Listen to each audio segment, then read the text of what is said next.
May 27th, 2020 work session of the Billings City Council.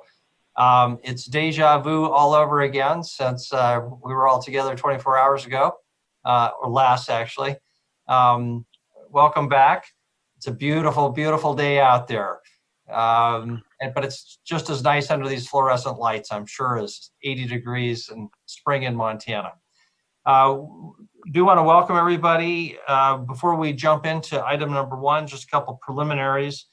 One, if you do have a problem, you can call the public access line to talk to our clerk. She'll have to readmit you to the meeting. And for any members of the public who are watching, we'll have several opportunities for public comment. And the phone number that you'll need to call at that time is 237-6196. That's a local 406 area code, 237-6196. Also, just want to encourage anybody who has not filled out their census information to go online and do that. You've probably received an email. It's very quick, takes less than 5 minutes. And you can go to 2020census.gov and fill out your census information. Also, if you haven't voted, there is still time to vote in this year's election.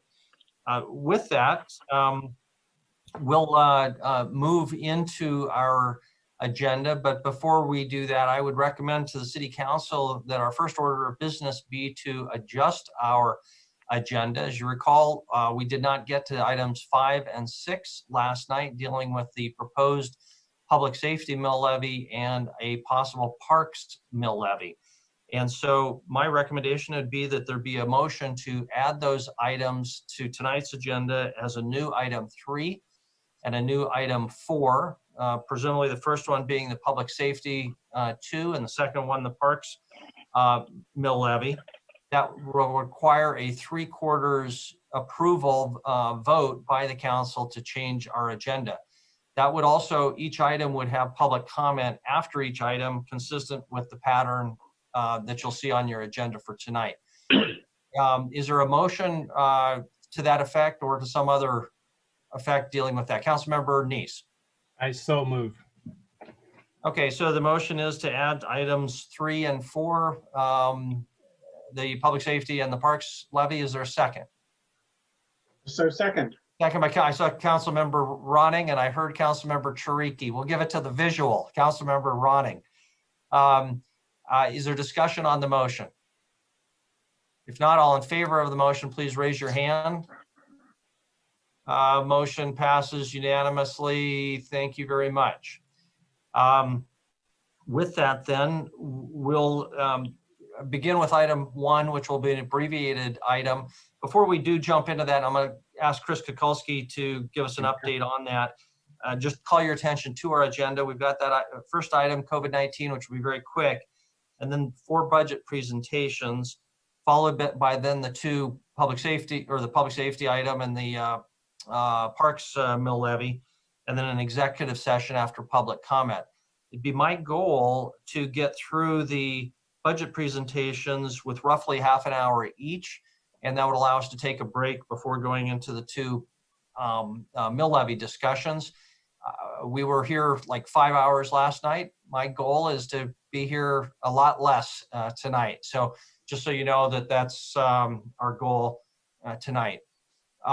Chris, would you tell us more about item number 1, COVID-19 update? So in light of the agenda, I did ask both Steve Arbiskow and John Felton if Monday would be okay for them to make their presentation. So they're going to do that. So there wasn't anything essential about their update today. So they'll both be with us Monday. From my perspective, just a reminder, phase 2 of the reopening of Under the Big Sky is Monday, June 1st. City Hall, community development, planning, our utility offices as far as bill pay, basically all the interface that the city has with the general public. We will open our offices back up to basically 40 hours a week, Monday through Friday. So we'll put that in the weekly in writing.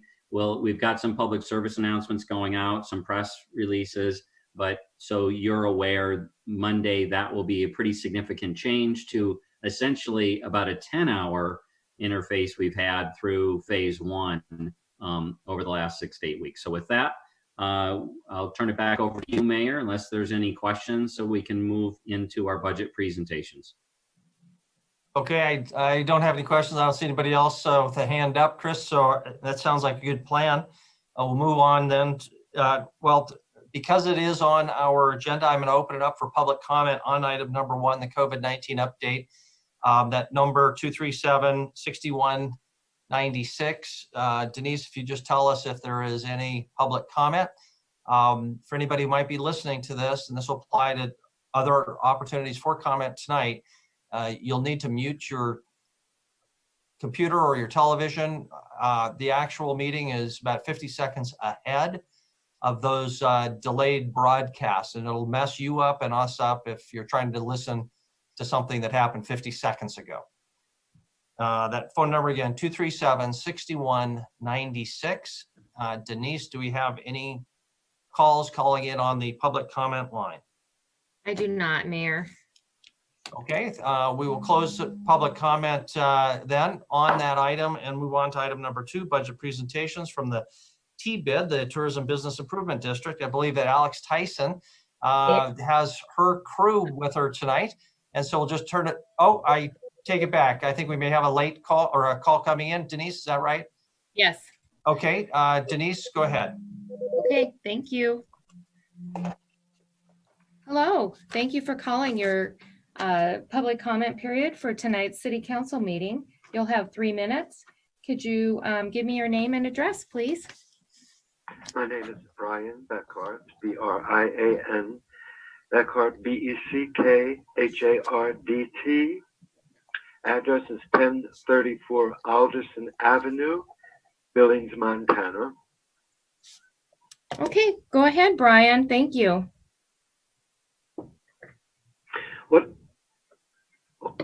Okay, I just started watching yesterday, and I do not have any information as to how many people have lost their lives with the coronavirus here in Montana. I'm wondering if you could tell us how many. Why don't I take a stab at that, Brian? My understanding is the current number is 17. I could be off on that, but I believe it's 17, and 3 of those are here in Yellowstone County. So we've been very fortunate of the 100,000 in the United States and 350,000 worldwide. Information, really appreciate it. You're welcome, Brian. Thank you for the call. Bye-bye. Thank you. Denise, any other public comment on item number 1? There's no one else stacked in the queue, Mayor. Okay, we closed that earlier, so we will close that. I'll just ask any of the people who are not on the council, if you turn off your video, it allows our council members to be seen together. It's a little easier to keep track of who's who on the screen. If you're not a council member, just turn off your video until you'd like to speak or are part of the presentation. That'd be helpful. So back to Alex Tyson. Alex, take it away, and you can call on others as you need. Mayor and Council, thank you very much for your time tonight. I would like to go ahead and introduce Joe Studner with Irk Hotels. He's with the Hampton Inn and Suites and the Homewood Suites. He is the chairman of the Tourism Business Improvement District Board and will open up our meeting tonight. Thanks, Joe. Sorry to make you turn off your phone and then have you get back on. You're welcome to turn. Well, that's okay. Well, I turned the video off because I'm having problems with my phone, so I'm just going to go on the audio part of it, if you don't mind, sir. You betcha. That's fine. Okay. Like Alex said, my name is Joe Studner. I've been a Billings resident for 50 years. I want to say thank you to the mayor and to the council for the time that you put in. And I know last night was a real long time for you fellas and ladies, and I'm going to make my part of this very short and turn it over to Steve. We're going to have 3 different presenters tonight after myself, and if you would save your questions and answers till we're done, I think it'll help speed things up. It's an honor to present tonight our TBID budget and programming for the fiscal year of 21 to you this evening in partnership with my colleague Steve Warwick and Visit Billings staff Alex Tyson and Ali Murnian. I wanted to begin tonight with a few highlights regarding the importance of tourism in Montana, the power of travel to Billings, and the impact of Billings Tourism Business Improvement District funds on growing visitation in our community. In 2019, 12.6 million non-residents visited Montana and spent approximately $3.6 billion in the state. What did Montana visitors spend money on? In this order, they spent on gas and diesel fuel. Second was restaurants and bars. Third was retail sales. And fourth was hotels and motels. And what was that impact on the city of Billings? On the city of Billings, the impact, or Yellowstone County, was $500 million in 2018 in resident and non-resident travel. These are very important numbers to our community, and while they will look very different considering COVID-19 impacts, it's very important that we focus on visitor recruitment and welcome visitors to Billings and Southeast Montana. People can choose to travel most anywhere, but we want them to choose Montana, Southeast Montana, and of course, Billings. To go along with that now, I'd like to introduce my colleague and fellow TBID board member, Steve Warwick, at this time, especially since we are presenting this budget in front of several new council members this evening. I'd like us to focus on the history of TBID funds and how critical the Billings TBID is to Billings and how important TBIDs are to other Montana cities. Steve, take it away. Thank you, Joe. Thank you, Mayor and council members. Name is Steve Warlick, 2511 First Avenue North, beautiful downtown Billings. Just a quick update is been intimately involved in tourism in the state of Montana and the city of Billings. I currently governor appointed member of the Tourism Advisory Council, short name is TAC. I'm on the board of the Montana Lodging and Hospitality Association. I'm a board member of the American Hotel and Lodging Association. I am the founding board member and current board member of the Billings TBID. And of the 19 TBIDs in the state, I've been actively involved in the creation, myself and Visit Billings, in the creation of 14 of the 19 TBIDs. And what I wanted to do is give you a little bit of history of how this has come about. And I got here in Billings in 2005, and in 2006, the summer of 2006, we hosted the Harley Owners Group, and it was really one of the first citywides. If you really look back, the Bowling Congress back in 2002 was probably really the first big citywide. At that time, after the Harley Owners Group had their meeting, we were short. We had to come up with about $8,000. And so the hoteliers were asked to come up with the $8,000. And after doing bake sales, car washes, and everything else, it would have been easier just to write a check for $8,000. But we did make the shortfall. At looking around our comp sets, so we started looking at Cheyenne, Casper, Sioux Falls, Rapid City. And what came about is that we were being outspent in the travel, tourism, marketing, promotion 10 to 20 to 1. And so we looked at it and we said, we've got to do something different. And after some research and the recent success of the Billings Improvement Business Improvement District, we introduced legislation in 2007 to allow for the creation of a business tourist improvement district. At that time, it passed, and Montana in July or August of 2007 became the first city to create a tourism business improvement, and it became effective in 2007, October of 2007. A couple of the key components of the TBID versus the current business improvement district, which Katie will talk to a little about. Ours was, the key element is to promote, market, and sell the community of Billings. If you look at the BID, their mission is really clean and safe. Our mission is to promote, market, and sell the city of Billings. One of the hurdles that we had to come over, quite honestly, when we were looking at this, is a lot of hoteliers were looking at it and saying, okay, well, you have this governing body, be it the county or the city, and we had chosen the city because of the success and the understanding of the business improvement district. How are we going to be sure that the council doesn't take these funds and utilize them for street repairs, for a new roof, for City Hall, things like that. And we had a lot of discussion with our stakeholders to understand how these tourism business improvement districts works, what could be done if the council were to so choose that way. But we always felt that it was a working partnership with them. As Joe alluded to, this is a $500 million business that is operating within our community.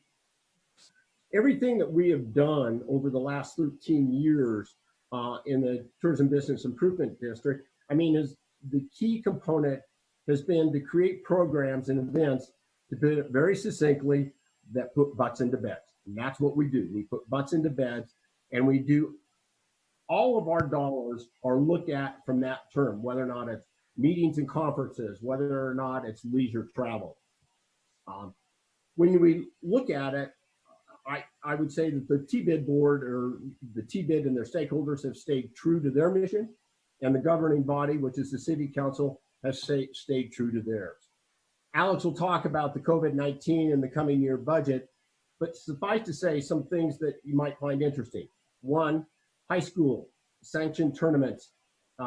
If it were not the TBID, about 10 years ago, the county commissioner stated if they did not receive the capital improvement fee, they would not bid on high school tournaments.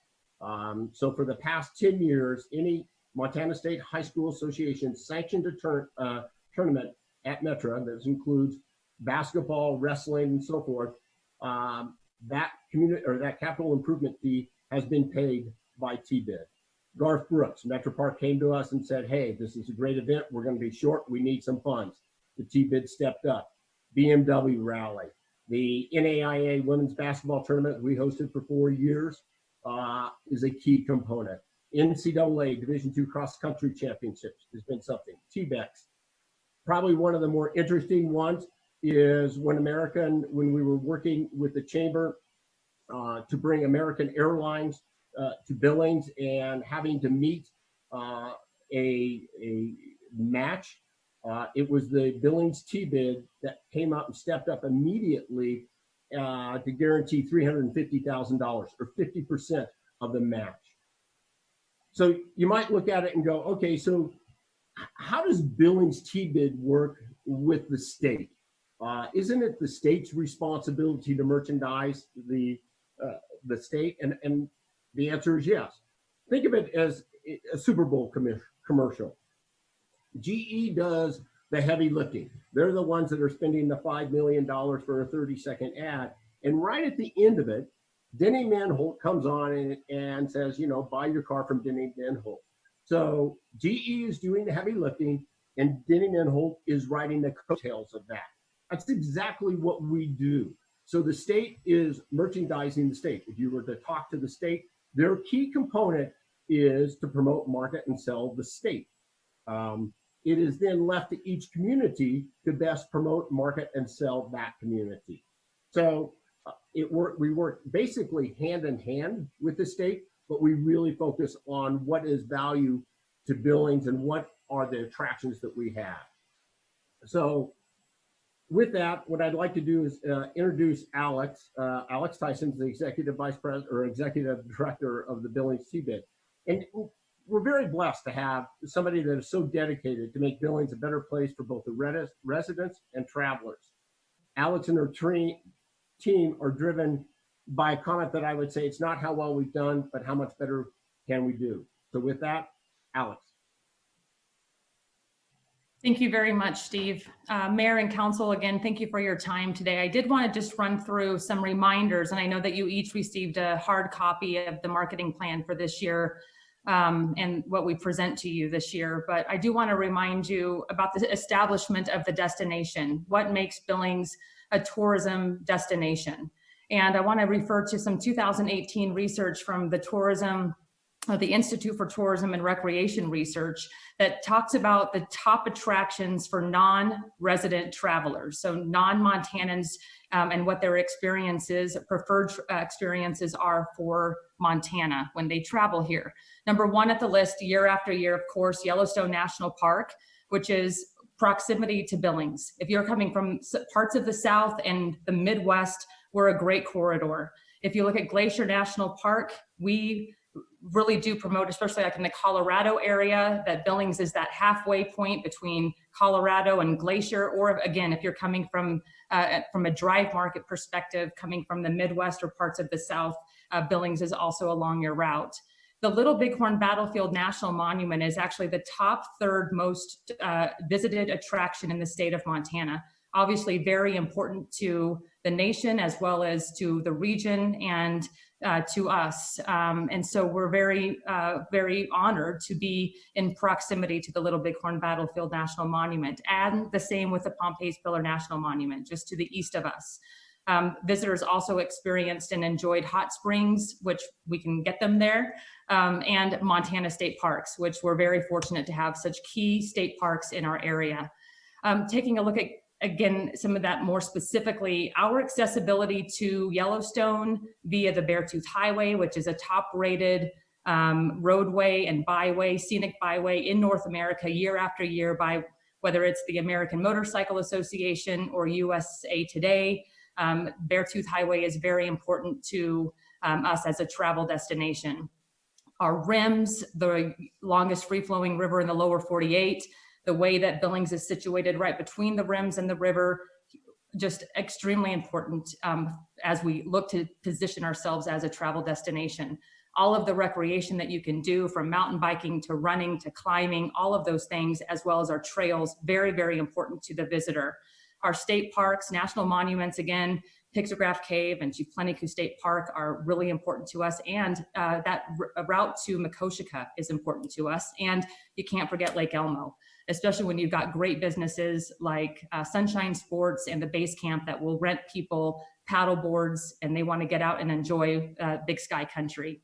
Our Billings Brew Trail is important to the visitor. Our community appeal, our arts, our culture, the food scene, our amazing retailers, our one-of-a-kind urban amenities and our venues, from Metro Park to the Pub Station to Alberta Bear to Camelot Ranch to the Depot. All of these amazing places that we have in Billings really do help position us as a travel destination, whether it's for meetings and convention recruitment, sports or leisure travelers, or even the group international market.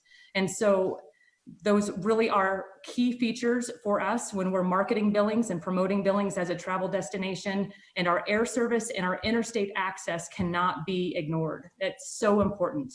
And I know that that's not news to you. You know how important that is.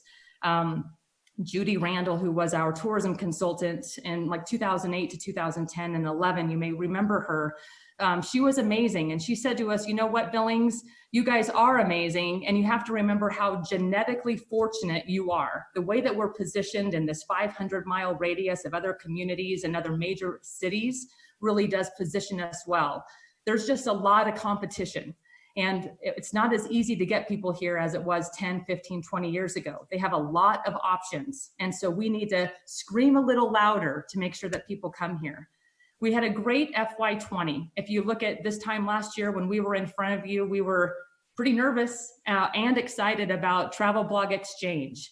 And our entire staff essentially piled on top of their normal routines and their job descriptions how we're going to invite and accommodate and appropriately host as a community 400, 450 travel bloggers. And man, this state and this community stepped up to the plate. Our cultural partners, our businesses, our stakeholders, our residents all stepped up, and those Travel Blog Exchange attendees had an incredible time. And Allie will touch on that a little bit more here shortly. Our trail guides, you know, we've had a community pride issue for a long time. We've talked about it for a long time. And in 2010, the TVID and our staff went ahead and started the TTA program, which was the Trailhead Tourism Ambassador program, which really was about letting residents remember or experience some of the great things that Billings has to offer, so that when they came into contact with visitors, they would definitely have more to talk about, ways to refer them, appropriately facilitate them in Billings. And so a couple of years ago, we got the same research back, different consultant, same research. Billings has a community pride issue. A lot of people just don't buy into the fact that there's a lot to do here. We need to change that. Alyssa Volz in our office has spearheaded this program, and it is phenomenal. And I know she's been trying to get in front of many council members. She's been in front of Rotary and Billings Exchange Clubs, many boards, many businesses, cultural partners, and of course, our stakeholders and our volunteers with our Visitor Information Center, making sure that people know that when you see an out-of-county plate or you see an out-of-state plate, we want to make sure that those people understand how much we appreciate them choosing Billings, how much we appreciate them spending money in our community, and make sure that we can educate them on what there is to do, whether they want to rent a bike and go ride the rims, or if they want to go to the food scene, or if they want to go to a show or to a museum, you name it. We just want to make sure that we can talk with them about what there is to do in Billings. Sports continues to just be amazing for us. And even through the COVID pieces and the impacts, we are proud, outside of the fact that we got right up to the NAIA, the fourth of our final contract year with that tournament, and had to cancel. I think we all were very upset about that, but we had 3 amazing years with the NAIA. And aside from that cancellation, and I think Big Sky Volley Fest and a couple of others, most of the sporting events have been postponed into the summer. We're also active in bids right now with the NCAA and MSU Billings and Krista Montague and her staff. We are actually in a top 3 situation with a major D2 event against Pittsburgh and a southern town, as well as Billings. And so we continue to really have an impact in sports, not to mention all of the amazing tournament directors and local volunteers, the Big Sky State Games, these MHSA events that Steve alluded to. Those all help position Billings as a great sports tourism destination. And Allie will talk a little bit later about the Great American Road Trip. We're so excited about this. You know, our destination analyst research for the past 6 or 7 weeks has shown that if people are going to travel, they want to be in nature. They want to be exposed to great spaces. They want to explore, but they want to feel safe, and they don't want to be around crowds. And this Great American Road Trip campaign is just that. But speaking about Montana's Trailhead and the COVID-19 piece, man, it has been, like many of you we've all experienced just times that we just could never imagine. And, you know, our stakeholders, Billings Lodging Partners, what they have seen. If you look at day 15, when we had state A basketball, or day 14 of March, when we had state A basketball in town, to 4 days later, we went from about 60%, 70% occupancy to 4 to 7% occupancy. And so this mitigation of what our lodging partners were doing, from cancellations with meeting planners and some sports directors, and leisure travel and business travel, just gone. And our dollars from Visit Billings, our funding is based on occupancy and room demand. And so we immediately pulled back, and we'll present a budget to you tonight that we feel is very strong and reasonable for the times that we are at, but there's no doubt that we're very cautious heading into fiscal year 22. The dollars that we have now are very important, but the dollars that we will have this time next year in that budget that we're presenting to you will be extremely important. So the impacts of the COVID-19, we're kind of exiting this mitigation phase, heading into this restart tentatively and safely and responsibly. And then we look forward to helping our visitors reimagine what travel looks like. So we're preparing for a range of futures. As you can see here, Destination Think, which is one of the associations and companies that we work with, we look at that range of futures. We can't prepare for every type of future that's going to come at us. And we know that there's not just one future, but this range of futures that will help us be very fluid in our dollars, very fluid in our marketing, very fluid in our sales is very important. From Visit Billings as a whole, what the structure and framework has been of us as far as mitigating all of the COVID impacts, first and foremost, responsibility. meeting the demands of the mandates, the directives, and the regulations with the governor and Mr. Felton, top priority for us. Our hoteliers never closed their doors. They never worked from home. They were working, and constantly accommodating people who needed to be in Billings for whatever reason. But we had a responsibility as a marketing arm to make sure that people understood that we inspire you. If you're essential, we're here for you, but we want you to dream about what it's going to look like when our travel, we can reemerge into the travel pieces and the planning stages. The relationships over the course of March and April, May, now have been very important. Our relationship with our stakeholders, our partners locally, our partners across the state, our colleagues in our community, and with you, very important. Billings has been a leader in this. Steve Arviskow, John Brewer, all of the members of the Yellowstone County Recovery and Restart Committee and that response team, extremely important. And not only to Yellowstone County, but the other destinations that I work with across the state have been looking to us, asking if they could essentially take what we have done in our restart and that open and safe pledge and take it. And we have said, here you go. And it's been very great, very well received. West Yellowstone is one of those communities that just didn't quite know where to go, and we helped them. As we enter this re-education phase, attracting visitors through our innovative marketing strategies is important. We need to be respectful of where people are in this kind of continuum of travel. We are just starting this week, this transitional marketing stage and phase. We received some marketing grant dollars from Lee Enterprises and working with the Billings Gazette and Northern Ag Broadcasting, trying to make sure that we can let Montanans know ahead of the June 1st relaxation of the 14-day quarantine, letting Montanans know that Billings is open for business. Billings businesses mean business, and they understand how important the health and welfare and safety of our visitors is, and their customers is and are. So we want to make sure that we're communicating that appropriately across the state. And the recovering, what this is going to look like, again, that futures graph, assessing constantly and reassessing constantly the pandemic's impact, trying to determine where our funds are going to be, our allocations. If we don't spend money now, then we can't get people here. If we spend too much money now and we don't see an increase in occupancy, where will we be throughout the next 12 to 15 to 24 months? But no matter what, we're resilient, and we are Yellowstone County residents. And we have amazing people in this community, and we have an amazing team, and we will get through this collectively by supporting each other together. And we are strong. Our hospitality industry is strong. Our local tourism message is about Billings is strong. And this is something that we worked off of with board direction. Shelley Mann was like, we need to be positive and come together. We're looking at 4 to 7 to 10% occupancy coming off a state basketball tournament. We're not going to have 80% occupancy because of an NAIA tournament. So what can we do to bring everybody together? And this is how we came together. So again, kind of looking at Steve's points about the Montana Office of Tourism and Business Development and that pillar alignment, Billings is kind of on an island in Montana. We are the urban center of the state, but we're not a charming small town. We're vibrant, but we're not accessible. Like, we're accessible to the mountains. We're not in the mountains. We're close to Yellowstone, but we're not Gardner. And so we have to make sure that we position ourselves appropriately, again, in that great American road trip, all of those things that there are to do in Billings. And we need to integrate nature into that experience and into that message, especially in a COVID-19 environment.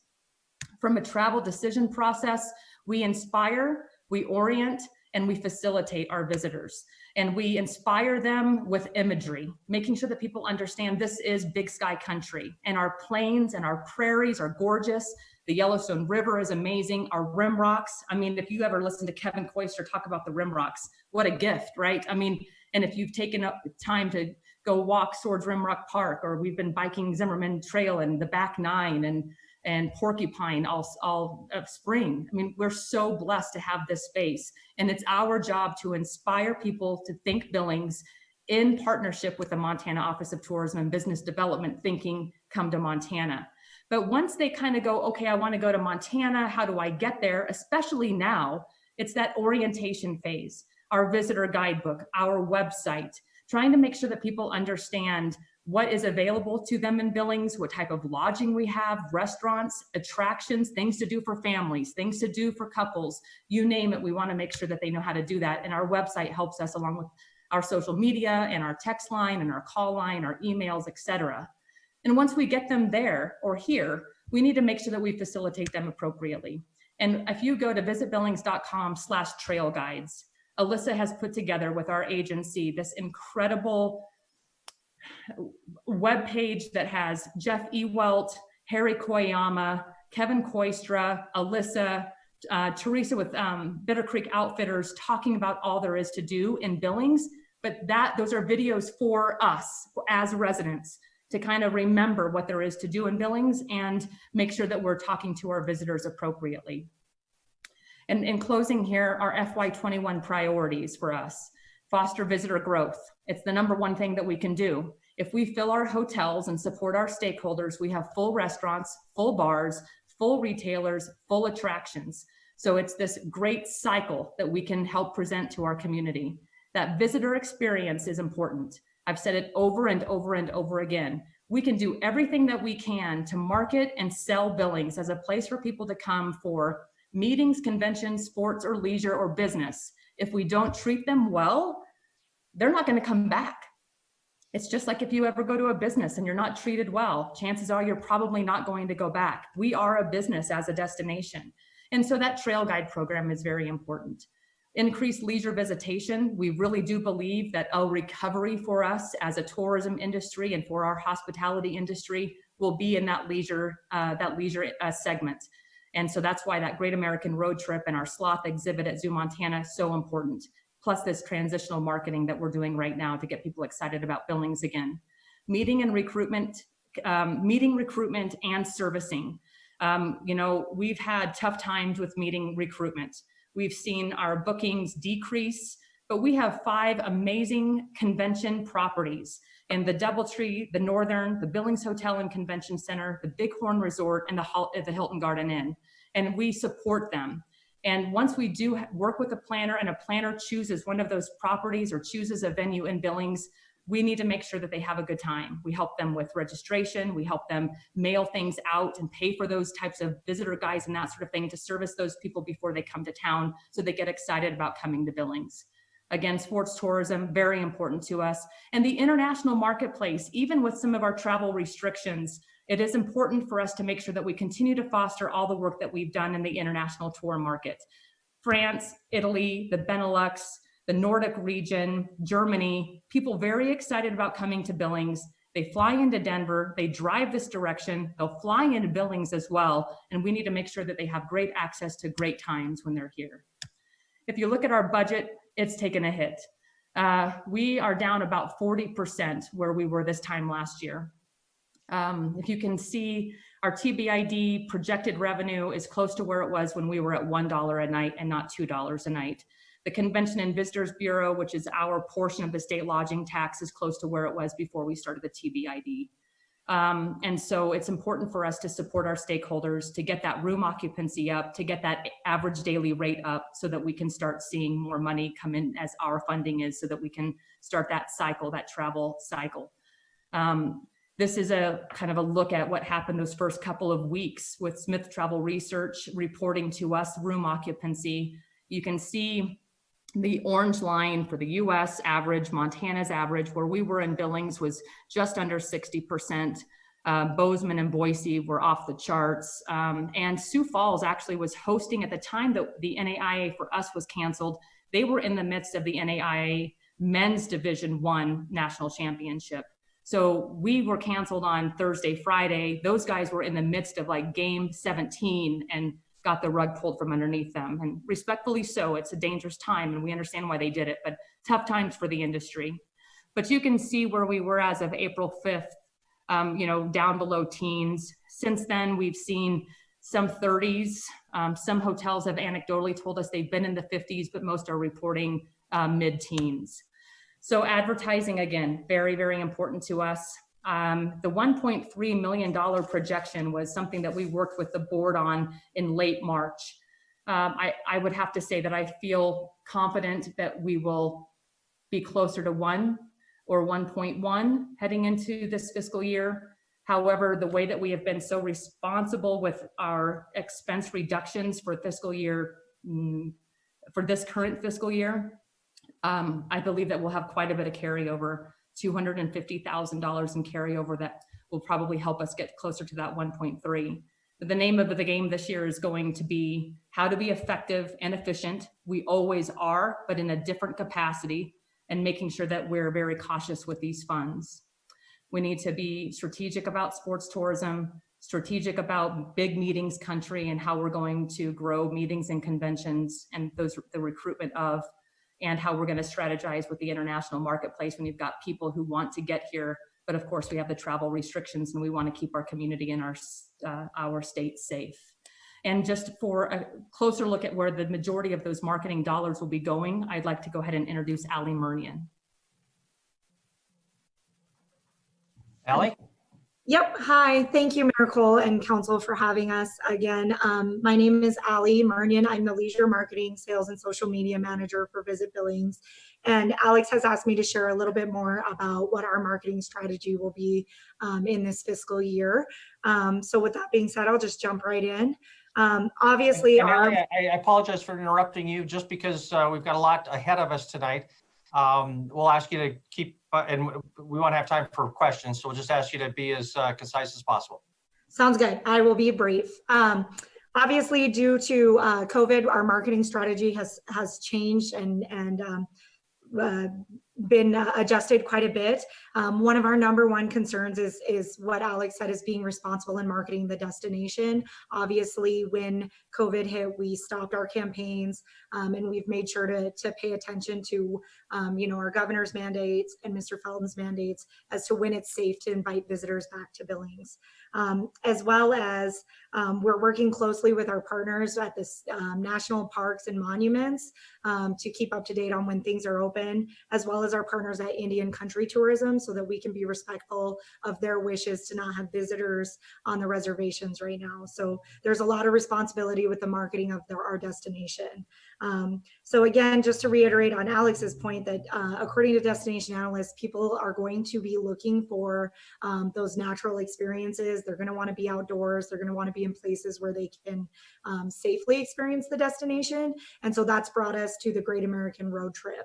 And essentially on a normal year, we would typically be marketing to Minneapolis, Seattle, Denver, Dallas, but because we understand that drive markets are going to be more popular this year, we've shifted that to a more regional campaign, and we're looking more closely to our neighbors in the Dakotas and northern Wyoming, as well as the state of Montana. And again, as Alex alluded to, the sloth exhibit and the grand opening of the sloth will be in a really important aspect of our regional campaign, in that we received a $25,000 grant through the Montana Office of Tourism to help market the grand opening of the sloth exhibit. So that's really, really exciting. So moving on, as you guys will see in the marketing plan that we gave to you, keeping track of our return on an investment is a very important aspect of what we do. And every decision that we make in the marketing game is rooted in research and how our campaigns perform. And so here's a few of our key performance indicators: partner referrals, page views, requests for visitor guides, things that show us that the people that are interacting with our ads are actually interested in taking a trip to Montana, and that they're not just kind of bopping around sites and doing research, but they're actually planning their trip. So continuing on with our media mix, one of our strongest media mixes is we do a variety of media, but two of the strongest points that we have is our social media. It always performs really well. People, everyone and their dog is on social media, so it's just a really great place to be marketing. And then you'll see their native, and what that is essentially when we work with a content website and create content that looks like an article that is written by that website. So it just blends really, really nicely into the website and really invites the user to click on that content and learn more information about it. And then you can see to the side there, those are some of the stickers and graphics that we've created to go along with the Great American Road Trip. So if we continue on to the next slide here. So yeah, this is kind of the fun part, is the artwork and the creative that we get to put behind this. And these stickers will be used, you know, on social, on via our emails, promoting some of these destinations as they open up and it's safe to visit them, as well as we hope to get them printed and be able to hand them out. Also, just to note, prior to COVID, we placed quite a few billboards regionally. And what those billboards focused on was, one, the Great American Road Trip. Everything to the east of Billings was really promoting that Beartooth Highway, most scenic route in Yellowstone National Park, you know, big iconic adventures, as well as highly inspirational, this is Billings. So you've got the, you know, the biker on the rim rocks and you know, the girls sitting at four dances, as well as mountain climbing and just kind of that inspirational, like, you didn't know this was here almost, especially the ones that we, you know, ideally placed in Helena, Great Falls, Butte, Missoula, just reminding our neighbors that you've got a lot of really great outdoor recreation happening here in Billings, and maybe you haven't explored it yet. As well as we did a really fun The Sloth is Coming campaign, as we know that, you know, moving an animal to the zoo and getting it, the exhibit ready to go, we left it very vague, and so it was coming eventually in 2020. So it was really fun and kind of punny, and we enjoyed it. But as well as with the you know, the creatives and the ads that we place, we will have a landing page for the Great American Road Trip that facilitates visitors on what they can do once they've decided to go on this road trip. And so they'll have itineraries for arts and culture, history, outdoor enthusiasts, as well as 3-day itineraries and 5-day itineraries. So people can really, truly, you know, create their own adventure. So yeah, so, and then if we continue on, this is kind of how we'll use some of our stickers on social. So, you know, when someone's on the Beartooth Highway, they can attach it to their photo, which it does a great job of branding us as a destination, but also letting those people's followers know this is where you go and find that view. And then, as mentioned, with social being such an important part of our media mix, one of the fun things about social is that we really get to create ads that hopefully immerse the user into the destination. So these are some of the examples of the videos that you would see on Instagram stories and Facebook stories that would ideally really just invite you into the destination. And so with social media, along with the ads, we're placing, you know, we continue to use Facebook every day to help facilitate visitors in that, you know, hey, Pompey's Pillar right now is doing work on the boardwalk, and so when you go there, this is what you can expect to see. Or you know, Little Bighorn Battlefield is not open right now, and so we want to make sure that we're facilitating visitors on events and openings such as the Beartooth Highway and such. And then as well as just touching base on, the travel blog exchange, as Alex mentioned, that was a really huge event for us last September. We hosted 500 travel bloggers, influencers, journalists in the destination for a few days. We saw over 100 blogs written. We worked really closely with great partners like the DBA, you know, the Billings Depot, the Art Museum, and we had some really great tours that just covered the whole range of what we have to offer in Billings. And so we will continue to foster those relationships with bloggers and influencers to help position us as a strong leisure destination. So I promised I would be quick, and that's all I have. Thank you all. Okay, thank you very much. Thank you for the great presentation and all the work that our presenters are doing and their staff.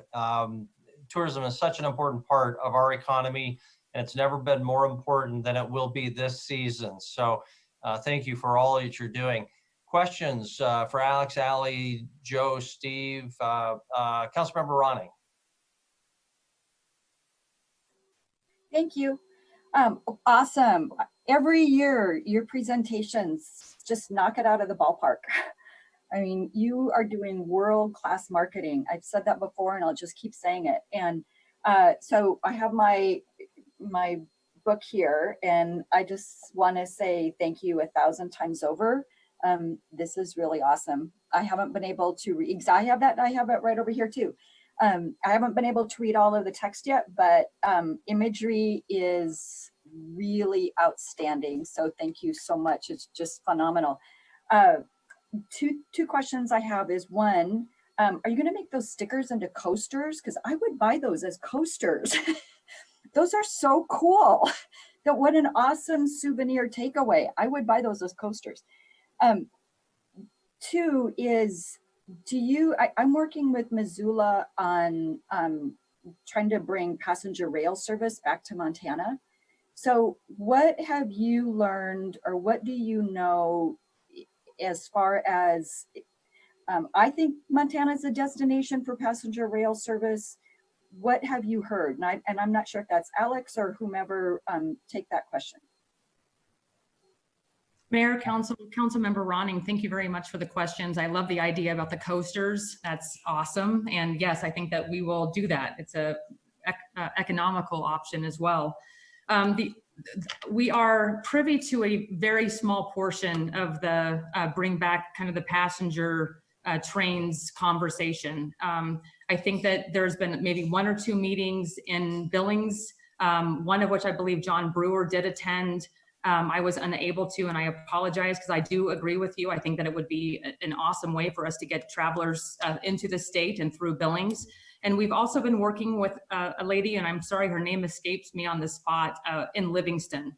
She has been very vocal with us and very helpful, trying to at least make sure that we are aware of the efforts that are being made. So if you have any contacts for us, Councilmember Ronning, we would be more than happy to pursue those. Awesome. I'll be in touch with you. Thanks, Alex. Thank you very much. Other questions for any of our TBID team? But one question I guess I would ask Steve Warlecker direct. I don't know if it's really a question, but Steve, I believe there's about 50 hoteliers who end up funding TBID. That's putting an awful lot of pressure on a few dozen businesses.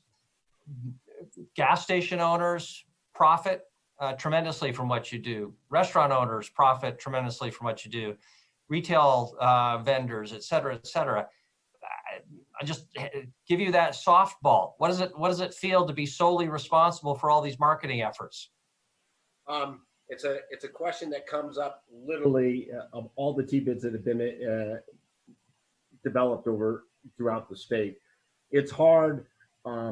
We have an easy collection way of assessing the guests, and I think that's the hardest thing when you start looking at gas stations.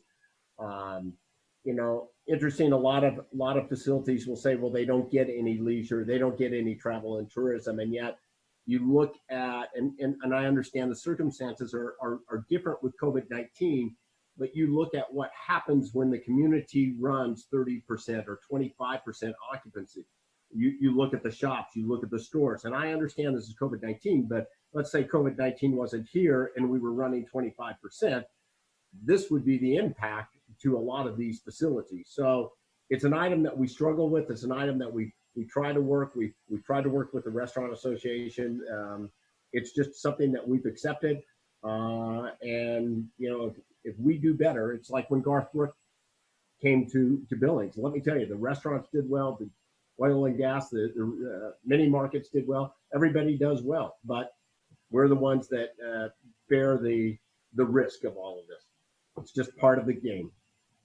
Okay, thank you very much. Councilmember Purington. Thank you. Thank you to your team, Alex, for the presentation. And I too enjoyed your book. The question that I had, it seems to me like I read in one of the governor's statements that they were going to pump quite a bit of money into tourism from I don't know if it was from what they got from the feds, but if it goes into tourism, is that just going to go into the state and the TBID would not see any of those dollars? Do you know how that's going to be handled? Alex, can I answer that? I'd like you to, but if I can just add that since the TBID is a 501c6, there have been very few grants that we've been able to apply for. But go ahead, Steve. So Mayor, Councilman, right now with the $1.25 billion, of which $123 million has been given out as of now, we have made, both through the Montana Lodging Association and a couple of other tourism groups, a couple of proposals.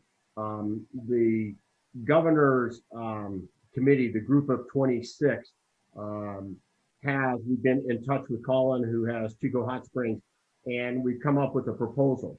As of right now, nothing has been set aside either for hospitality, and as I tell people, lodging was decimated. I mean, a lot of people have been hurt. We have been literally decimated from that standpoint. We know that we need to promote and market the community.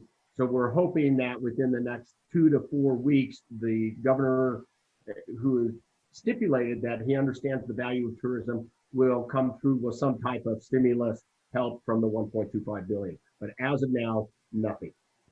Be it TBID, be it the CVBs, be it the region, be it the individual properties, or Department of Commerce, the Office of Business and Business Development and Tourism. Okay, thank you. You're welcome. Thank you. Any other questions for our TPID team? Not Councilmember Neese. Thank you, Mayor. Steve, I'm not sure who this question is for. You can answer, but the budget shows $1.3 million is what your projected revenues are. With everything that's going on, do you anticipate that you guys will meet that number through your revenue collections? Alex? Yeah, Mayor, Council Member Neese, thank you very much for the question. This projected revenue number was, we have a series of deadlines to meet with the state and of course with the city. And at the time, we really did feel that even with a very weak rest of March, a very weak, and I talk about occupancy percentage, a very weak April and May, we really did think at that time that we would be closer to 30, possibly even 40% by June, and that we would, see not like normalcy by any means, but that we would see some growth. And again, that was, I think, a decision that we made during our board meeting on the 26th of March. I feel better about a 1 point or a 1.1 projection in revenue right now with the TBID. We have been very responsible in our expense reductions in fiscal year 19. I do feel, or 20, I do feel that we will have about $250,000 in carryover. So again, I kind of mentioned that we plan to be extremely fluid, extremely cautious about our spends, and trying to find that constant balance of re-emerging our marketing responsibly to get people excited about coming to Billings again and feeling safe and feeling like our businesses are taking the necessary precautions, from the CDC for them. With no, that's not smart for us to spend our dollars on right now, and let's go ahead and retract. So it's literally a daily. You can ask Allie. We're on the phone with our agency and with our board members daily, weekly, trying to just kind of walk the fine line. So to answer your question, 1.3 I think is rich right now compared to what we were thinking late March. But I do feel that with carryover and savings that we have from this current fiscal year, that we could have about 1.3 heading into the next fiscal year. Okay, Merritt, just quick follow-up then. Sure. So all the funds you get are come through your patrons through the was it $2 a stay? That's correct. $2 per occupied room per night. Okay, and so how much you said you had $250,000 you think in reserves? Is that how much you would anticipate? Sorry, Council Member Neese, not reserves. We immediately started canceling projects, and unfortunately we did eliminate one position. Our meeting and convention recruitment sales manager, that position was eliminated on March 26th. A very emotional and a very difficult decision for our board. But at that point in time, and at this point in time, it was the right decision from a savings point of view for the budget versus an ROI on that position. So we believe that where we are right now, that we will be fine with that 1 point.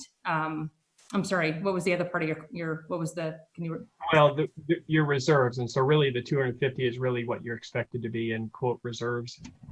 So yes, in our carryover, we will be close to $250,000, Council Member. We do have a reserve account, which is a little bit over $300,000. Okay. That's your cushion. And I guess this is, the question for Andy, if he's on, or Chris. the city, is the city liable for any of the expenses that the TBID creates if for any reason their funds were to go below where they didn't have the funds on this? No, I don't believe ultimately there's a good separation between them and us. And so ultimately, yeah, those Okay, thank you those very much. firewalls kind of exist. And thank you. And Alex, thank you for your information and showing how you're actually doing what it takes to kind of balance your budget there. Thank you, sir. Okay, thank you very much. It's 6:30. I'd recommend that we move on to our next item. Was there anybody else who had to get a question in very quickly before we do that? Not seeing anything. So again, thank you, Alex, Steve, Ali, Joe, everybody, and all the hoteliers out there who helped to fund these efforts. We wish you the very best, and maybe we'll start staying at our local hotels here in Billings. Do what you can. Thanks again, and we'll look for some sort of an update. We hope that the trends are very positive here in the next few weeks and hopefully through the summer. Thanks again. With that, then, we have this for public comment, each of these items. So we do need to respect that. If you're listening and you'd like to comment, member of the public, this is your opportunity. The phone number 237-6196. Number again, 237-6196. We'll pause very briefly to let people catch up because of that delay. Again, if you call in, we'll need your name and you'll have 3 minutes and your address. Please mute your television or your computer. 237-6196. Denise, if you would alert us if someone calls. I'm not having anybody, Mayor. Okay, I think we've given it a bit of a delay to let people call in. Not hearing anyone, we will close the public comment period on item 2A, Tourism Business Improvement District, and move on to item 2B. Oh, go ahead. We'll respect that. Go ahead. All right, thank you, Mayor. Hold the line. Hello, and thank you for your call. You have reached the public comment period for tonight's City Council meeting. You will have 3 minutes to give us your comment. May I have your name and your address, please? Tom Zerbalin, 1747 Wicks Lane. Go ahead, Tom. Yeah, this tourism improvement district does a wonderful job for the businesses, brings lots of people to the city, but it costs the city in public safety. We need police for concerts, even for public safety, as well as traffic control. They are a drain on public safety. They cost the city. Maybe we should look at dissolving them and saving some public safety money. We don't need to make the businesses a better bottom line when there's not a doggone dime in it for the city of Billings. That's my comment. Okay, thank you, Tom. You bet. Okay, thank you very much. I'll just comment there. Obviously, there are costs. Many of those costs are covered by the promoters themselves. We hope it is a net benefit. If we had a local, this is a comment, if we had a local option sales tax, so it would be a direct benefit. There is a bit of a disconnect there. It's sometimes hard to see those benefits, including financial benefits for the city, but there are also costs, and that's a legitimate point. There are no other comments coming in, Denise, right? So we'll conclude there with item 2A, move on to item 2B. The Downtown Business Improvement District, Katie Easton, I believe, is our presenter. Welcome back, Katie. Good evening, Mayor and Council. It is lovely to see your faces again, and I offer my sincere thanks for your leadership and the long hours you put in, but it is good to see you again. I'm here tonight representing the Downtown Billings Business Improvement District. I'm the CEO of the Downtown Billings Alliance. I'm here with Joe Stout, who is our Business Improvement District Director, as well as Sean Lynch, who is our board chair. I'm going to go as quickly as I can through our information. However, I don't want to gloss over anything should there be questions on how we operate our business improvement district here. So I will share my screen.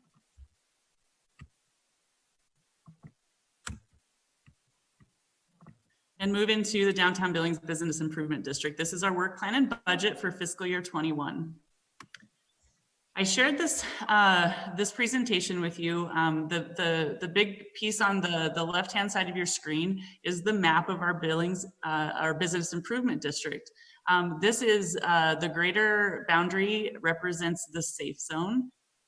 And then there's a smaller boundary in the center there that we call this the clean and safe zone.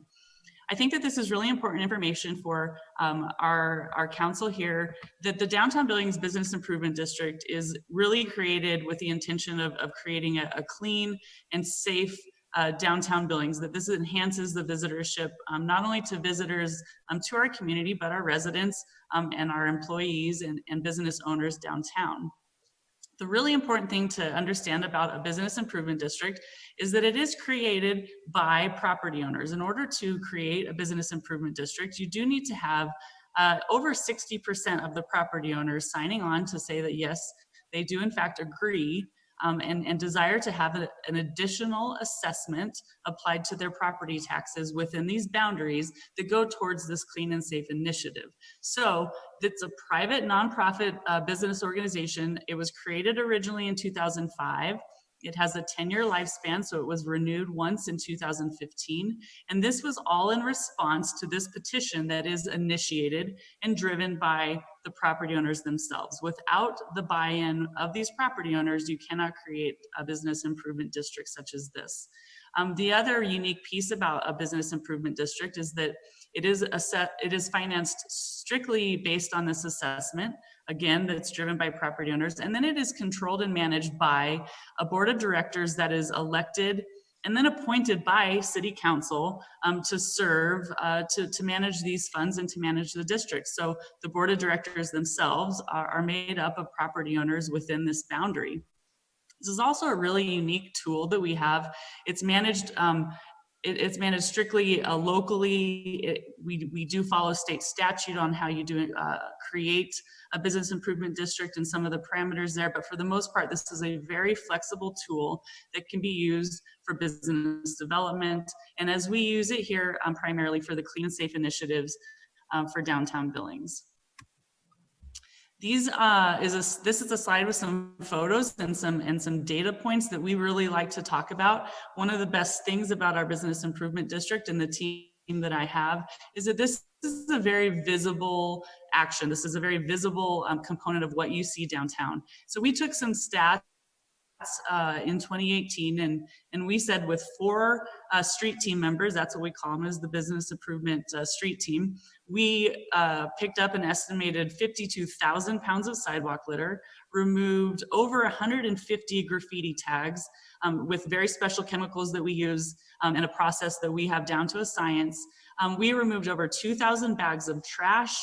We showed that our team took over 2 million steps in the course of a year doing all of this work. 2,200 hours of cleaning involved with the street sweeping, power washing the streets, all of the pieces that go into this. 1,000 miles of sidewalk swept. These guys go out every single day and sweep up litter on the sidewalks and remove that. And the other piece that we do take care of are the flower baskets. We actually just today installed some of our flower baskets. This year, we will be installing 160 flower baskets, which is really exciting. And these guys go out during the summertime and they water the flower baskets every single day, sometimes twice a day if it's really hot out. But we really love when the flower baskets are installed. For us, this is really an ushering of summer. It's an ushering that downtown is in fact open and ready to do business. The other big component of our bid is the cooperative safety program. And so our center picture here is our officers, Tony Nichols and Brad Manser, and posted the pictures on either side of them are Eddie Schmidt with Army Navy store and then the Buchanans with Buchanan Capital. These gentlemen and their businesses were generous enough to help us purchase 2 brand new bikes for our officers this year. So we see these officers in the summertime riding their bikes around, but year round, they are patrolling that large map that you saw, and just kind of an overlay of the regular police beat. And this is really designed to have an increased police presence downtown and offer our downtown business owners the opportunity to have somebody direct that they can call. They have the cell phone numbers of both of these officers and can call at any time to get that added benefit of a police officer that's dedicated to our downtown. The other component that we're adding into our work plan this year is our public art program. In the past, this has lived with our Downtown Billings Association, which is our events organization. We felt that it actually was important to bring the public art program into the bid, partly because of the ownership that's provided when you do a public art installation that does provide an increased level of safety. It increases that perception of ownership, and you really do start to see a cleaner and safer downtown and very specific components when you do add in a public art program like this. So just so you know, some of the components of the art program are the traffic signal box wraps.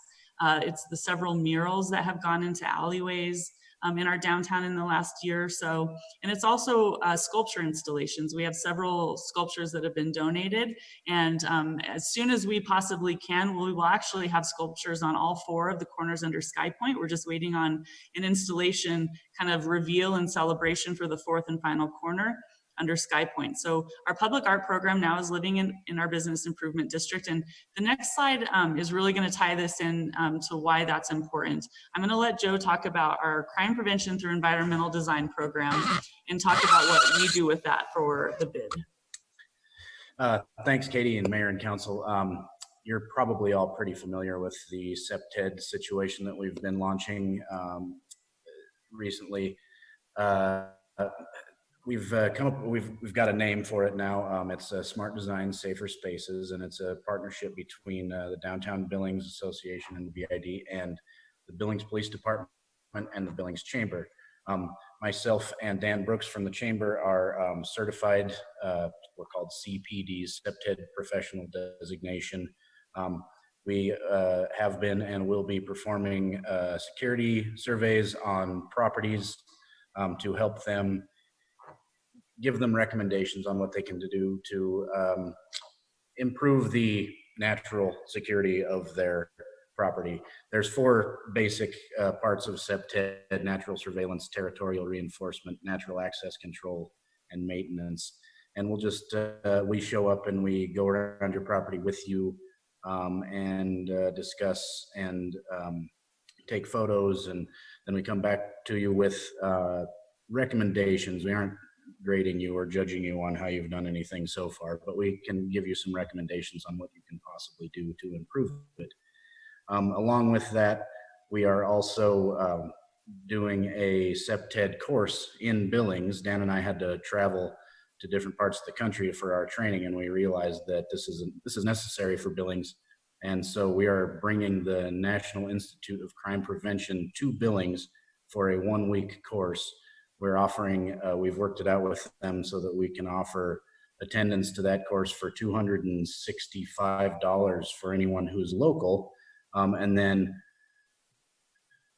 there will be 50 people in the class. Everybody who's local gets the chance to sign up first. If there's any seats left, we will open that up to other people around the country to come in for their own work toward their designation.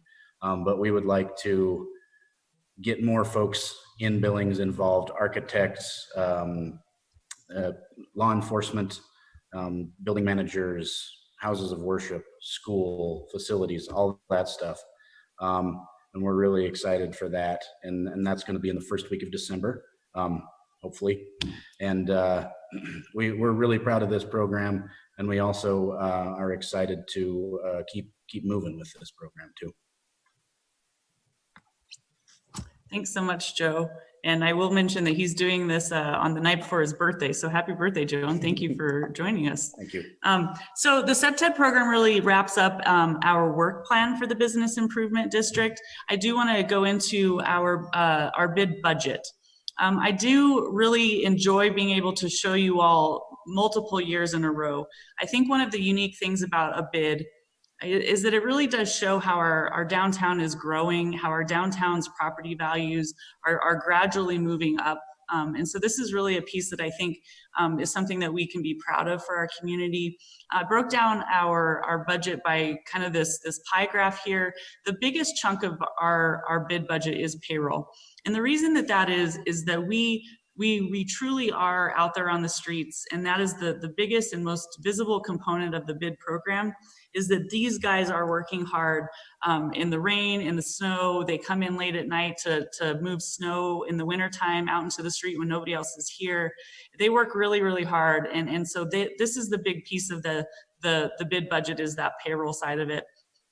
The other component that we have is the cooperative safety program. We do pay for the full-time salaries of 2 dedicated police officers. The bid takes on 75% of those salaries, and then the council has approved 25% of their salaries that comes out of our Fund 203, out of the partnership budget. And so that's sort of the breakdown of the cooperative safety program. I do show here on this budget that partnership assistance comes in, and then it goes out as that cooperative safety program to the tune of just under $150,000 a year there. Other piece of this, we do have a separate overhead budget for the bid, as we do have a separate garage that does house all of our four-wheelers, our snow plows, our equipment, vehicles, and all of the materials that it takes to weld something up, to build something to improve our downtown, to house our water trailers, all of that. So we do lease a garage from the Housing Authority. It's the old Angry Hank's tap room, and it's a really nice small size garage for our bid team there. Recently we downsized, and in my opinion actually upsized, our office spaces in the garage out of a different building. We saved quite a bit of money on our overhead by making that move this year, and so I'm happy with that. On the middle sort of lower left of our graph here, in the numbers, you see that we do assess of these properties in several different ways, and you might have questions about that. Safe Zone 3 really encompasses our larger property owners in this district. For example, the hospital corridor. They do receive the benefit of having that our 2 dedicated police officers around, but they also have their own police officers that they pay for. So we assess them at a much lower rate, because if we were to assess all of their land acreage and building square footage, it would not be sustainable for them, as they don't receive the dedicated resource officers full time. And then that sort of bumps up as you move into the core, where our officers really spend most of our time. And then the clean zone is really the smaller district within the very core of our urban center. And that's where we assess 100% of these values to these property owners. And this does cover our clean and safe initiative for that urban core. As you can see, like I said, our business improvement district has slowly grown. The kind of larger jump in fiscal year 19 was due to a small additional administrative assessment that was voted on and approved by our board. Every other city in the state assesses to the tune of hundreds of dollars per property. We were only assessing $2 per property. So we just bumped that up just a notch so that we could cover some of the other administrative costs without raising our assessment for the entire property. Just a couple highlights on this page, and then I would love to open it up for questions. On our upper right-hand corner is our bid team member, James Chandler. He's actually sanitizing the crosswalk buttons in downtown. We did find a really great biodegradable product that can be sprayed onto our benches or our trash cans or these crosswalk buttons. And then if it does make its way to the street and into our sewer system, it is biodegradable and safe, but it also is taking care of really trying to contain the virus as people are starting to come out and about downtown.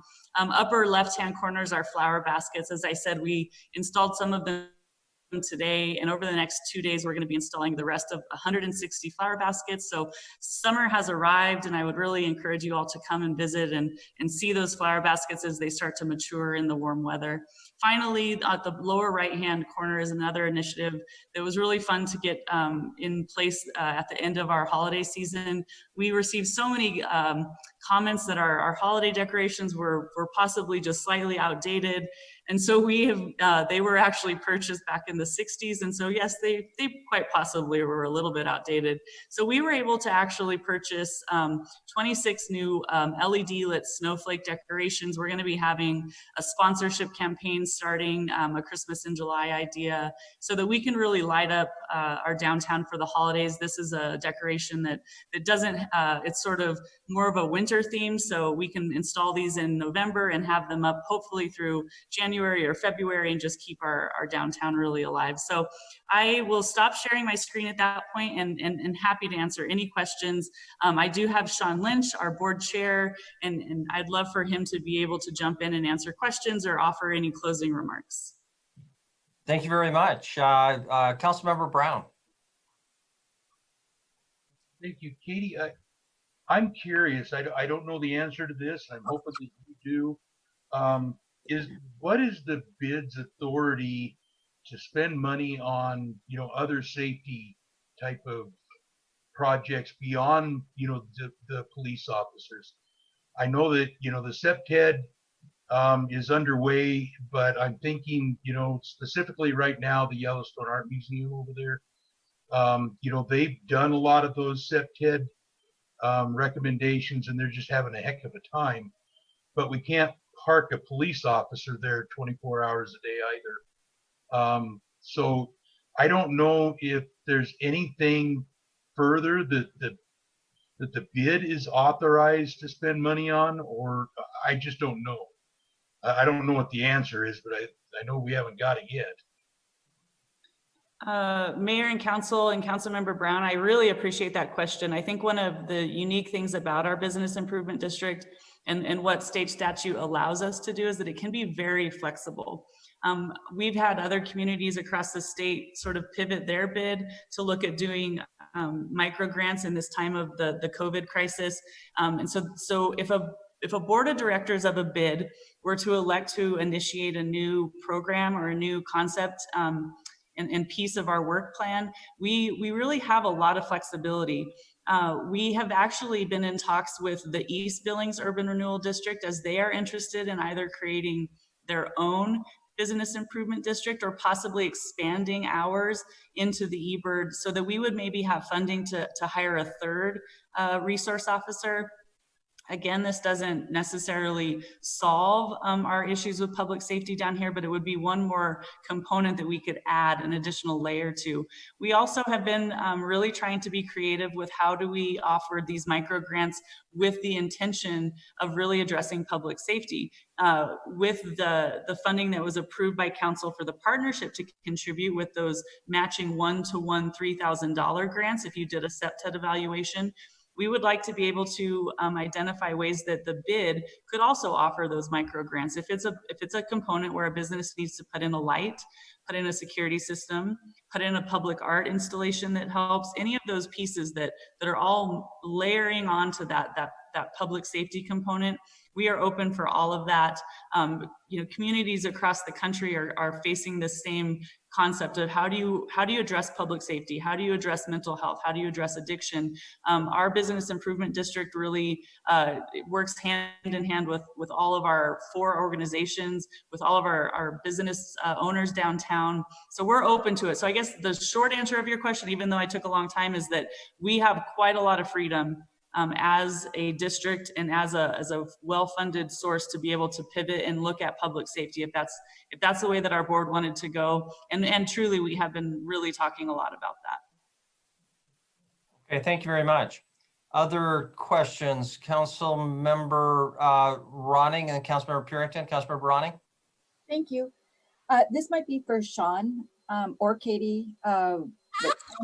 Specifically, I know your business has taken a big hit with COVID, and our downtown area is so typically alive and vital with all of the different arts businesses that we have down there, with between the art galleries and Art House and Babcock and Yellowstone Art Museum and some of the others. How are you all addressing that, and how do you see that affecting your district? Sean? Thank you, Councilmember Ronning and all council for listening to us tonight. For us right now, I think it's just too early to tell. I wish that we had a little bit better answer, but it seems day by day there seems to be a different change that comes out. And so I think making long-term plans at this point in time is just a really tough spot to be in. I don't see any of that coming back, in my opinion, until phase 3. And I'm not sure when that exactly is going to be. I think when we find out when phase 3 can start, I do believe that we'll be able to kind of push these plans forward, but with an indefinite timeline on when you're going to be able to do these things. I don't see any plans that are typically going to be put in place until we actually really know what that's going to look like. So I wish I had a better answer for you, but it seems like every day I'm on this the economic task force or the recovery task force as well. And it's every day is a little bit different situation, especially for different businesses. And the arts are easily one of the most impacted portions of this, because we're all basically in the business of gathering people. And so until we can gather people, I don't see a lot of that being something that we can remedy with dollars, or we can remedy with as much money as you want to throw at it. It still is going to be people being comfortable coming down and feeling all right being in these situations, more than any financial portion. Thank you, Sean. Councilmember Purington? Thank you. A couple of questions, actually. The first one, I wanted to get back to the organization. And so Katie and Joe, I appreciate you sending the email to me explaining some of the organizational elements. So I think there was in one of the emails that said that over 60% of the property owners, business owners, wanted to have this business improvement district. So does that mean then everybody else has to be a part of that, or is it just based on those that want to be a part of it? Mayor and Council and Councilmember Purington, I think that's a great question to clarify. The state statute does require that at least 60% of the business owners within an identified property boundary do have to approve that. If you want to go back and look at the map that was created when this business improvement district was created in 2005, one of the reasons why that map is sort of piecey and it kind of jogs in and out of places is that every effort at the time was really made to make sure that the vast majority of property owners really did buy into this initiative.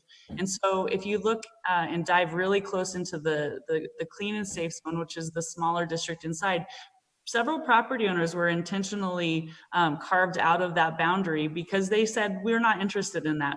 And so in 2005, past leadership of the DBA and the BID said, that's fine, we completely understand that. And so they did carve out those people. So every effort was made to make sure that if they weren't interested, they could be excluded from that. I would say that in the past 15 years that the bid has been in existence, most of those property owners have come around because they really have seen that these guys are out there, they're moving snow every single morning or multiple times a day if it's snowy, or they're out there sweeping the sidewalks, or they're going over as quickly as possible if they get a call for a graffiti tag. So most of those property owners that were initially excluded at the time have said, no, when we redraw this, we want to be included in this, and because we see the value of it. So that is sort of an anecdotal, I guess, piece for you. Do I have that in writing? Not yet, but when we renew in 2025, we absolutely will have that in writing, because we do intend to get the signatures of all of those property owners indicating that, yes, they do want to see this additional assessment. So follow up, Mayor? Sure. So if there are business owners that are not part of the BID, then they don't have access to snow removal or these other, I guess, I don't know what you call them, amenities of being part of the membership. Councilmember Parrington, yes, at the base level, if they're not included in that district and within that boundary, they don't receive the benefit of sidewalk snow removal. They don't receive the benefit of graffiti removal or sidewalk sweeping.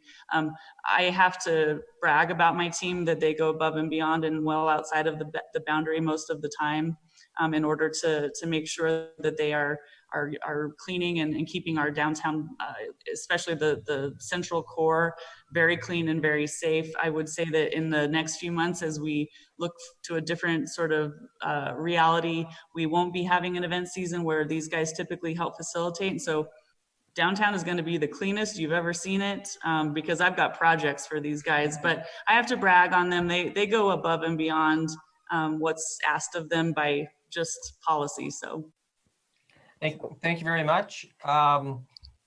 Maybe Council Member Neese.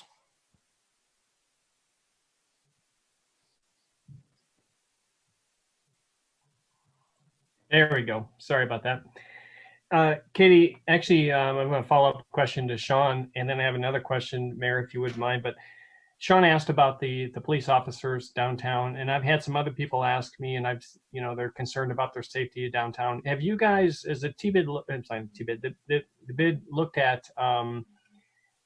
having maybe some high-level security officers around and hiring those instead of hiring police officers, so you can actually get a little bit more for your bang for your buck? Mayor and Council and Councilmember Neese, this has absolutely been part of our conversation. Currently, our contract is with the Billings Police Department to fund these 2 dedicated resource officers. And additionally, with our conversation with the eBird, the intention would most likely be to stick with the Billings Police Department. However, the board could absolutely look at the discussion of allocating some of these funds towards the private security, if that's sort of where you're going with that. And that's been discussed a lot by multiple property owners, where they would be willing to pay extra for a service like that. Again, that's one of the unique pieces about a bid, is that property owners can say, hey, listen, if it meant that I needed to pay an extra $100 a year or whatever, they're willing to do that if they have a say in how those dollars are allocated. And so that's one of the unique pieces about how our board works and how the Business Improvement District works, is that they really can drive and initiate programming and how we do this work. And so it is a really, it's an interesting kind of organization in that way, but absolutely that is part of the conversation that we've been having, just to have that increased presence of security. And again, that goes so far for that perception. Okay, thank you. And Mayor, quick follow-up, a quick question on our presentation she made. Sure, quickly. Yes, Katie, you mentioned during your presentation about you like to have the multiple fiscal years to show, I believe you said growth in the district, and maybe I misheard that. Is that correct? Is that what you were talking about? Thank you, Councilmember Neese. Thank you for allowing me to clarify. It's not so much growth of the district in terms of a physical boundary, but this assessment is based on 3 components. 1 is the assessed value of a property. 2, it's the square footage of their lot. And then 3, it's the square footage of the building on that lot. And so I apologize. It's not the growth of an actual physical boundary, but the actual slow increase in property values and new development and new investment. And so that's where you see that growth across the years, is that we see investment and value to the district growing. Okay, and so the growth that we see on that chart that you're giving is growth in actual value that you're talking about, but you haven't changed the assessments at all during that period of time. That's that correct? Okay, yeah, thank you. Assessments stay the same. Great, thank you. Very much. We're now, it's a little after 7 o'clock. We should probably try to wrap up. Maybe I'll just ask Sean Lynch. The downtown bid now has a lot of history under its belt and has proven to be very successful. What are our ability, do you think, to expand this model perhaps along Main Street in the Heights or along Grand Avenue? It'd be great to have the demonstrated pride in those areas with banners, somebody that sprays the weeds, does some promotion. whatever their needs might be, that'd be very different from downtown and more modest. Can you comment as a property owner and somebody who's been very involved with the downtown bid? Absolutely. And I would actually encourage anywhere to start a bid if they want to, especially with the issues that we're having with public safety right now, and everybody's looking for alternative ways to finance police officers. We are one of the most unique spots in Billings because we do fund 2 additional police officers that's not coming out of your general fund at this point in time. So I would encourage everyone to do that. It takes the buy-in of all the property owners. So, basically, if the property owners want it, I think that you can get it, but it's a tool that's fairly underused, and I think it could be used larger than it is right now, especially on that safety portion, whether that would be cleaning up blight, whether that would be hiring police officers, hiring private security if that was a possibility. I do think it's an excellent idea, and I think it's something that should be thoroughly investigated and proposed in any area of Billings myself. Could we ask you, Joe, and Katie to pitch in and get something like that off the ground? 100%. We are more than willing. I know that Joe's gone to the Heights Task Force to talk about bid, and we are more than willing to offer our expertise and historical data. 100%. Great. Thanks very much. And I did want to say the best part about the bid to me is that it's the most visible portion of the downtown Billings area. People see these people cleaning. They see Joe and their team cleaning. They see the police officers. So they're more apt to put the money towards that because it's something that they can tangibly see every single day. Couldn't agree more. We need to move to public comment. That phone number, 237-6196. If you are out there and you'd like to comment on this item of the downtown bid, that's the number, 237-6196.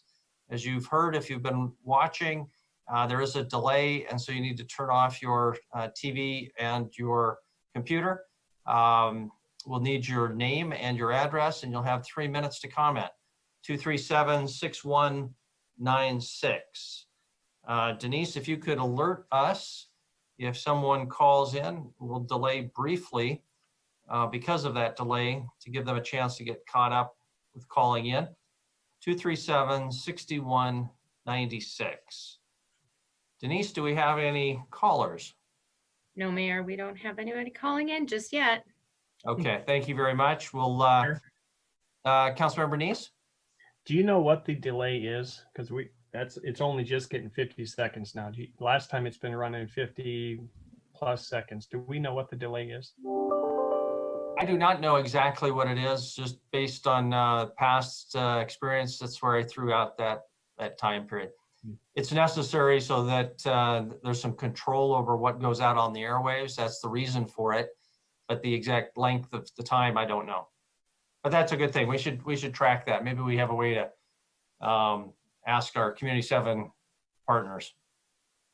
It seems to vary. It seems to vary from 45 seconds to 90 seconds. It just seems to vary. Okay, so could be quite extensive, yeah.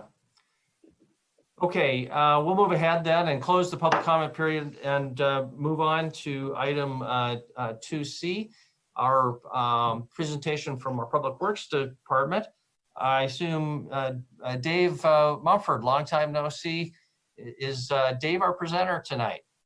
Mr. Mayor, council members, I will present along with Jennifer, so you're not bored. We'll have a better face for you after a few minutes. So Jennifer will key up the screen.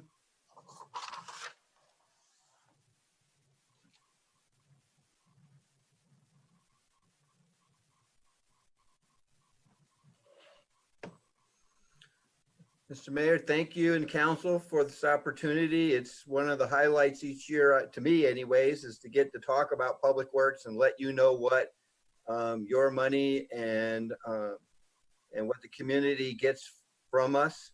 This first picture, if you don't know, this is the Shiloh Conservation Area, right? As you go in at the shelter. The Public Works organization has 6 key or core services that we do. There's a 7th service, but it is the financial part of it, and that's what provides support so that we can do all these other services, the 6 or that we have. Go ahead, Jennifer. Try to move along so you're not.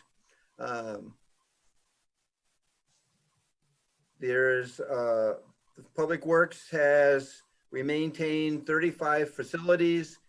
The city of Billings has assets in excess of $6.54 billion that we take care of. And we're at 259 full-time employees plus another 20 in the seasonals that we pick up in the summer. The core services, as we said, there's, as you can see there, right-of-way management, streets, traffic, storm, solid waste, waste management, drinking water. Those are the key services that we provide this community with the funding that they provide us.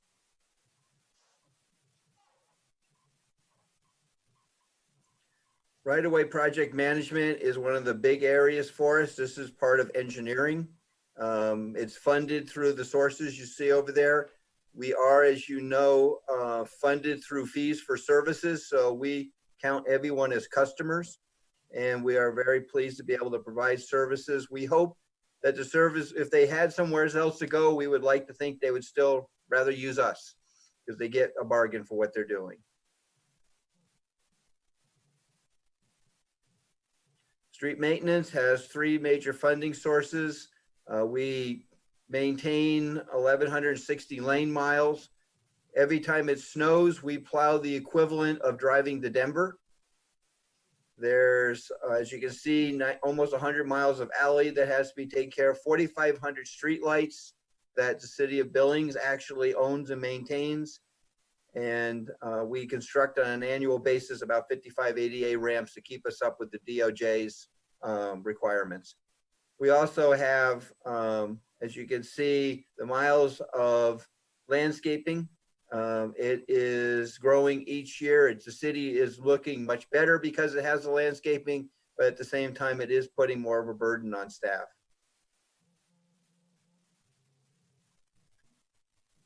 Traffic, you can see, as we said, we have 510 miles, 113 traffic signalized intersections, signals that we take care of, 15 roundabouts, the school flashers, and there's over 31,000 traffic signs that have to be maintained and kept up and have notification of them for accidents and such.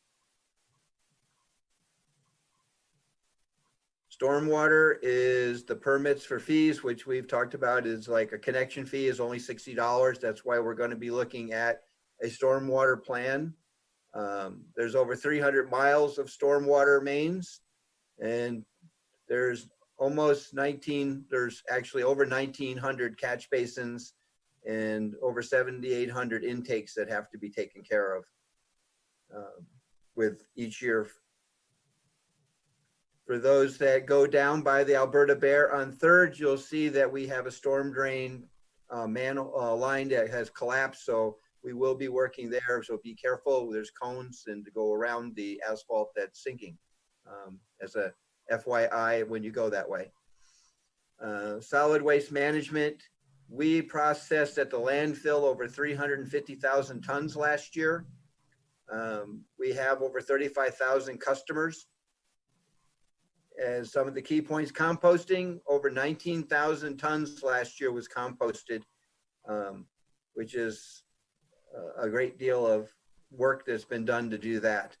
And the composting program is growing.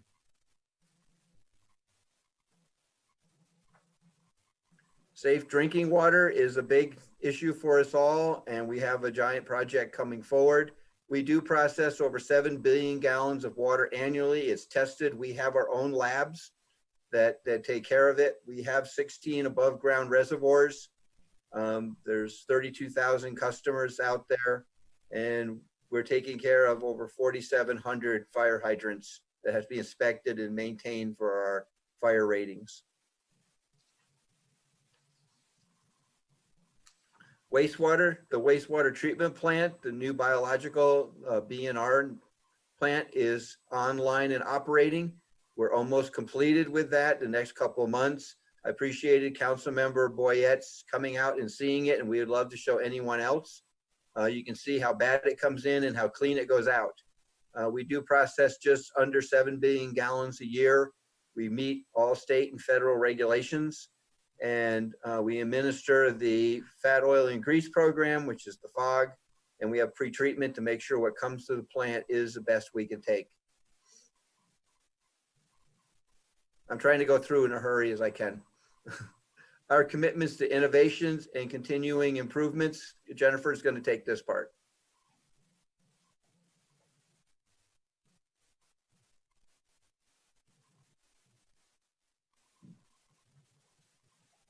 Well, maybe not. I'm sorry, Dave, but I think this part is still yours. Oh, okay. Sorry. We were trying to have this choreographed and we don't always do it well. Public Works Board and the Traffic Control Board are two of the boards that the Public Works answers to and are yours committees. We are a liaison to the Energy and Conservation Commission. I met with them today. They are a very strong board. I think the council did well appointing them, and that I see good things coming from that group.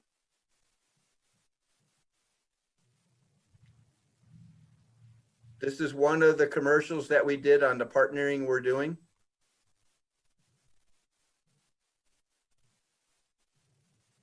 There's no, don't hear anything.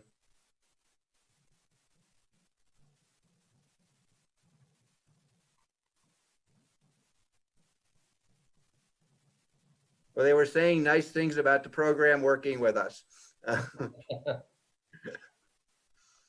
Yeah, when you share, you have to click on that you're going to share a video. Okay. It's one of the options when you share. Some of the more innovative and creative things that we're trying to do, the biogas recovery, as you know, that's going to be working out at the wastewater treatment plant. It's going to allow us to take that methane that comes off the plant and invest it or recycle it and use it for both heat and to provide about 50 to 60% of the plant's operational. It has a return on investment of 3 to 5 years. We're excited about doing that. That's coming up with this year's CIP. The composting program we're doing now with yard waste, but we are investing in starting this year in design. We are out right now to RFP for a full composting facility. One of the things that this will allow us to also do is, as you have heard probably us talk in the past, nitrogen and phosphorus is something we have to remove from the wastewater treatment plant. We are going to be not only taking the sludge that comes off, or what they call cake after it's been sterilized, we're also going to remove the bugs during the system, and that will remove, when we do, we'll be removing the nitrogen and phosphorus out of the system. We'll be able to get considerably more. That nitrogen phosphorus then we can put into the composting program and bring that phosphorus, which is a limited element within the world, back into our system and use for composting. Parks and Rec has already said they could use the composting to help on their fields and reduce watering needs. We also would like to find a nonprofit group in town to work with us that could actually maybe work on bagging or something of it and selling it to help out with, like the Audubon Society or somebody who would like to do a joint venture with us on a private-public partnering to use that composting. The CNG program has been going on for a number of years. We are in the process of increasing the number of trucks that we use. It is saving us considerable fuel costs. As it says, about $10,000 a year per vehicle and a 6.4 year return on investment. The trash for gas, which is the methane that MDU takes off, we have gone over the 1 billion cubic feet, and we're heating the equivalent of about 2,200 homes a year with the gas that comes off. And I believe we're over 250,000 in revenues from MDU that go to the general fund off this program each year.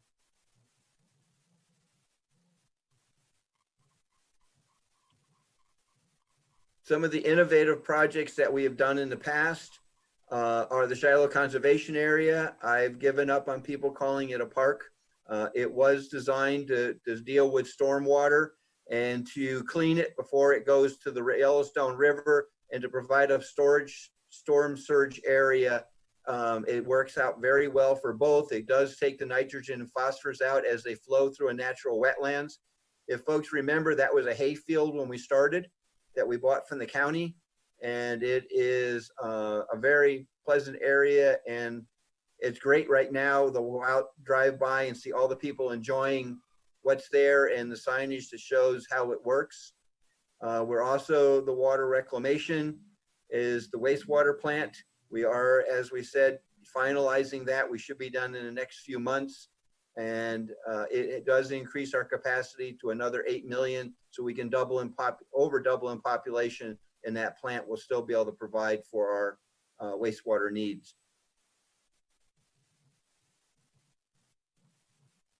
The West End reservoirs, as you all know about, we're going to be bringing forward to you some new photos and things. We're at 30% design. It's very exciting, and we really appreciate your support on that project. The landfill transfer station should be ready by September. That will enhance our ability to not only do a cleaner operation, but a much more efficient operation where the trash goes inside. We'll be able to handle much larger loads.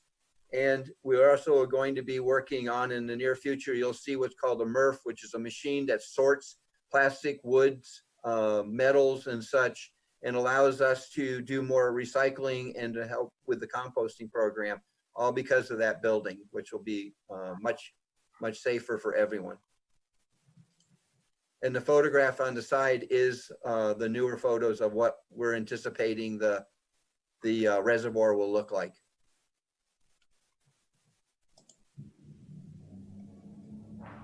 This is where Jennifer's taking over. Okay, thanks, Dave. So for a number of years, Public Works has committed to using technology to maximize our efficiencies, provide better customer service, and also to save money. So we implemented AVL, which is automatic vehicle location, in our vehicles a few years ago. This allows us to know where our vehicles are for both better employee accountability and safety. It also gives us the ability to dispatch orders to the closest vehicle. It's been a great tool for us, and other departments have tagged on to our contract to leverage AVL in their departments as well. Public Works was also the first user of GIS and CityWorks in the city organization. We are continuing now to invest in our GIS system for the benefit of the entire city by partnering with both our internal GIS staff and a consultant that will improve the GIS system to not only better and be better and more efficient for staff, but also be better for public interface to enhance community engagement, give us the ability to easily utilize GIS at meetings as well, including council meetings. So CityWorks is a GIS-centric management software that helps us fully leverage our GIS data for better decision making. Public Works also changed its streetlight standard to LED several years ago, so all new city light districts are LED. The cost of electricity for LEDs is about 25% less than the cost of high pressure sodium lights. LEDs also last 2 to 3 times longer, so we have less maintenance costs for the LEDs as well. And then Public Works also started improving its traffic technology several years ago, and to date we have grid smart cameras at 58 intersections. This allows staff to have real-time monitoring to see what's going on at these intersections from their desktop. This year we also implemented WaterSmart alongside Invoice Cloud. WaterSmart is software that allows water customers to be more in control of their bills by being able to track their consumption, get alerts about high consumption and leaks. Invoice Cloud, it replaced our older, kind of archaic online payment system that we had. Both products have been very well received by our customers. So I'm going to attempt to show this video. If you cannot hear it or see it, just wave and I will stop it. Public Works is excited to offer Invoice Cloud, an easy, convenient way to view and pay utility bills. Go to BillingsMT.publicworks.gov. Click on Payments and Utilities at the bottom of the screen. It's fast, easy, and secure. Check out Invoice Cloud today. So that is a video that we made alongside with Q2 to promote Invoice Cloud, try to get people migrated that way. We're also constantly looking in Public Works for ways to maintain our service levels without increasing our rates. So one program to do this was put in place clear back in 2005, and it's the in-house pipe bursting program. So this is a form of trenchless pipe replacement technology that can be done without downsizing the pipe. In fact, we can even upsize the pipe in certain situations. Pipe bursting can't be used everywhere, so it's still necessary in many areas to use open cut pipe replacement. But when pipe bursting technology can be used, it greatly minimizes road disruptions and it can be done at a lower cost. And then I'm going to talk for a minute on asset management, just because it's such an important initiative for Public Works. And we started that this year with council approving our phase 1 contract with the consultant. You will see next fiscal year, a phase 2 contract amendment, and phase 2 is the implementation phase of asset management. So comprehensive asset management is a continuous improvement strategy that involves a set of practices and processes to maximize the return on investment for our assets. It helps improve decision-making relating to the new and aging infrastructure, and enhances organizational performance. It really takes 3 main things into consideration: service levels, risk management, and life cycle considerations. This will move us from our traditional CIP approach of looking at capital costs to a different approach in which we consider the entire life cycle costs, and it will also give us better data-driven decision-making tools that we can use and that we can bring to council to explain how we are making our decisions. Asset management, though, really isn't anything new.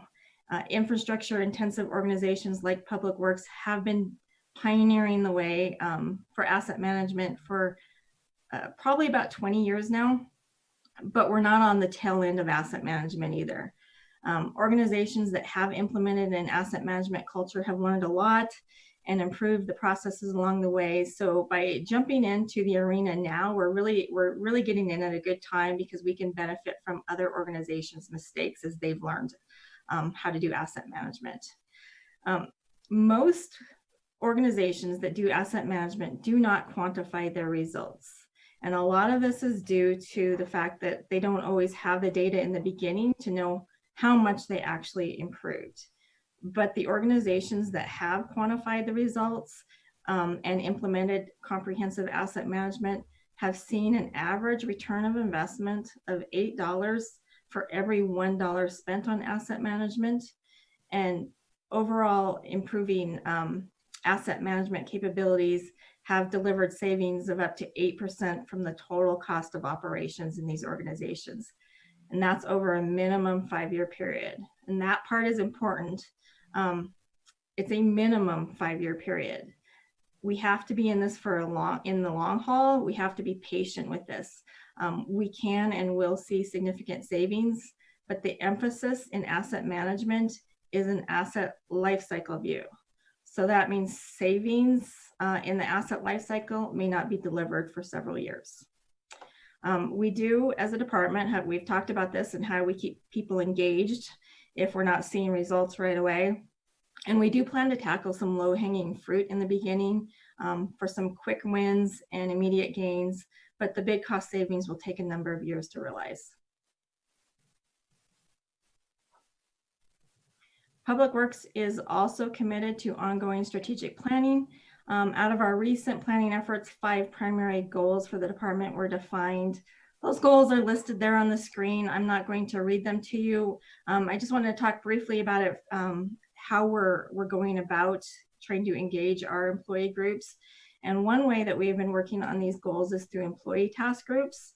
So Dave, myself, and each division manager is leading a task group made up of supervisors and frontline employees to start getting all levels of employees engaged in our department vision and goals.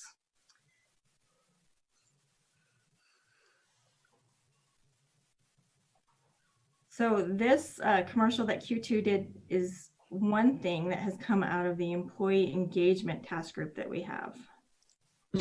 City of Billings Public Works wants to invite you to a public education meeting to learn more about water main breaks and street maintenance. The meeting will take place at the Billings Public Library on Wednesday, February 19th at noon. We look forward to seeing you there.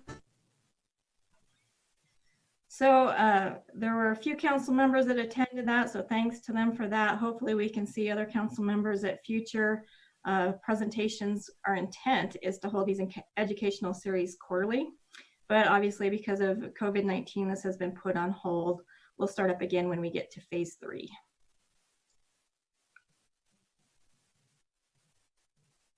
All right, Dave, I think it's back to you. Yeah, one thing I'd like to follow up on with the strategic planning within the department. We've also started quarterly meetings about a year ago of all the supervisors. We are, like most large organizations, we do tend to be siloed. And so we've started having meetings where each group comes in and talks about what they're doing and what's coming up and how things were working in their areas, and sharing and getting them to actually sit with other people in the department and get to know each other, which I think is an important part of how we move forward.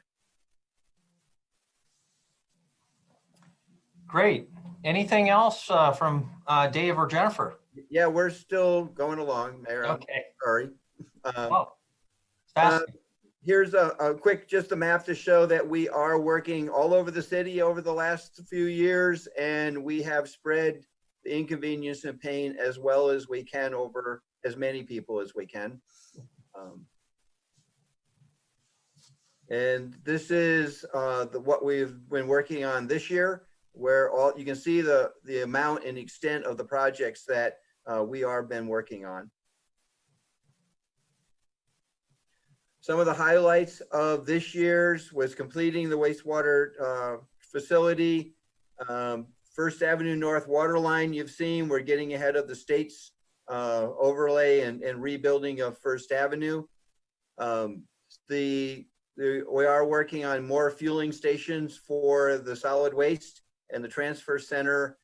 The King Avenue East improvements are a big issue that we're going to be getting rid of or improving that area. Grand and Virginia, the signal work is just starting out there. We are working on that, and we have other signal projects, but this is just sort of a list of what you have approved that we are working on this year.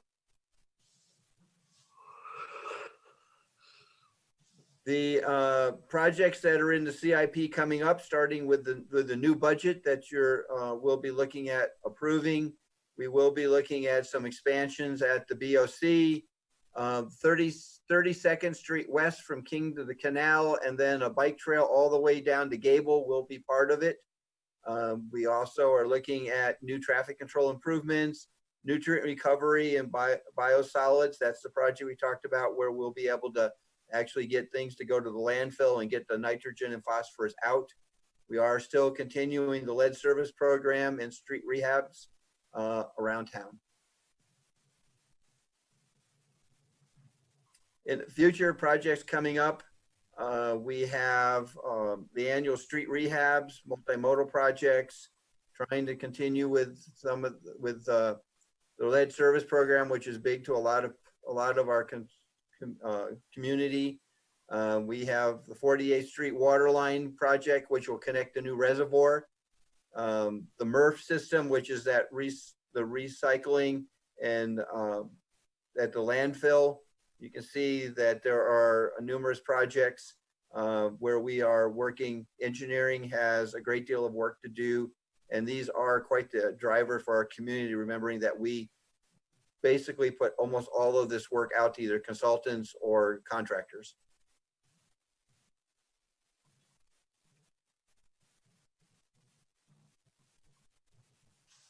These are the significant and high priorities.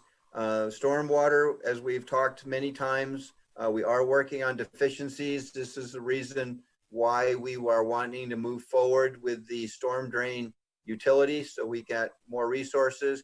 The bottom picture, that yellow that you see, that's where one of the where the gas utility actually went straight through our storm drain system, and we ended up with plugging the line, couldn't figure out why, and we went into camera and we found that they actually just bored right through our pipe when they were installing, which we didn't know until we had the problems. Roads, paver expanding. The showing up in the corner, you'll see where it says funding cycle and recommended cycle for overlay and chip seals. We are still off from where we were, but I would like to let you know that 10 years ago, we were almost double the funding cycle. So we have come down significantly and been putting effort into making this community's resources last. That infrastructure is important and our assets that we have to take care of. Streetlights are an area that is going to be something that we are going to have to address. We do have aging infrastructure, as we've briefly mentioned. The current way that funding sources are, we would have to actually go back and look at streetlight maintenance districts to get funding to actually rebuild them completely. They're only for maintenance. And so we are limited in our methods for funding, and we will be trying to bring options to the council in the next year on how we can start to address some of the streetlight issues for the aging infrastructure. Wastewater is a program where we do put money in every year to replace and keep up the system, but with all things, with 500 miles of pipe, we are looking at pipe to last 180 years right now. So that is, but we are very lucky in Billings that for both water and wastewater, we do have a replacement program. If you go to most other cities, they don't have that in Montana. So the council and the mayors, this one and past, have been very helpful, allowing us to have a program to keep up with it. Budget highlights will be Jennifer. We're trying to move along. Hopefully we'll keep you awake until this is over. Doing great. I will go quickly. Before we get into our budget numbers, we're going to quickly discuss the financial impacts of COVID-19. First, show a Q2 commercial that we put out quickly after the governor's shelter-in-place order went into effect.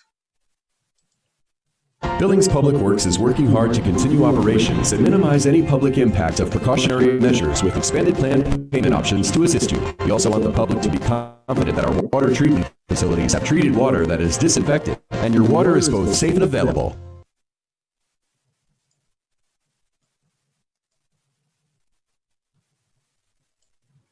So that commercial mentions expanded payment plan options for customers.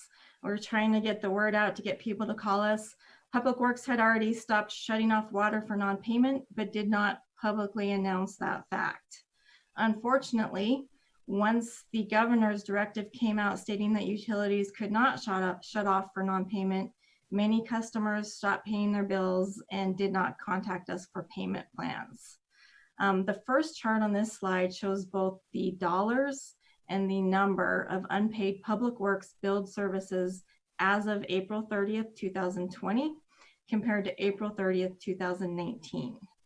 Receivables then are up by $776,000 or 22%.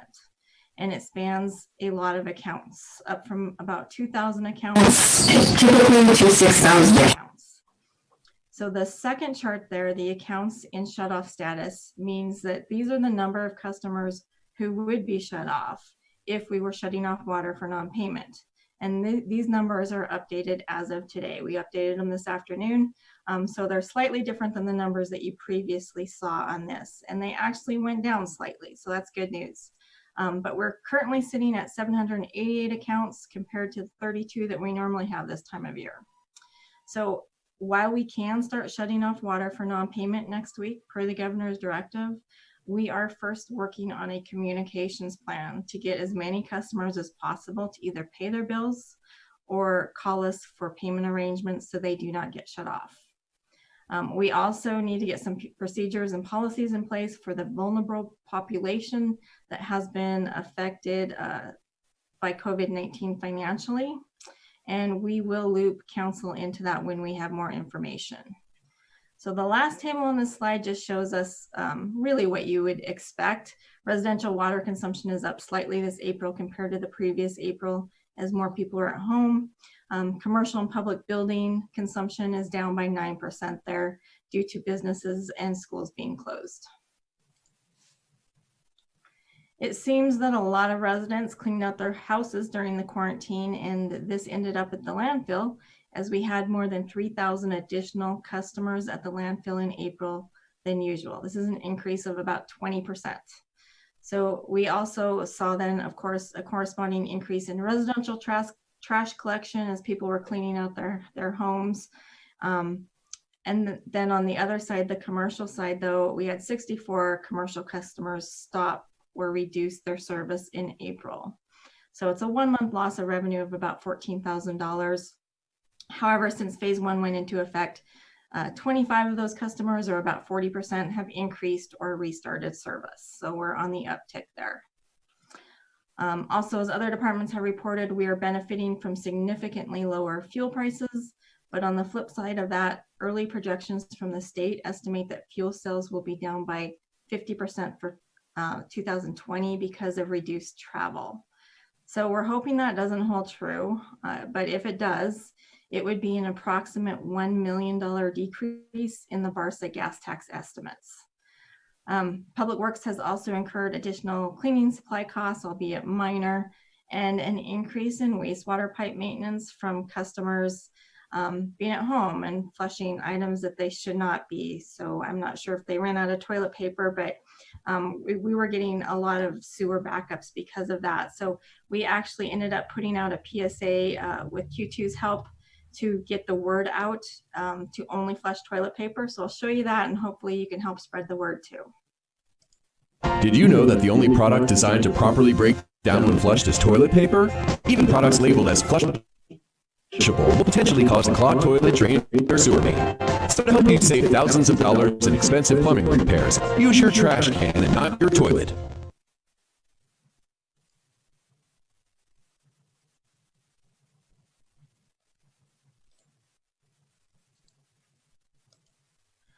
So I'm not going to spend much time on this slide. We just put it together based off of numbers really from the American Public Works Association, who has studied other public works organizations and created some generic numbers based on the dollars of infrastructure investment and the dollars spent on supplies to estimate organizations, public works organizations' economic impact. So we did not conduct our own Billings Public Works specific economic impact study, but approximately we are responsible for creating approximately 1,660 jobs per year and have an economic impact of about 305 million. So when COVID-19 first started to affect Montana, we as a department had to figure out what we should be doing and what we could be doing. And the answer really was to continue doing as much as possible, because the more we cut back on our investments, the more it hurts the economy. So our investments in infrastructure are critical to economic recovery, so we tried to continue as many services as we could. Getting into the actual budget numbers here, our budgeted expense for the year FY21 is $118.2 million. This is a decrease of $23.1 million from the previous year. Revenues are budgeted at $115.2 million, an increase of $4.3 million from the previous year. This chart breaks down the FY21 expense budget by categories. Public Works is a little different than most every other department in that personnel expenses only represent 20% of our budget, and those expenses for FY21 are $23.7 million. O&M of $40.4 million comprises 34% of the budget. Capital is budgeted at $41.3 million, 35% of the budget. Debt service is for prior capital projects and is 9.7 million or 8% of the budget. And then we have interfund transfers budgeted at $3 million.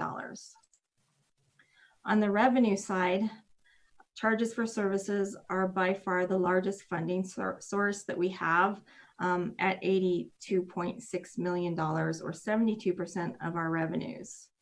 Charges for services are primarily for water, wastewater, and solid waste services, but also include several other internal charges for services. And then the next largest category is special assessments at 20.6 million or 18% of revenues. Assessments include SMDs, arterials, street light maintenance districts, storm, and then encroachments. Other governmental revenues of $4.5 million is made up of a few items, but is primarily gas tax revenues. License and permits are estimated at $215,000. Interfund transfers are $1.8 million. Interest earnings are estimated at $1.5 million. And then debt proceeds of $3.8 million are from the sale of bonds related to SIDs and sidewalks. The chart here shows revenue and expense by each of the funds that Public Works manages. I'm not going to go through it in detail, but just wanted to point out that in Public Works, when a fund is projected to use more cash than it will take in during the year, such as what's going on in wastewater, storm, and solid waste, it is a planned spending down of excess reserves for capital projects. Some funds are in the opposite situation, in which we are accumulating cash for future projects, and that's what's going on there in the water and gas tax funds. So this chart shows the changes in expenses by category. Obviously, our biggest change is in capital, which decreased by $26 million. Capital fluctuates widely though, and next year we will be back up with a big capital year. Personnel increases are $374,000, and then O&M increases are $2.5 million, and those are detailed on this next screen. So these are our primary O&M budget changes, and I'm not going to go through all of them, but just hit on the big ones. All of these increases, though, are detailed in our budget overview that you should all have. The $200,000 for motor vehicle parts and labors is primarily for solid waste. The vehicle parts and labor budgets have not increased in accordance with the increases in the fleet and have been over budget for several years now, so we bumped that up to get them in line with actual spending. The biggest increase that we have in O&M is that $800,000 for the cleaning of 2 digesters at the wastewater reclamation facility. Digesters should be cleaned every 5 to 7 years and were last cleaned in 2011. And while this is a big expense as far as O&M goes, it is a plan for expense and has been accounted for in our 5-year financial plan for many years. We also requested 2 additional maintenance workers at the landfill that will be needed upon completion of the landfill transfer station this fall. This increase with benefits is $122,000 and change. And then asset management, we already discussed in detail. The estimated phase 2 amount that we'll be bringing to council is $600,000. And then the next 2 on the list are for public media campaigns and lobbying and grant writing. And they're really the continuation of what Public Works started this year. The $120,000 is to continue the partnership with Q2 for public outreach for 1 more year. And we've really had a lot of extremely positive feedback about these efforts.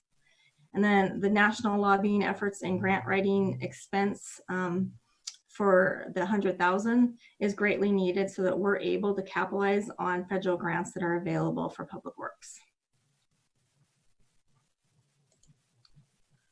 So we'll start going through our proposed rates and fees for FY21, starting first here with storm. Storm assessments generate $4.5 million annually. Typically, our rate increases are tied to the Construction Cost Index, or the CCI, which was 2%.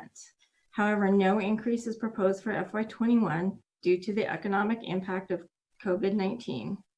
And this is a loss of revenue of $90,000 in FY21. The long-term impacts of no rate increase on our purchasing power is much greater over time, If we do not make up for this year's 0% increase, in 5 years, our loss in purchasing power will be about $500,000, and in 10 years, it will be a little over $1 million. The average residential storm fees for Billings in various cities is shown in that chart at the bottom. We're at the bottom of the barrel when it comes to charging storm fees. $45.94 is our average amount in Billings. And you can see that Kalispell and Great Falls are more than double what we are charging. Bozeman's up there too at $73.80. So likewise for arterial fees, we would have requested a 2% increase, but are proposing 0% due to the impacts of COVID-19. For arterial, this is a loss of revenue of $87,000 in FY21. If the FY21 0% increase is not made up for in subsequent years, it's a 5-year loss of $462,000 and a 10-year loss of just under $1 million. We've actually seen this before with the arterial fund when it did not receive annual rate increases. When the arterial fee was first implemented, it was created to generate enough revenues to build a mile of road. It is now about 1.6 miles shy of that, or 1.6 million shy of that, because of the loss of purchasing power the fund has already seen when it did not increase with inflation. Street maintenance district fees generate about $9.1 million from 2 districts. District 1 is essentially the downtown area, and they receive extra sweeping, snow plowing, and hauling services. District 2 is the entire city of Billings. Rates for SMDs are typically based on the amount that we would require to maintain our current level of service. The increase that we would have asked for is a 3.5% increase in SMD 1, and that's that downtown area, the small district. And then we would have asked for a 1.9% increase in SMD 2 for an overall 2% increase. We are proposing no increase again because of COVID-19 in FY21.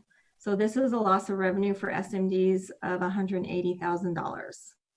So if we do not make up for this lack of rate increase in subsequent years, the 5-year loss is almost $1 million, and the 10-year loss of purchasing power is more than $2 million. And then the chart here shows the average annual SMD fees for the average residential lot, $125.16 for Billings. Bozeman is more than double what we are charging for SMDs at $280.30. The bottom line really is that we don't have enough funding now to maintain the community's desired level of service. We have a long list of items that need to be taken care of. Street traffic went and got some of these pictures that they knew that they had problems out there. They reluctantly sent them to us because these are not the pictures that we like to show in public works. But we have long lists of potholes in the streets that need to be repaired, painting that needs to be done, alleys in need of maintenance, signs needing to be replaced, landscaping needs, weeds, traffic signal infrastructure repairs that are needed. And we just don't have the resources to get to all the needs as timely as residents would like us to. So we add to that the combined impact on streets from a 0% rate increase for both SMDs and arterial. It comes to $267,000 in FY21.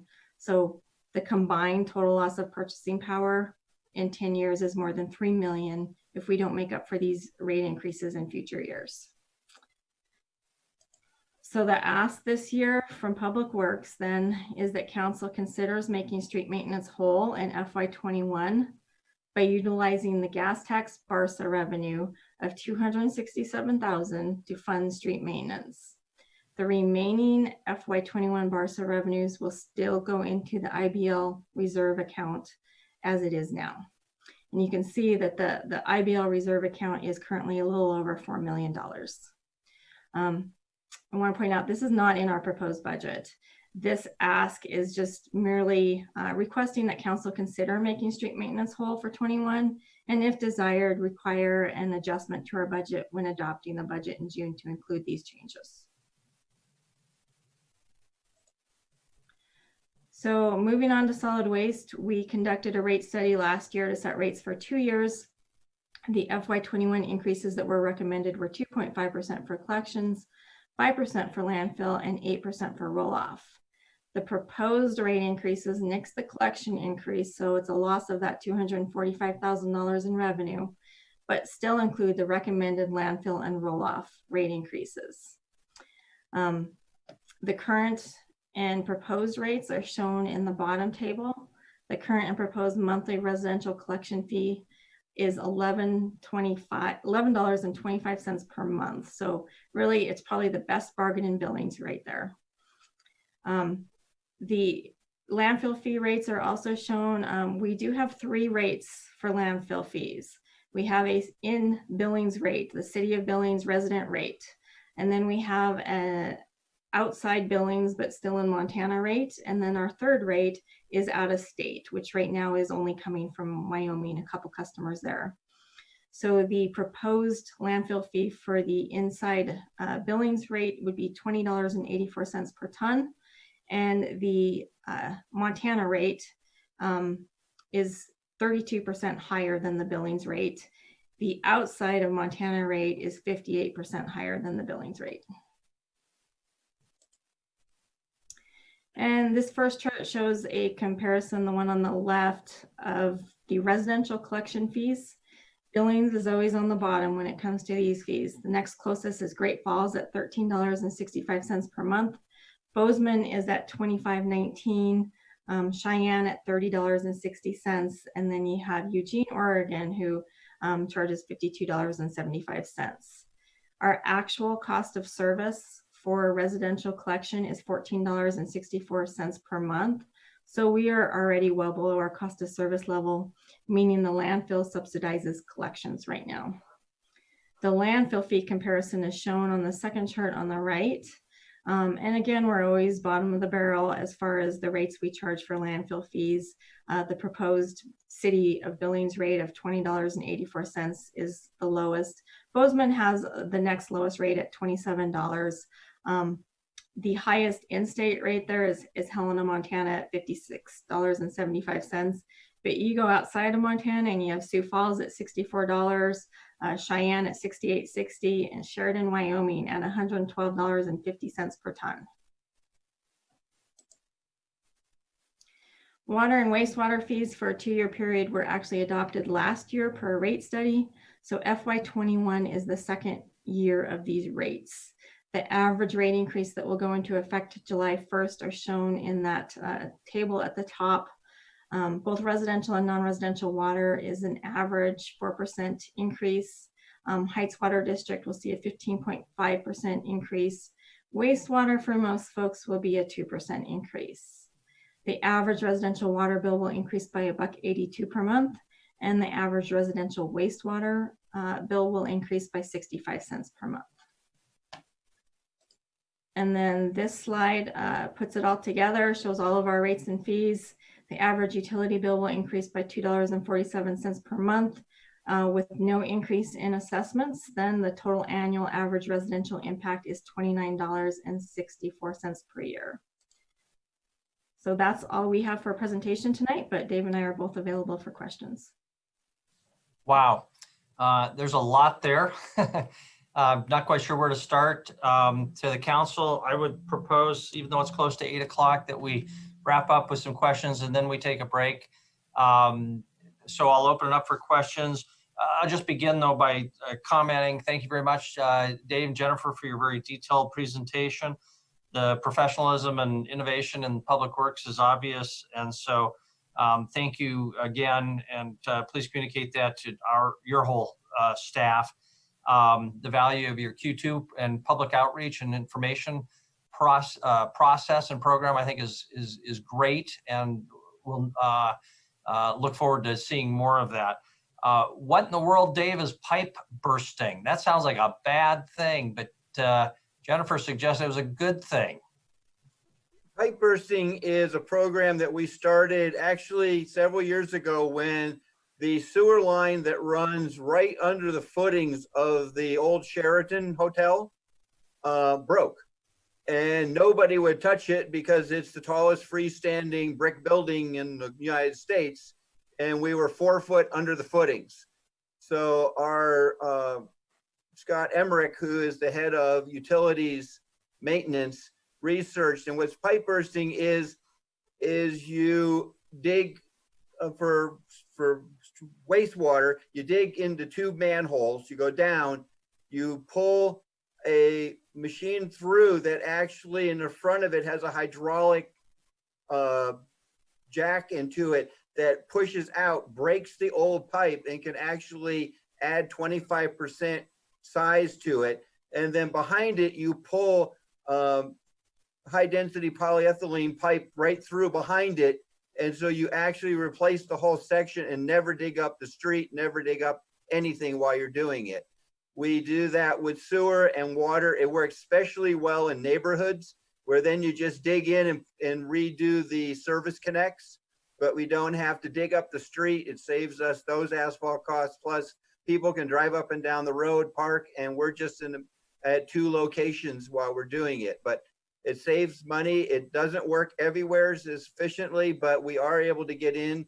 We've actually worked in areas with concrete blocks where they were poured around pipes, so whole joints. And we've actually been able to break the concrete and bring new piping through. So it's a very efficient, innovative method. We're the only ones that are doing it, but in the region, but it is something that's been working well. Fascinating. Thank you very much. Other questions for Jennifer or David? Councilmember Purington. Thank you. I think it's more of a laparoscopic exam on your streets. That's what it sounds like. I think so too. So I had a lot of questions, but I think you covered a lot of them from your presentation that we got online. One of the things that and you really addressed it, and I appreciate that, and I think Jennifer was the one that went through it, is there a plan to start increasing the non-resident fees, whether it's in solid waste, and I think the water was also one of the things that we had discussed earlier at another meeting. So is there a plan to do that? Well, we do a water and wastewater, we do a cost of service study that is done by an outside firm each time to look at what is a reasonable rate. With solid waste, we do add, in both water, wastewater, and solid waste, we do add an excess fee onto them for out of service areas. Jennifer can add more to it, but we do look at it, we do raise them.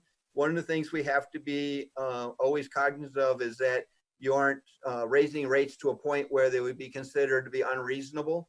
There still has to be some rate reason for the increase, but at the same time, they are getting a great benefit from something that they don't have to have. And so we do take into account. You can see that out of state, like solid waste is paying almost twice the tipping fees that residents of Billings do. I don't know if Jennifer has anything she wants to add to that. Or did she? Nope, apparently not. Okay, thank you very much. Did that answer your question, council member? Yes and no. I understand it when you compare it to what the residents are paying, but when you compare it to the graphs that Jennifer was showing what other cities are charging, especially for non-residents, it seems like maybe that's something, because I noticed that your percentage was still the same for the non-resident. Was it the water or something? I don't know if it was water or waste, but it was, everyone had a 5%, whether it was city or non-city, it was still a 5%. And so it seems like for non-residents, they're still paying quite a bit less than what other communities would be charging.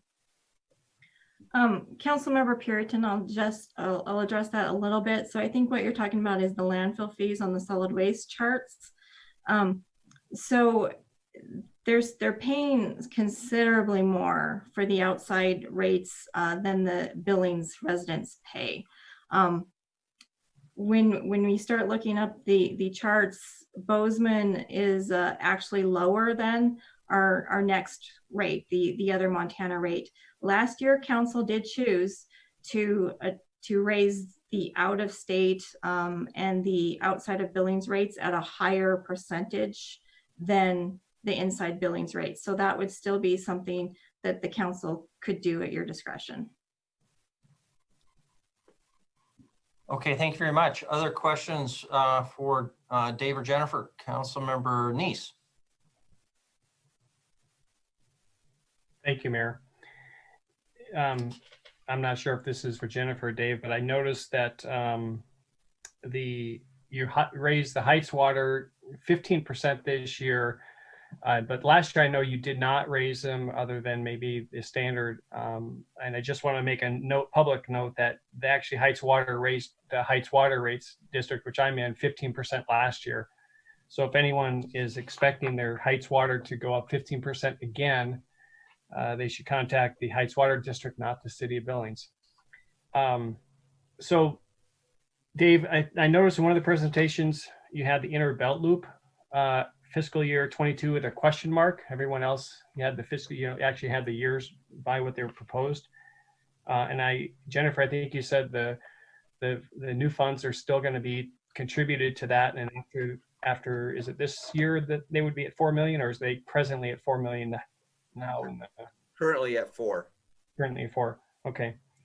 And so I believe didn't the last feasibility study and plan indicate that there was enough sufficient funds to start that project by doing, I believe it was the groundwork on that? Do you recall that? So in the last CIP process, council directed staff to move that to FY22 and use the build grant funding to do it. So if we get build grant funding, we would have that money available in FY22. But if we do not, we will not have the phase 1 cost that we are looking for is 7 million. So we would not have the 7 million for another couple of years.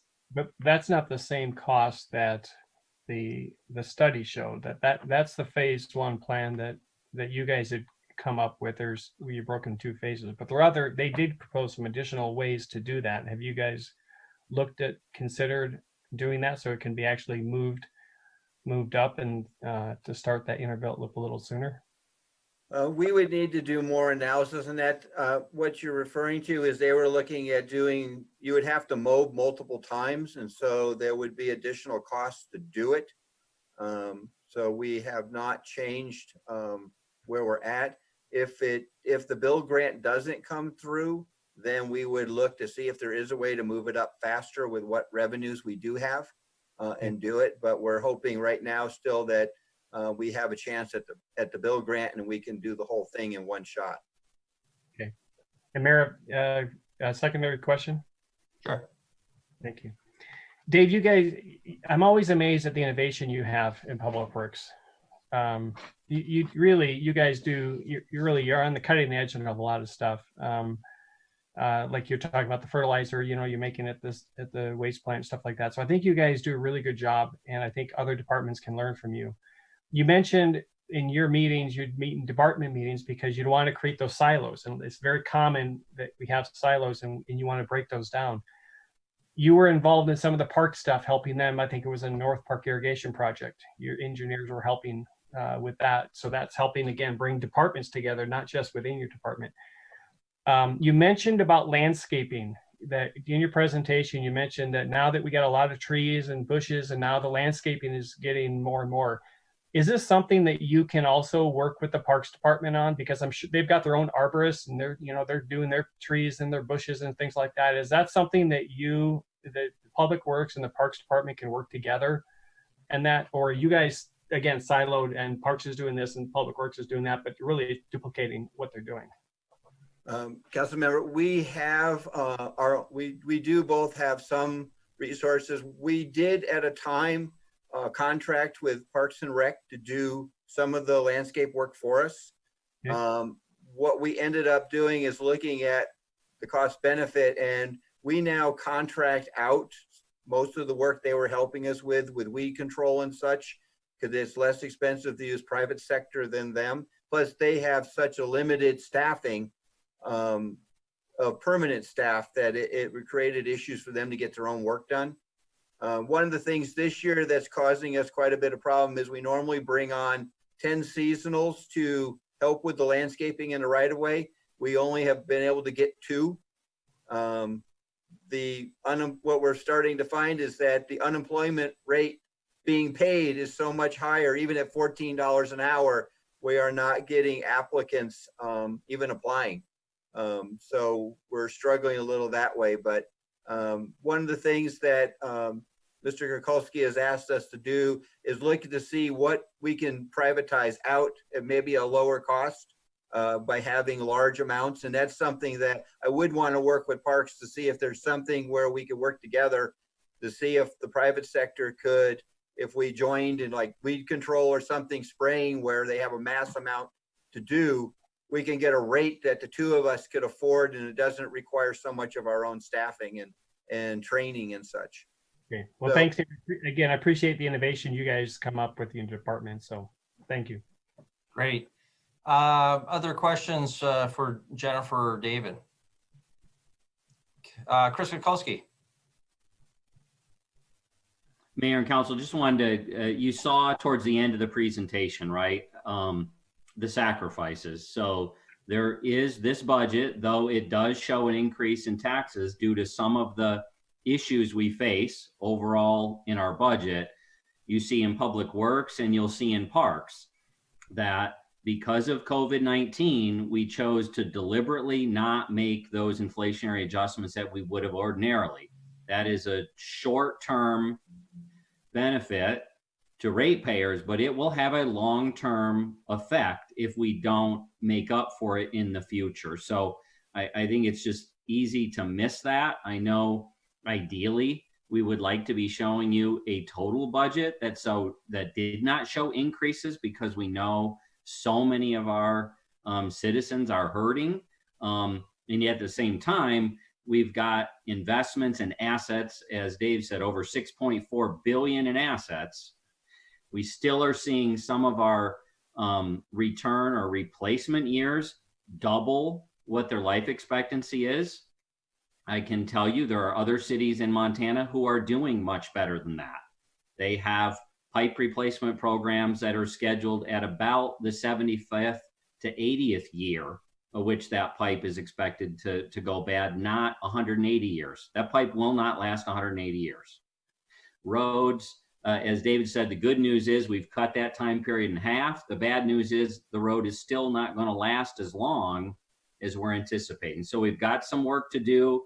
I do stand behind what we're recommending in offering relief this year, but I ask you, as we get into future budget years, that you not look at this as the new norm that we should be doing year in and year out, or we will fall further and further behind. So thank you.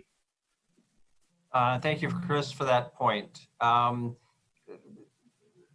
anybody else, before I go back to Councilmember Purrington, because she's asked questions, does anybody else have any questions? If not, Councilmember Tricky.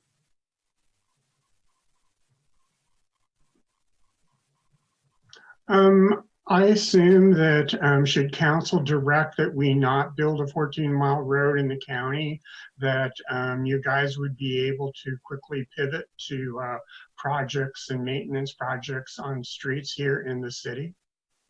If there was a change in capital improvement program directive, we have a backlog that we could pivot, yes.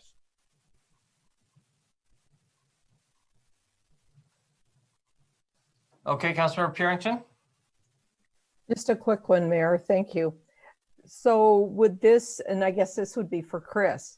So with the relief that Public Works is giving to the residents, is that, can you apply for COVID funds from the state to replace those? These are rate increases that we're passing on. So nothing eligible is for money that we're choosing not to charge at the higher end. So. Other questions for Public Works before we open up for public comment? We're getting close to that public comment period. Members of the public, that phone number 237-6196. Get ready to dial. Any other questions for Jennifer or for Dave? If I could make one quick statement, Mr. Mayor. Please, Dave.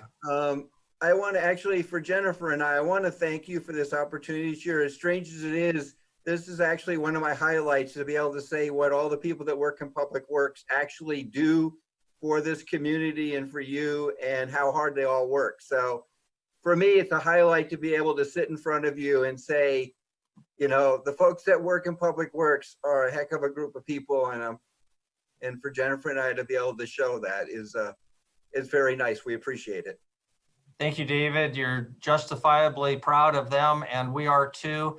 And one thing I think that this presentation makes clear is our need to get the story out, to let people know what their dollars go for and the successes that are out there. So everything you've done there in that way, we encourage, or at least I do, and I'm sure the rest of the council members do, and we look forward to more of that in the future. That's an important message for not just your department, but our entire city benefits from getting that message out. We are open now for public comment. That number 237-6196, 237-6196. Please feel free to call that number. We'll need your name. You'll have 3 minutes, and give us your address as well. There is a delay, so please turn off the television or your computer, or you'll be confused. 237-6196. We'll give a few more seconds, and while we're waiting for their Councilmember Neese. Thank you, Mayor. Dave, one more question about, you mentioned about, and actually Jennifer had mentioned this about the asset management. It'll be different from the CIP process. And maybe I haven't seen the presentation on that, or maybe you can refresh our memory or send it back to me later. But I envision this similar to what we're doing now with the equipment replacement plan. I look at Andy's got this Excel spreadsheet that goes out and it shows all the asset lifetime and what we replace. So every department puts it in towards that. So is that what you're talking about in this asset management plan? So you're going to have, you know, not just the equipment, but all your roads and your sewer lines and everything in there indicating what that replacement is. And so we will actually start saving for those replacements in the future. Is that what this is going to be? Councilmember Neese, it's actually more comprehensive than that. It's an entire set of processes that we will be kind of redoing in Public Works. And when I mentioned that it's a change in how we're going to look at the CIP, when we as a department do the CIP, we're basically looking at those capital costs. How much does it cost to put a road in? How much does it cost to put a water pump in?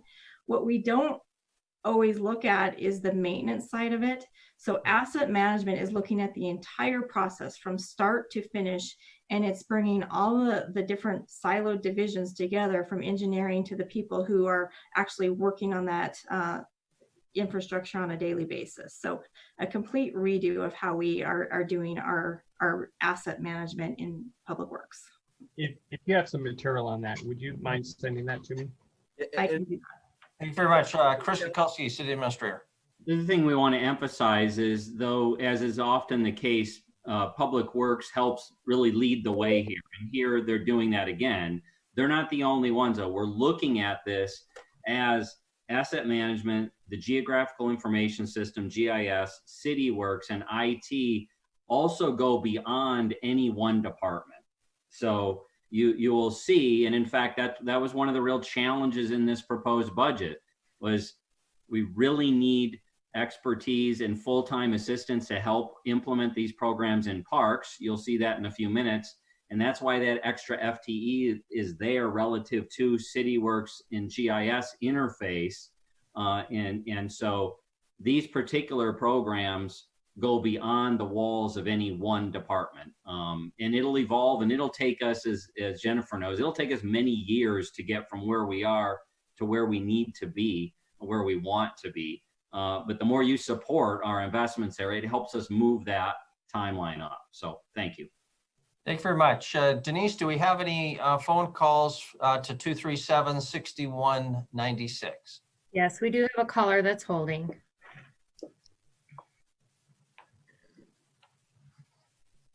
Hello, and thank you for your call. You've reached the public comment period for tonight's City Council meeting. May I have your name and address, please? Tom Zerba, 1747 Wicks Lane. Go ahead, Tom. Yes, I urge you not to forego the normal increases in these rates for arterial street, water, sewer, garbage, etc. This is what the city used to do. There'd be no increases, and all of a sudden there'd be a big increase. If you try to make up for this zero this year and the coming year, it's a double increase. Those is hard. Even in good economic times, those bigger increases do not work worth a dog. The normal increases that you've been doing are a lot easier to swallow than even a double whammy in another year. So please, if you're going to make it up, just charge it this year, because it'd be a lot easier to swallow than a double increase in a future year. That's my comment. Thank you. Thank you, Tom. Thank you. Denise, do we have any other callers? No, Your Honor, we do not. Okay, people have had time to call, plenty of it, so we will close the public comment period on item 2C. And again, thanks to Jennifer and to David and all of your staff and your hardworking members of the Public Works Department. With that, council members, it's 8:19. I would propose we take a break, come back and get our parks presentation. Our parks staff apologizes for not getting to you before now, but we'll be a little fresher if we take a break. So it's 8:19. Let's aim to be back as close to 8:25, which will only be in about 5 minutes as we can.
Good to see you, Michael.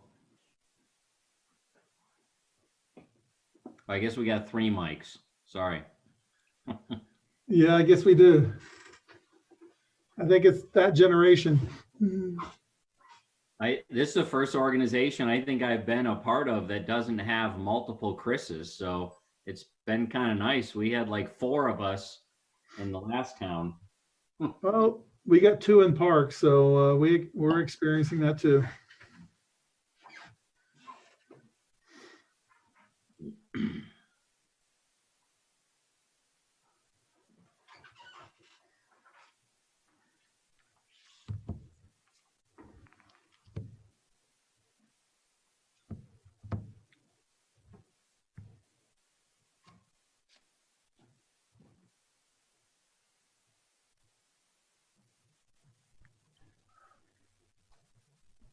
Congratulate Corey, or Corey, if you can hear me, congratulations on getting your stuff through the health department. I'm sorry, Mayor, whenever you're ready.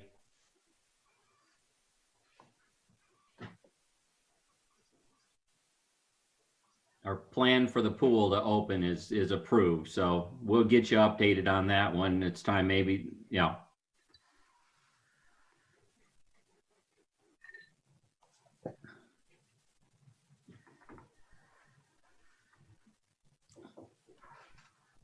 One, 2, 3, 5, 6. As we're waiting for these last couple, I will say Billings' swim team at the high school deserves and will have a lifelong set of stories to tell about how hardy they are in swimming, training in wetsuits out on in the lake.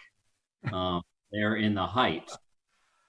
So Wyatt's daughter can attest that that is what you do when you're in swimming in Montana. Is you put a wetsuit on and you jump in the water.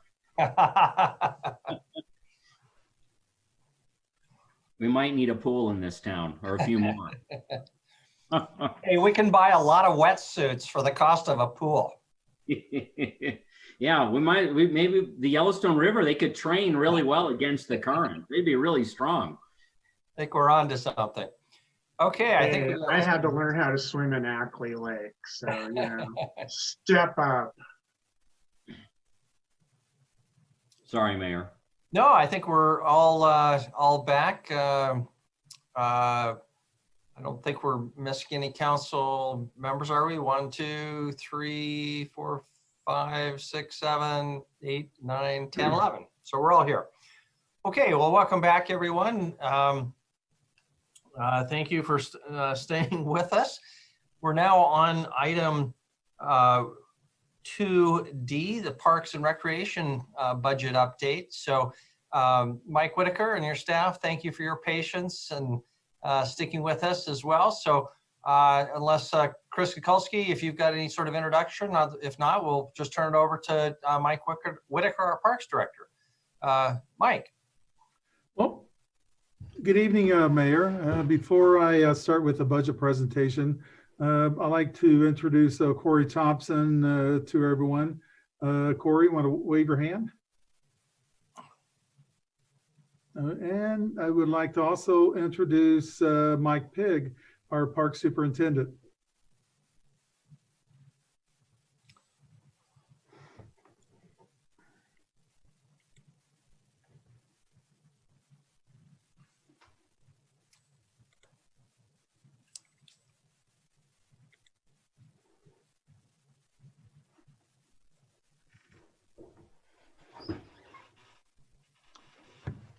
Well, can everyone see the PowerPoint?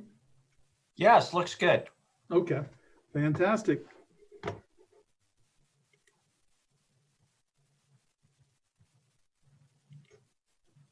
Well, these are the topics we will cover tonight.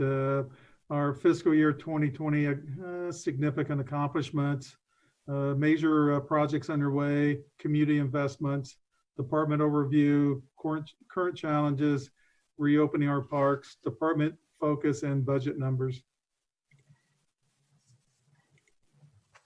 Primrose Park playground renovation was completed in fiscal year 2020. The budget for that project was $250,000, and the final cost was $120,593. And a lot of that savings came from utilizing our parks crew.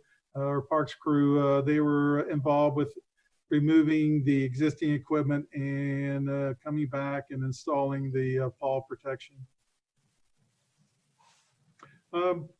Phase 1 paving at Riverfront Park was completed just recently, and the budget for that paving was $250,000.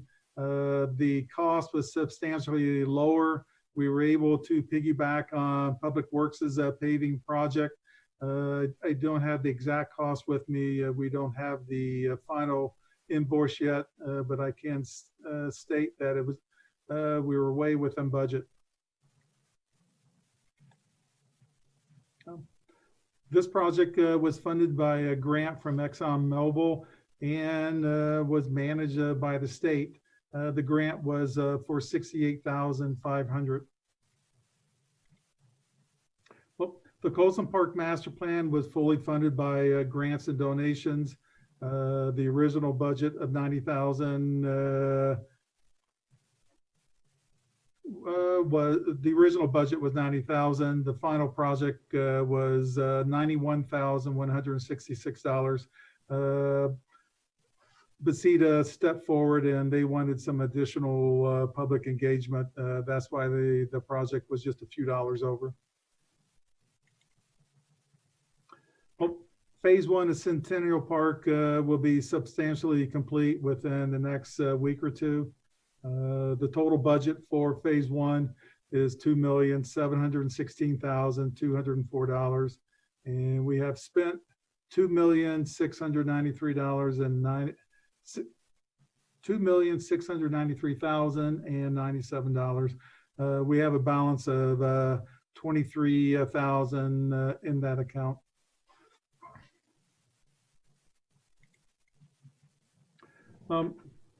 This is an example of the advancements our department is making to be more efficient. Stronger, more efficient pumps allows us to water larger areas in a shorter period of time. We are working to replace all pump stations with high efficiency variable frequency drive pumps throughout our park system. Well, we are continuing to upgrade the technology at the department. We just recently installed pass management, facility reservation, and point of sale.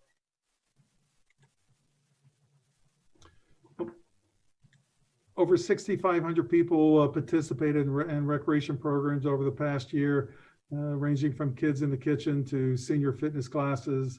And one example of a recreation program, City League Basketball, it has over 700 adult participants and 70 teams participating every year.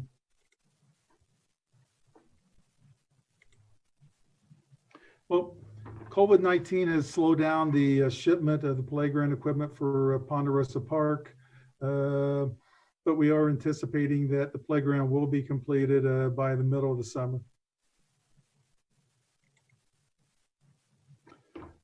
The new synthetic field turf and field lighting will extend the playable season to nearly 12 months and into evening hours. This field will also enhance our ability to bring tournaments into Billings. Just got a notice today that the contractor hopes to be done the end of June and no later than the first part of July. Well, these courts at Lillis Park will help meet the growing need for dedicated pickleball courts in the community. The courts are scheduled to be completed mid-September.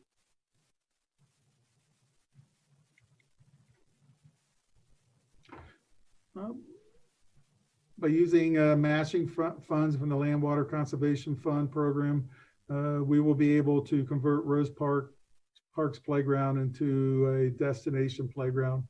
When I say destination playground, though those playground attracts people throughout the city due to the play value.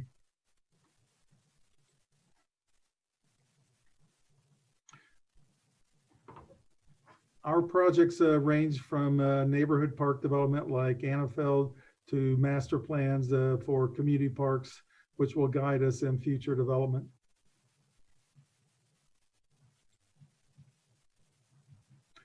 This year's approved CIP project ranged from a roof repair at the community senior center to a new playground at Castle Rock Park.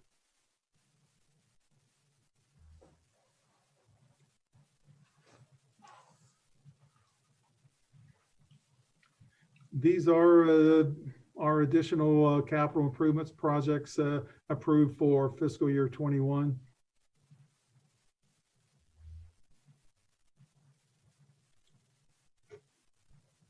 This is the PD1 funded projects that are planned for the next 5 years. We currently have a fund balance of $4,243,000 in our PD1 fund. Here is our department team. This was taken at one of our holiday parties from the previous year.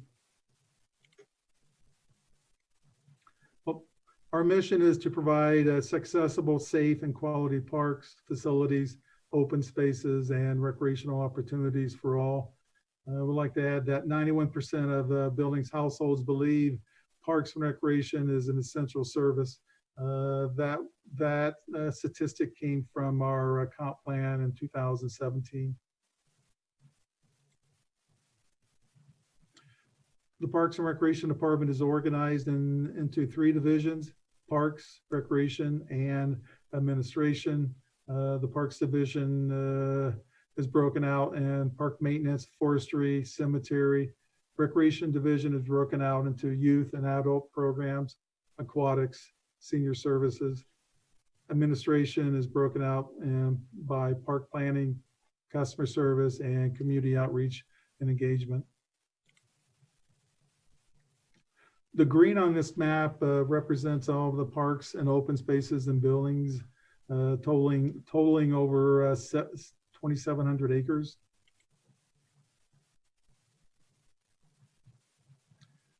Our park inventory includes 171 park areas and a variety of amenities ranging from 38 playgrounds to 60 sports field.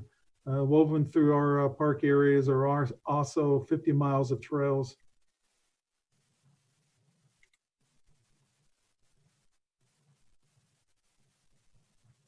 We also manage a diverse spectrum of facilities and services for the Billings community.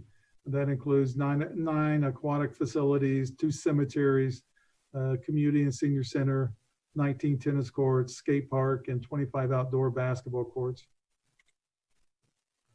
And at this time, I would like to ask Mike Pigg to highlight the Parks Division. Thanks, Michael. So as Michael pointed out, the maintenance department actually consists of 3 segments: park maintenance, cemetery, and forestry. And as I like to point out, park maintenance is a lot more than just maintaining the turf. We also have like 26 bathrooms that have to be opened and closed every day, cleaned, and that's all during the season. And then also we clean and inspect the playgrounds, ensuring that they're safe every day. And we can't do all of this without the seasonal staff. And we have a seasonal staff that we try to work up to about 50 seasonal staff this time of year, and they're the ones who are doing the maintenance, these large, performing a lot of these tasks like opening the bathrooms and things like that. In the forestry segment, the trees, forestry, we pride ourselves in the fact that the trees are maintained to above the International Society of Arboriculture standards. So that means our large trees are pruned every 7 years, and the small trees are pruned every 3 years. And when I say pruning, I mean it's more than just going in and taking off the branches that need to be removed. They're also doing a safety inspection of every one of those trees, and that ensures less liability for the city and that the citizens are safe. In the cemetery, as you can see from the slide, it is the oldest active cemetery in Billings. It's dates back to before 1990. No, before the 1900s. And there are over 26,000 active graves in the cemetery, and that number grows every year. As you can see, we did 75 burials last year. And after that, I'd like to hand it off to Corey Thompson. Thank you, Mike, and good evening, Mayor and Council. The Recreation Division experienced another successful year, keeping Billings active with a multitude of youth, adult, and senior programming. A couple things I'd like to highlight is we hire well over 250 seasonal staff members that help us provide these programs. Most of them are high school and college age kids. And so without them, we wouldn't be able to provide the level of programming that we are able to. Again, a couple highlights, our youth and sports camps. Those are Monday through Friday programming, mainly for quality daycare. We try to provide that adventure side of things while providing a safe environment for those kids. 158 adult sports teams, and that ranges from basketball, volleyball, and soccer. So again, a lot of adults participating. And then we've seen a nice increase in our youth sports programming. And a lot of that is due to the fact we have a cooperative partnership with School District 2. We help and assist them in providing sixth grade programming in the middle schools, and it also allows us to continue to utilize those middle schools.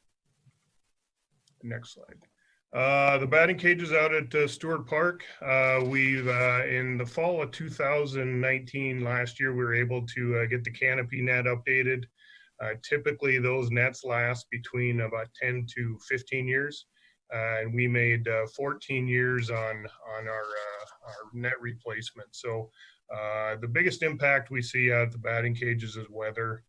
We've seen over the last couple of years a lot of late snow in April. We try to get that thing open as early as we can.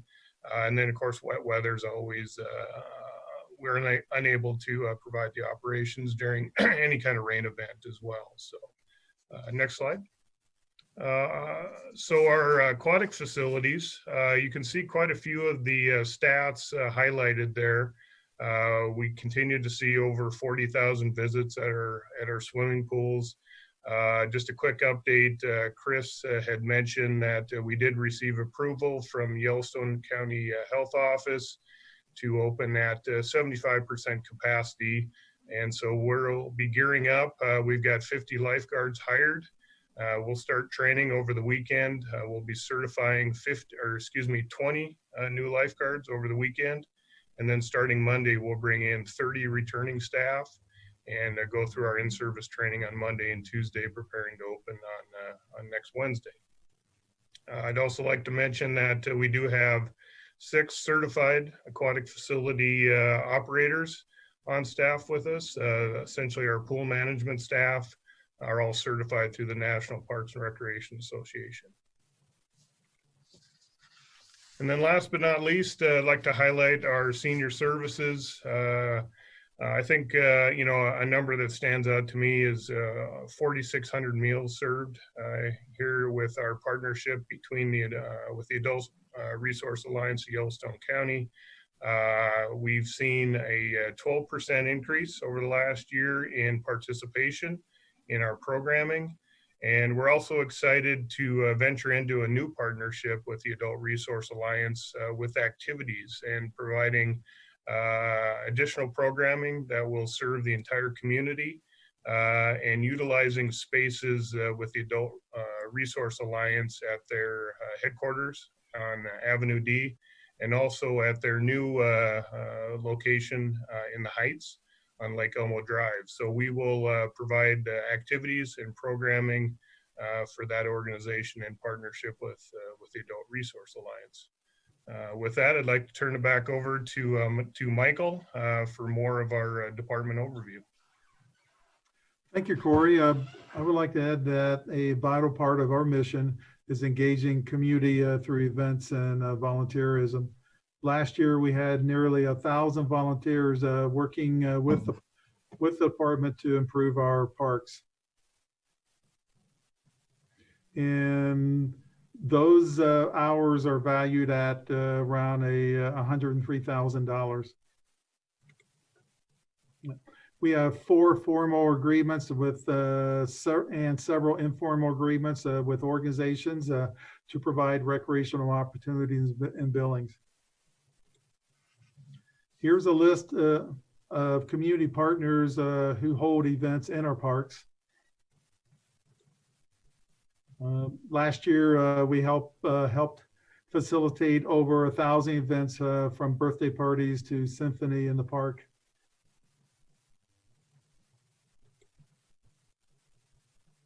Current challenges, we determined our biggest challenge is lack of indoor recreation facilities in Billings.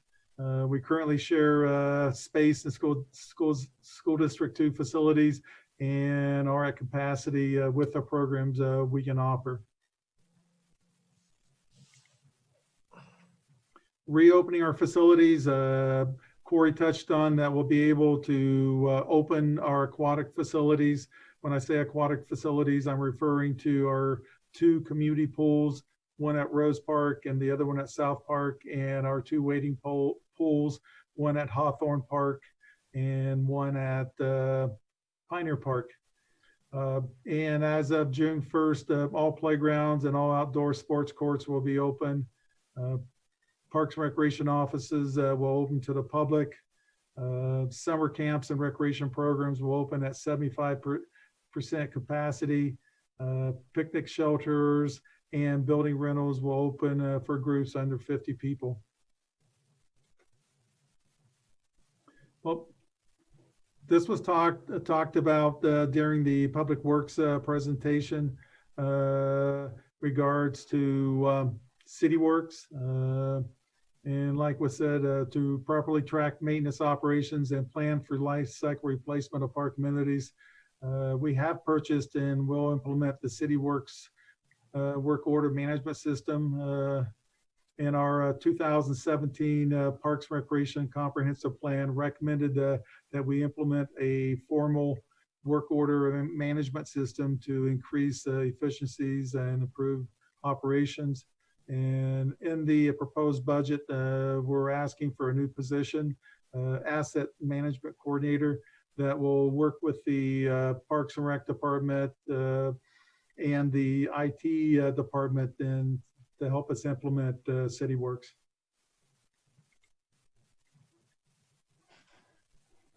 Parks and Recreation Department focus continues.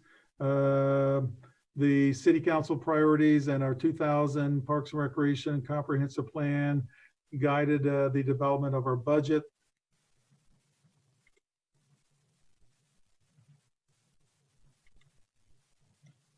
We are recommending that we increase 4 of our 37 park maintenance districts. They include Josephine Crossing. It'll be an increase of $12.31 to each property.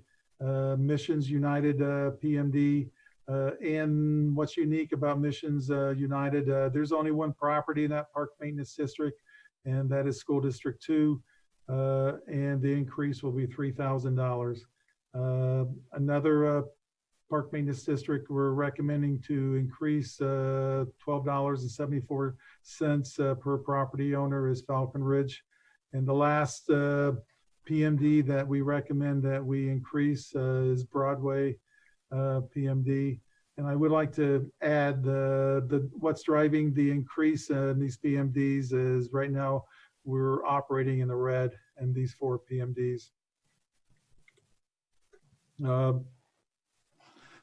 Like to update City Council that the Mustangs management has asked the city to forego this year's rent payment of $60,000 due to COVID-19. We do have 2 maintenance accounts that is separate from the general fund. One's called the Ballpark Repair Fund, and there's currently $90,087 $872 in that account. And we also have a stadium capital maintenance fund, which has $328,000 in it. The Parks and Recreation and Public Lands Department's budget is 3% of the city's proposed fiscal year budget. As you can see here, where does our money come from? 71% of our proposed funding will come from the Park District 1. Where does the money go? The lion's share of our money goes towards investments back into the community through maintaining parks, facilities, and life cycle replacement.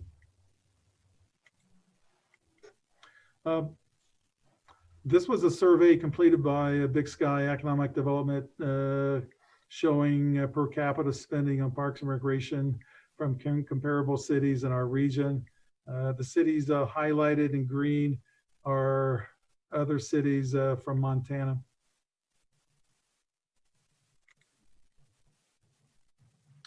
And that is the conclusion to our report. And we'll be happy to answer any questions that council might have. Okay, thank you very much. Chris Kukulski, you want to? Yeah, just thank you, Mayor. Just wanted to touch briefly.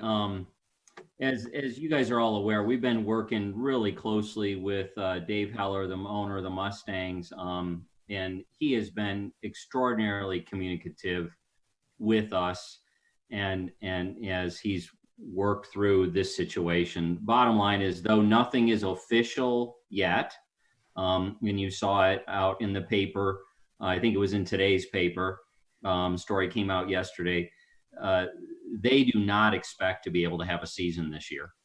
They've been assigned no players by Major League Baseball. Major League Baseball had made it clear before COVID-19 that they were determined to get rid of the 42 minor league or 42 short season ball clubs. And now with COVID-19, they're focused on trying to figure out how to get Major League Baseball restarted. So Dave's request was they do make that $60,000 rent payment or contribution to the capital improvement fund annually. The city contributes 30, and they did ask that we consider not charging them, as unfortunately they don't expect to have a single game this year. We both hope that changes, but we would be kind of working through some of those things. So as I said, with wrapping up Public Works, Parks also, we did not present this budget with the inflationary increase to PD1, even though that was a part of the capital improvement plan. So I would ask you, as you look at cost increases or impacts, to look at these funds similarly across the organization as they're trying to deal with capital investments and staying up on things. So with that, we will gladly answer your questions. Thanks, Mike, Corey, and Mike. Thank you, Chris. And just to clarify then, the $60,000 that the Mustangs pay goes into field capital improvements. It does not go into the general fund. Is that correct? Thank you, Mayor. That is the fund that Mike referenced, I think with about a $400,000 balance. It was the cash. It had about a $700,000 balance till last year we replaced the scoreboard. The next big capital project to be done is literally the replacement of the field. So it is a dealer park capital improvement fund, is where every dollar goes of the 60,000, as well as the city contributes 30 a year. So. Okay, thank you very much. Are there questions for Mike, or Corey? Councilmember Chiriky and then Councilmember Neese. So continuing on the dealer park thread, is there flexibility within the contract with the Mustangs? And I don't know who owns and manages it and all that kind of stuff. Is there a possibility for other types of programming this summer? So the answer is yes. It is owned by you. It is owned by the city of Billings, the citizens of Billings. We own the field. We do have a contract with the Mustangs essentially to operate it. And then through the Mustangs, American Legion, and MSUB, for baseball, use it, and we have the flexibility to also use it for other events. So I will tell you, we have been in communications with the American Legion, who at first, because of COVID-19 as well, had notified us that they did not intend on using Dealer Park at all this summer either. They now are, we're working with them to see if we can use it more. We do not want that field to sit empty. We want that facility to be utilized. So part of our work with the health department and John Felton is, what is the capacity of the field? How can we make it functional to at least be usable and covering our costs associated with for this season? Thank you. Maybe we could ask Mike Pigg to comment on the challenges of using Dealer Park for non-baseball events, namely protecting the turf and the cost of pad to protect it, or whatever the processes are. Yeah, as some of you may remember, when we held a concert there, that was years ago, and the impact that it made onto the field itself. And a lot of fields will hold other events, but they usually have what they call a floor. They roll out some sort of a hard surface. We've priced those. The Mustangs and us have looked at it for years. It's over $1 million to put one of those floors in. So it's really hard to host like a concert out there and not have a severe detrimental effect onto the turf there on the field. Okay, thank you. I recognize, I think, Councilmember Neese and then Councilmember Brown. Councilmember Neese? Chris, I want to just be sure that the waiver of the contract will come to the council as a separate issue, not as the budget, as they're my client, so I don't want to speak to, for, or against something like that, okay? Correct, yes. Yep. We just thought this was the appropriate time to at least flag it, since we're talking budget tonight. But yes, they really are our contract with the Mustangs and then this budget. So thank you. Thank you. Councilmember Brown? Yeah, so I've got a couple of questions for Mike, I believe. One is, Mike, so the employee that you're talking about putting on for the asset management, I believe it was, is that entirely a parks department employee? And they're going to be doing all of that for the parks and for public works and all of that in that program, or is that a shared employee? That's my first one. The second one is, if we were to use the park this year for other events, isn't that slated for a new field next year or somewhere very soon anyway? Well, Councilmember Brown, I'll start with an answer to your first question. Like with a lot of positions in the city, even though their major focus will be say this position will be Parks and Rec, but this person will act as a team member with IT and Public Works, and to do more of a citywide effort. But their main focus will be Parks and Rec. And let me just add to that, Sean, Councilmember Brown. For these first few years, we think between public lands, park, rec facilities, there's a lot of assets and a lot of information that we need to get into that system to manage it well, just like Public Works has talked about. One of the sensitive things for me and Andy and Kevin Ifland is we want to make sure that the program GIS, asset management, and IT don't find themselves siloed into one department. And yet some of these departments are big enough to where they really need, full-time people working in their areas. So we're working our way. These are the first, I think last year or 2 years ago, might have been the first positions that we started allocating this way, where Public Works wanted to get moving. IT, with all of its priorities and GIS, was struggling to keep up. So we did $1 million contract to get information in. We added some staff people to focus on Public Works. We see in learning from our other cities around the country who are using these systems, if you don't have a dedicated focus on it, it really lingers and takes you, a decade to get where maybe you could get in 2 or 3 years if you really have to focus on it. So in the beginning, I think you should think of them as we budget them. really in their department. That's why we showed it as parks, but they will not be parks. They will be a part of the GIS or City Works or IT team in setting up services across the organization. That's that. Councilmember Brown, follow up. Then Councilmember Ronnie. Yeah, thank you for that, Chris. But my concern is we're not raising any fees, but we're putting on more staff, but we're not cutting, any of those capital projects or anything either. So, Parks is probably one of the tightest budgets out there. So I'm just concerned, how do we do that long term if we don't do fees? I'm not necessarily in support of not doing fees across the board. Sure. So I think that's certainly a sensitivity. We did, a part of the parks budget includes this FTE. And we do anticipate a small increase in taxable value. But you're right, it gets squeezed. In essence, it's general fund taxable value because we don't have the increase in PD1. So it's fighting for those same resources as police, fire, and the other general fund components.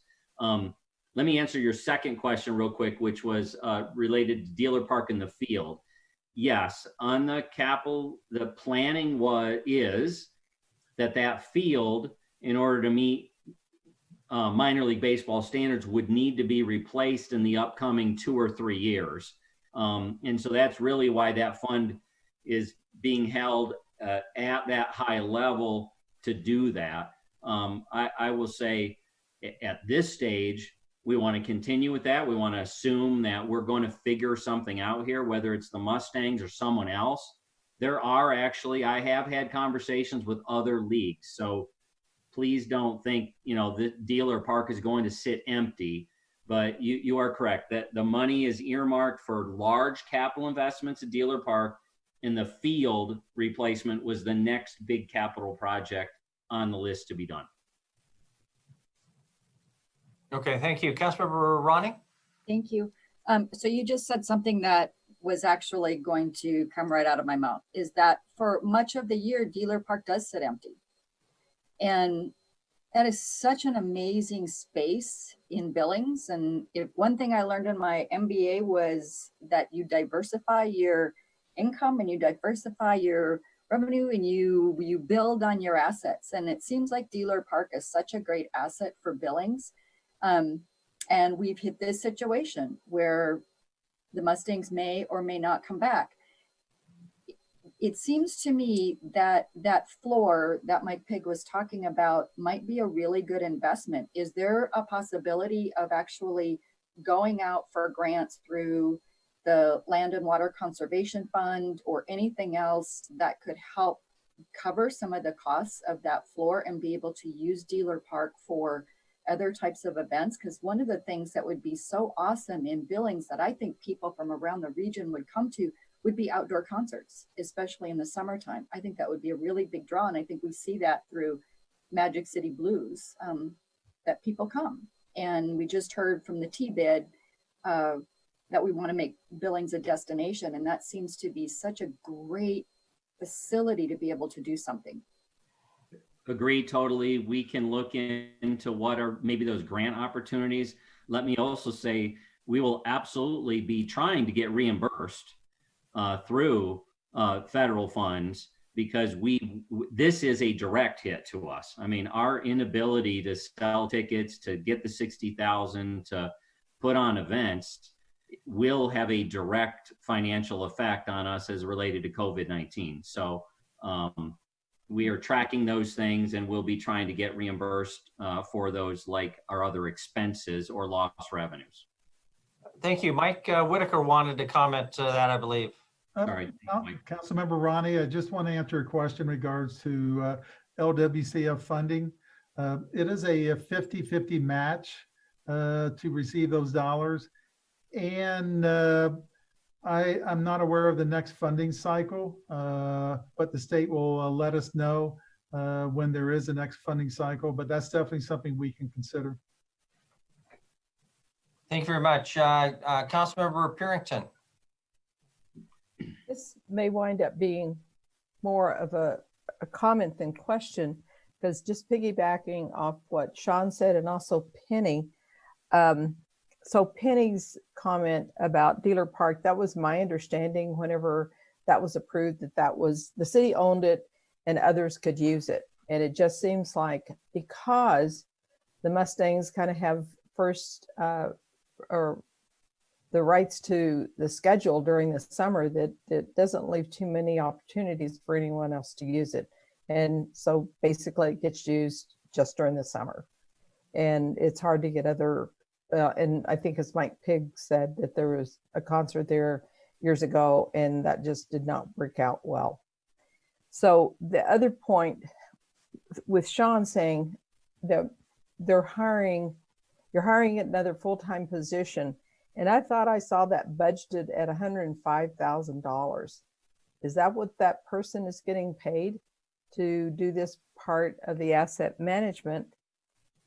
And the other question to that would just, Chris, let me just finish this one up too, is that we had spoken earlier, I think in the year, about grant writing for the parks. And you had mentioned, Mike Whitaker, that there was no one that was dedicated to doing that. And so I'm wondering about the grant writing, because we talk about how tight the budget is. And so are there opportunities for, I mean, I know there's opportunities for grants, but what's the opportunities for us to apply for those? So two things. First, recognize the salary numbers or the cost numbers that you see associated with FTEs are estimated conservatively to cover all costs associated with the position. So that is not the salary of the individual. That is our estimate of salary, benefits, and all direct and indirect costs for the position. Secondly, parks, like many of our departments, do apply for grants. We do not have a dedicated grants writer at the city. So both are true. There is no dedicated grants writer, and we do apply for grants, but it is a kind of other duties is assigned. As opportunities come up, and Parks has had some real success, as has a few other departments getting grants. Now, also recognize we're months into this effort to reach out in a stronger way to get federal funds. We have the contract with, and the name's escaping me right now. We've signed a contract with Turch and Associates, David Turch, to help us. I think the timing turned out to be awfully darn good with what is going on, to have somebody with an eye and an ear in Washington, D.C. looking out for Billings. And that work, though it is in Public Works, it's not only Public Works that David is keeping us informed of opportunities in. Affects parks, the airport, and Public Works and public safety are really the four main areas that he's been feeding us some opportunities on. So, thank you. Thank you very much. Other questions for our parks representatives? Councilmember Neese. Thank you, Mayor. You may notice a change in my background. I missed the first quarter part of the presentation because my computer crapped out again. But Michael, you in the presentation, you were running through the budget, and there was a pie chart about the expenses, and I think it was 48%. It went through pretty quick, but I think it said 48% parks. Was that 48% personnel? Is that what No, that meant? that's not correct. That's Okay. park spending. Park spending on what, though? You want to pull that back up, Mike? Yes. Thanks. I mean, because this is the Parks Department, and when it said parks, it didn't make sense to me because it's parks is. I'm not sure what do you mean. Is it maintenance on the parks? Is it weeding? Wasn't quite sure what that meant. There was a pie chart that showed the Park District 1 component of the budget, I believe, for income. But on a $9 million budget, $2 million would not have been 48%. No. Yeah, that one right there said, where does the money go? That was the one. Yep.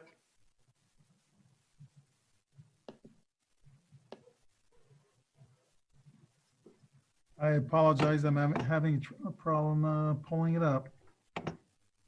Well, it looks to me like it says just says parks, but what, you know, you got cemeteries. Are you saying that's the park? 48% of all the money is the parks department? Okay, I've got it, a hard copy in front of me. Where does the money go? 40% of the budget goes towards parks. Is that parks department, or what do you mean parks? Like as in? That is in the parks division, maintaining parks. Okay, so this is the different divisions within that. Okay, all right. So the chart went by really fast. If we can get the presentations before them, it'd be helpful to review it first. But I apologize for not being able to pull it back up. I will definitely get you the presentation. Yeah, all the presentations we'll get to you guys in the morning from today.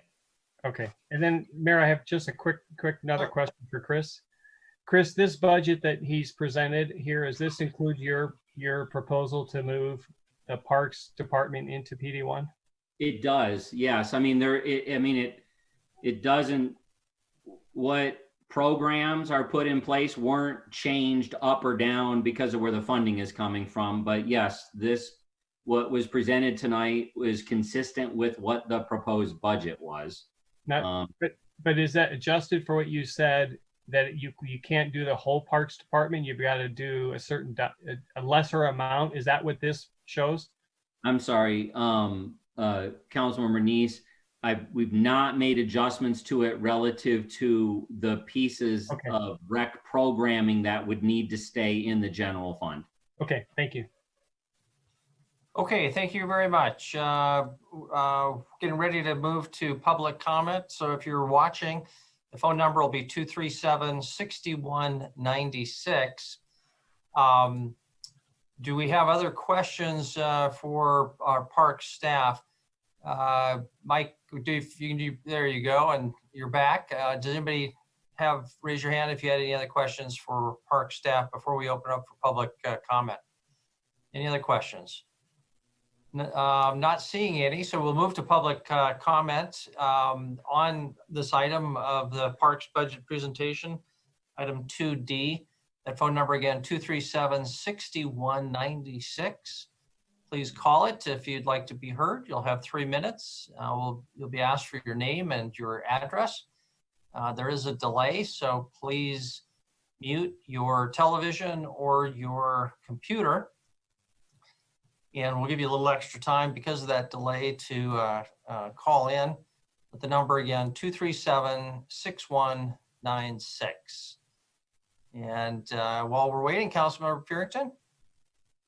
I just had a question or a comment to, I think it was Mike Pigg, you were showing it. It seems like you take out twice as many trees as you plant. Is there a budget for those trees, or is it just not a place that you want a tree anymore?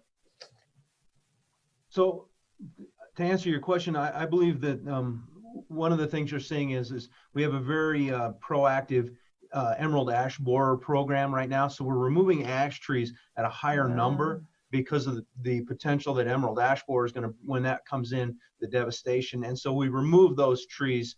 And then we are trying to replant back with a more advantageous species.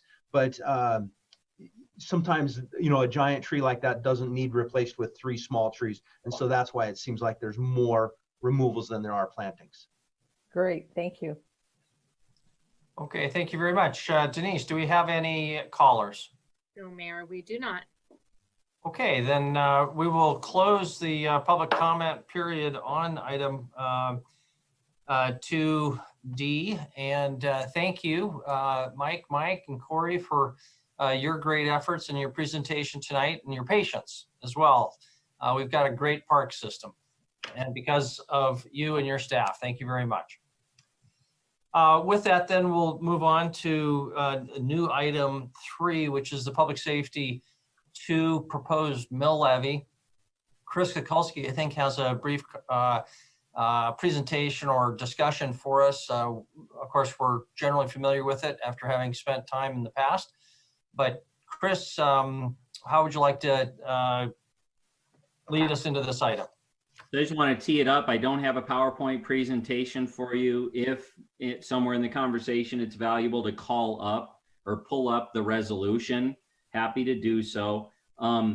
Just in brief, from our last meeting, not last night, but last week, the direction was to continue to move forward. I'm going to use these terms loosely with the repeal and replace potential for Public Safety 2 and for Park District 1.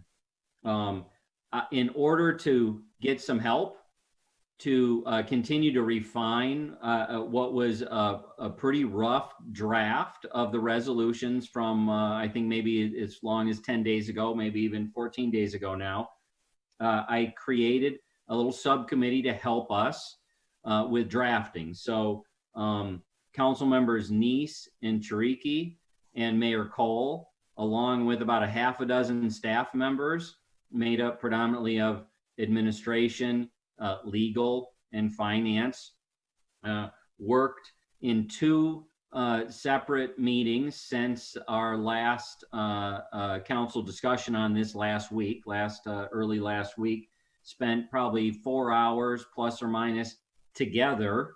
Some of them spent several hours outside of that working on what you have in front of you tonight.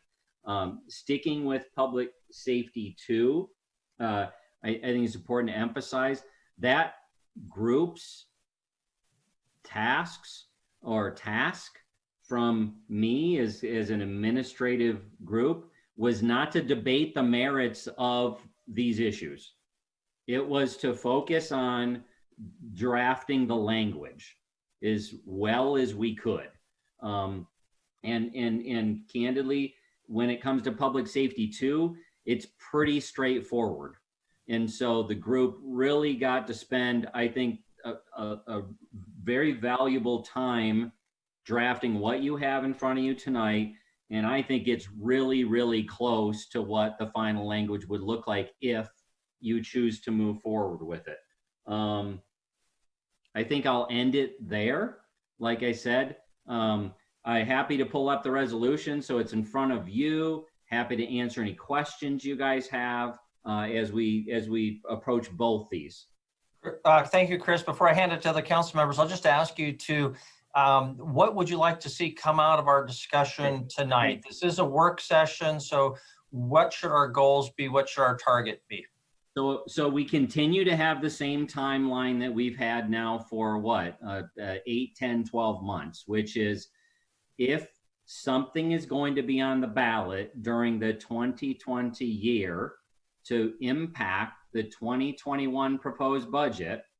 So if something is going to go to the voters and it's going to bring in additional revenue to fund anything related to this budget that we've been talking about early in the night, the first reading of that has to take place by June the 8th. So it's coming up on us quickly. We've been working on this for a long time. So what I need from you tonight is I just need clarity. Yes, we're going to continue to move forward with this, or no, we're not. If we're not, the obvious response is we'll get to working on other things. If it's yes, we're going to continue to complete the language so that it is ready for you and the public to review on first reading June the 8th. And that's really the same for the next item as well. I met with the county election office today. Next week or our next discussion, I can remind you of exactly what those timetables are, but we can, by a June 8th first approval, we can get that first reading, second reading, 30-day effective date, 85-day notice by statute to the elections office, have the voters vote. Tentatively, I would tell you Tuesday, September the 15th would be the ideal date because it's a Tuesday.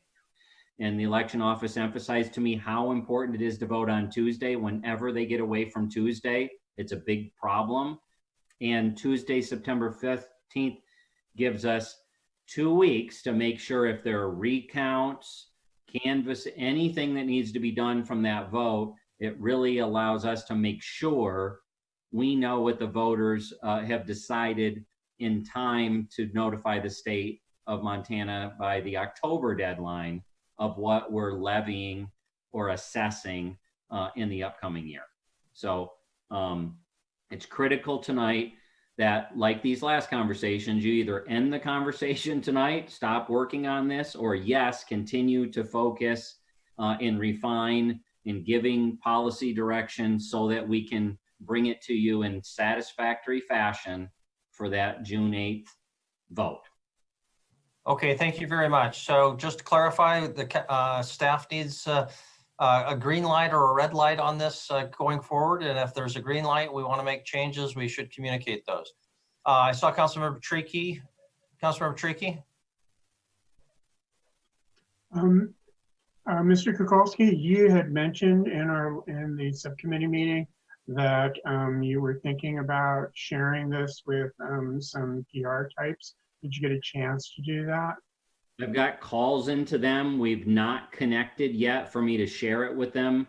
Frankly, yeah, so I've made those calls and I've left messages that you guys, we thought it was last night, we're maybe going to give either the green light or the red light on it. So that'll really be my next task, whatever policy direction you give.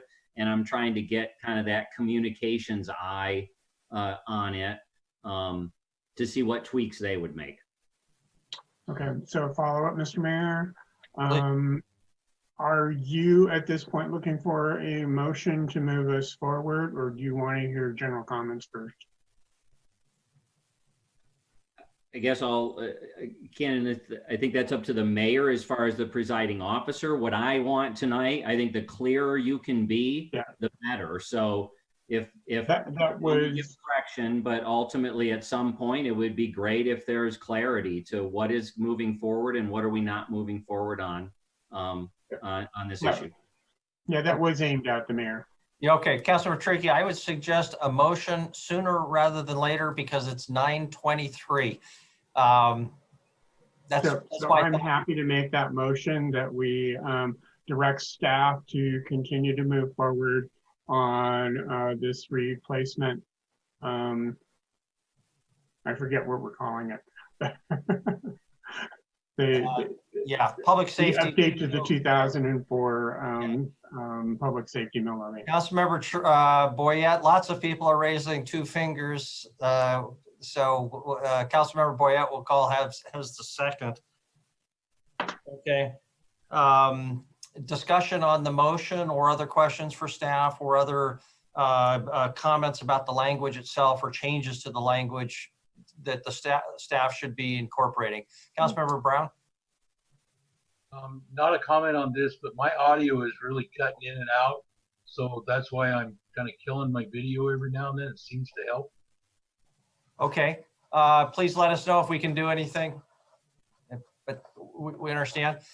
Council member Joy and then Councilmember Ronnie. Thank you, Mayor and Council. I've always just had really lukewarm support for this because I'm still looking at what we can achieve in terms of goals and policy outcomes with our public safety, just because I think that makes a lot more sense to the public. The other thing that is going forward is the school district mill levy.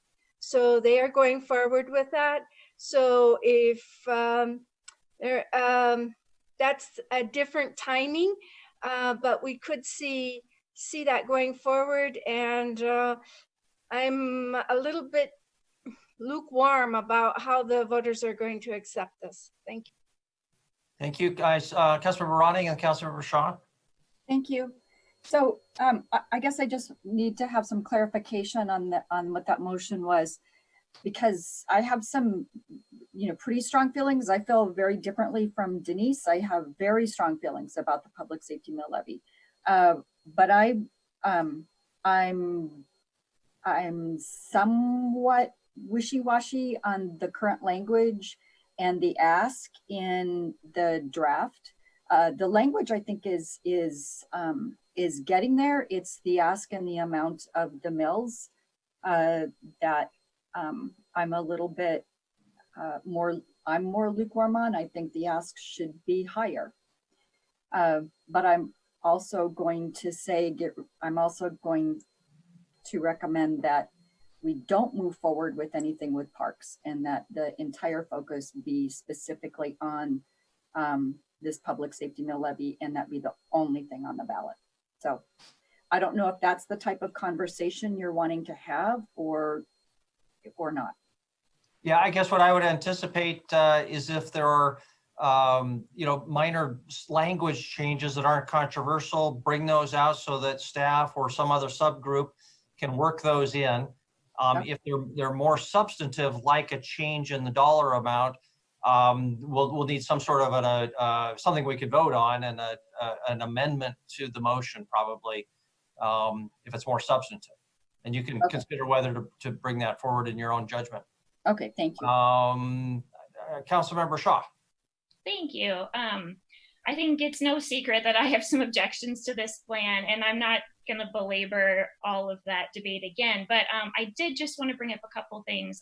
For me, Councilmember Ronning, when you say like the levy ask is too low, that's also how I feel, is that this levy, which is going to address the budget deficit, and I know that's a big deal, but it's not going to actually add additional investment to public safety. For that reason, I really, really struggle with the thought of going out to the public and trying to do the rah-rah campaign, partially because I looked up some statistics of what has passed in the last, however many years. So from 2012 to 2017, Billings voted on 14 levy campaigns. We approved 5 out of that many. So that's like approximately 30%. That is not great. I mean, it just really isn't.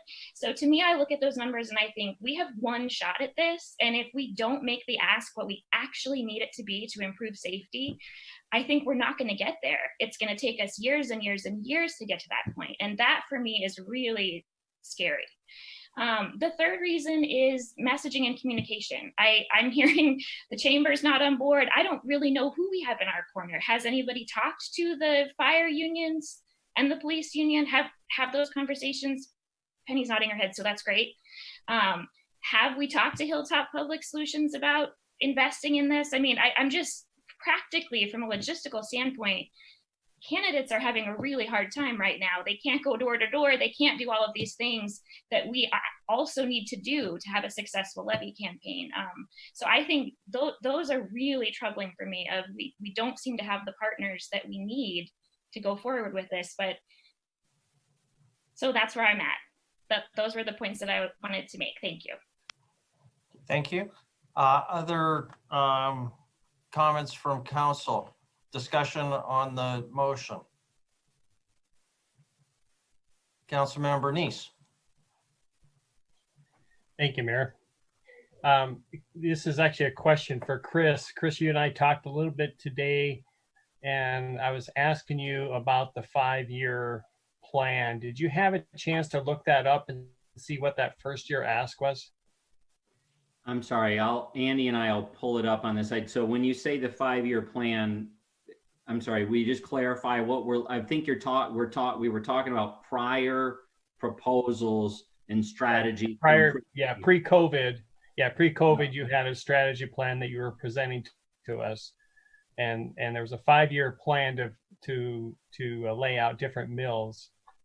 So I don't recall the first year as far as what that increase would be. Okay, so the phase in of the mills in order to implement the plan that the council had given some direction on pre-COVID-19, let's move forward.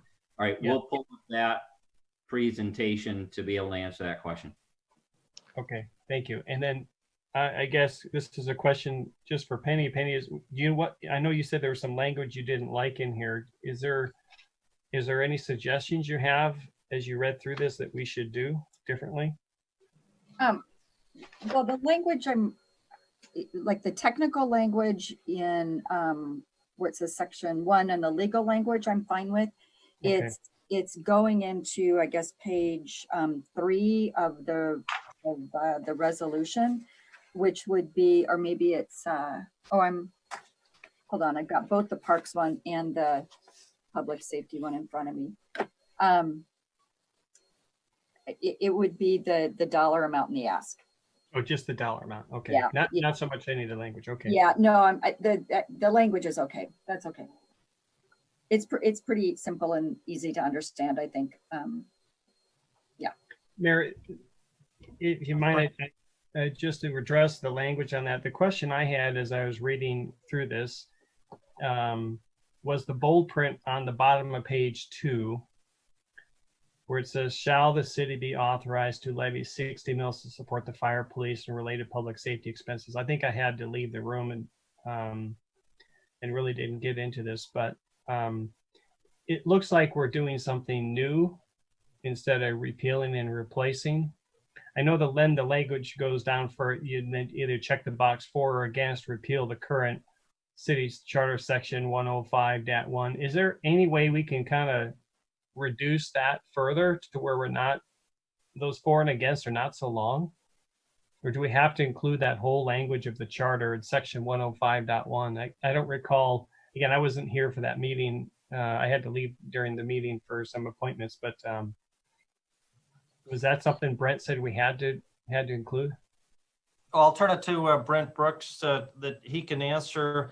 Of course, we would have to communicate the concept of repealing the existing 105.1 somehow. And we have to include the concept of adding the new levy. Is it possible to maybe get rid of a few words? Probably, but those basic concepts would have to be part of. Does have to list the code section of the code. Okay, I just want. I can't say that for sure. We'll ask Brent Brooks, but Councilmember Brown wants to comment for sure. Councilmember Brown. Thank you, Mayor. I'm in agreement with you. I think we should see if we've got agreement that we're going to move forward before we get too far into the language, unless there is absolutely an amendment to it for dollar amount or something like that. But even then, does everybody agree we're even going to move forward? I agree with your first comment. Oh, okay. Good point. We can move ahead to a vote before we get into the details. Councilmember Purington. Just to answer Roy's question, I think it was on March 16th, maybe, that all of those were presented. And there's the year 1, 2, 3, 4, and 5. And Andy, I just texted that to you. So I don't know if that's it, the one that was the latest one. From what I see it is. What I have in front of me says 36 mils in 2021, 56, 2022, 71, 2023, 81, 2024, and 87, 2025. That was a January 2020 presentation. Yeah, that's correct, Chris. That was the only time I think we presented with the mills staggered over time. But there's a lot of discussion that went around that and a lot of details that, if the discussion is going to go there, I think we should clarify specific to PD1, an additional fire station, and other elements, which aren't included here. But I'm not trying to sidetrack the conversation. Yeah. So to clear, get back to my original question, and Chris, it was 31 mils the first year. Again, in the 5-year plan, it was 31 mils the first year. This is additional 20 mils. So we're about 10 mils, 11 mils shy of what the original plan was. So, Councilmember Neese, close. 36. Oh, 36. In the first year, 56 in the second, 71, 81, and 87. Okay. And again, we're talking about this one just now, but if we did both of them, then we'd be actually asking for more than what you had asked for the first year. Yeah. Okay. When you say both, meaning both the Park District 1 conversation and the our item number 4. So then when we get to item number 4, but for this one, we're adding a portion of what you're asking. That I just want to make sure. I just couldn't recall the amount of mills that you were asking for. Yeah, I'm sorry. Apparently, as Andy mentioned, there's a lot of detail in there, but it was 36, right, and then 20 more, and it went from that 36 year 1 to 87 by year 5. Right. Okay. Thank you. Okay, Brent Brooks, I want to give you an opportunity to comment on or answer Councilmember Neese's question about the for and against language in the proposed ballot. Thank you, Your Honor and Counsel. I have looked at previous ballot resolutions, and they do track pretty much what we have here. I will look at it again to see if we can eliminate the sections, but the for and against relate to the language up above that cites section 1.05.1 of the city charter. And it'd be my recommendation to leave that in, but I tell you what I will do. I will look particularly at the 2004 and the 2014 ballot resolution language to see if we can shorten that up somehow, including perhaps leaving the section reference out. Okay, that's kind of into the wordsmithing part. If this motion passes, we'll come back and see whether there's some of that kind of fine tuning that people want to suggest, and also if there's somebody wants to change the dollar amount or the mill amount. Councilmember Tricky. I'm willing to make a substitute motion on my own motion just to get the question of whether or not there is enough support to increase the mill levy out of the way first, if people are interested in increasing the mill levy. But if there's not enough interest to do that, then that's just a sound route to do that. Okay, and we'll let other council members speak to it. Mike, of course, the reason for sticking with this is simpler in that the 60 bills is what the original levy in 2004 was intended to be.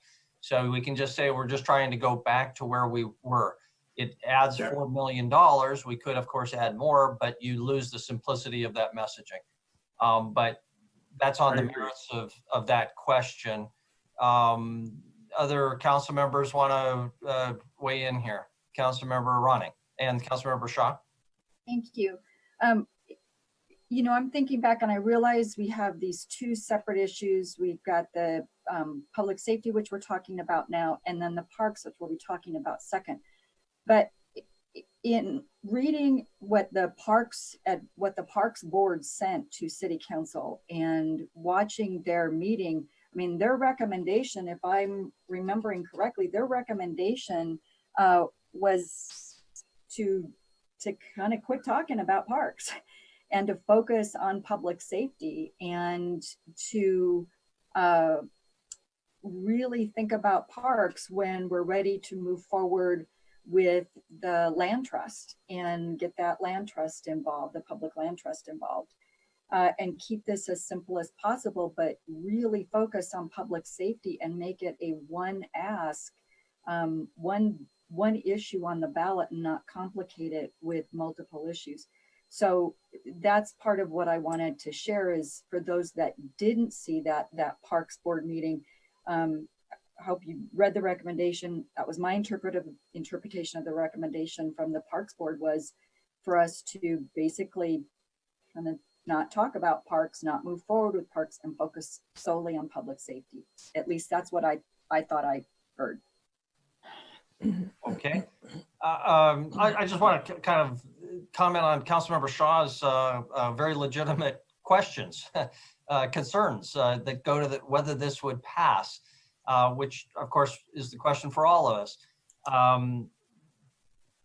The problem, of course, is that we don't have a lot of good options, especially given the time amount. And there's my thinking is there's no guarantee that if we waited 6 months or 12 months, that it would be a better position or our economy would be better. It very well could be, of course, but maybe the reality will have set in and be worse then. We just don't know.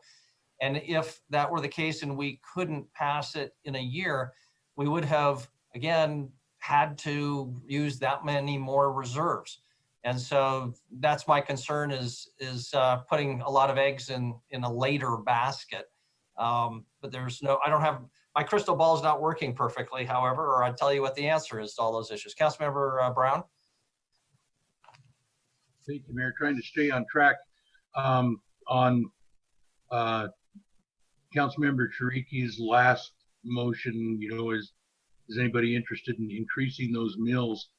I gotta be honest, I'm kind of wishy-washy on running this one, without, the more support from other members.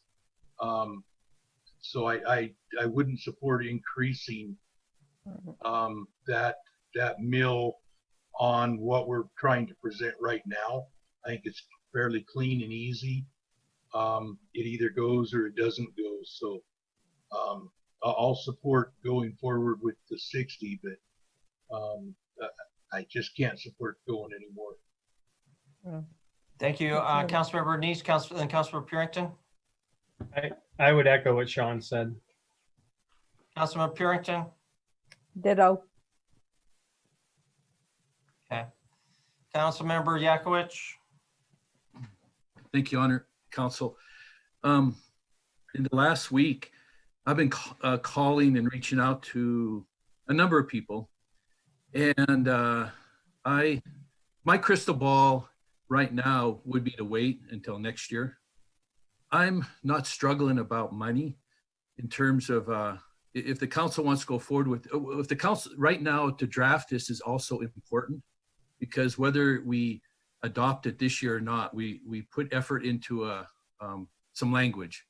But as I see it right now, it's a nice idea, but I don't think there's a lot of support in the community. But I will continue, I will support the vote now because we'll need to vote again. But I'm not going to vote for something if it's not going to pass, or if I know among the majority of my constituents are not going to support it. I don't want to do it just for the experiment. So also, I don't think it's going to fall apart, if we're not going to pass it this year. I just don't thrive on that kind of attitude that, if we have to go into some reserves, then that's fine. We're facing some lawsuits that we'll have to deal with, and, we'll have to negotiate with the unions and a lot of things that we can come to the table knowing, and they know that we don't have as much. So, but my point is, I don't like this idea that if it doesn't pass the next year, the city's going to fall apart. And, I have a lot more confidence in you, and I have a lot more confidence in the city. So, but I'll circle back to my point is that I don't want to do this just for the sake of doing it. I hope each of you will continue to reach out to your constituents, find out what they're thinking, and then vote from there. But as I call around and get my feeling right now, there's not as much. And the one person I had for a blue ribbon committee that Penny and I and others were putting together said to me, not this year. So I'm just trying to listen to my people in my ward.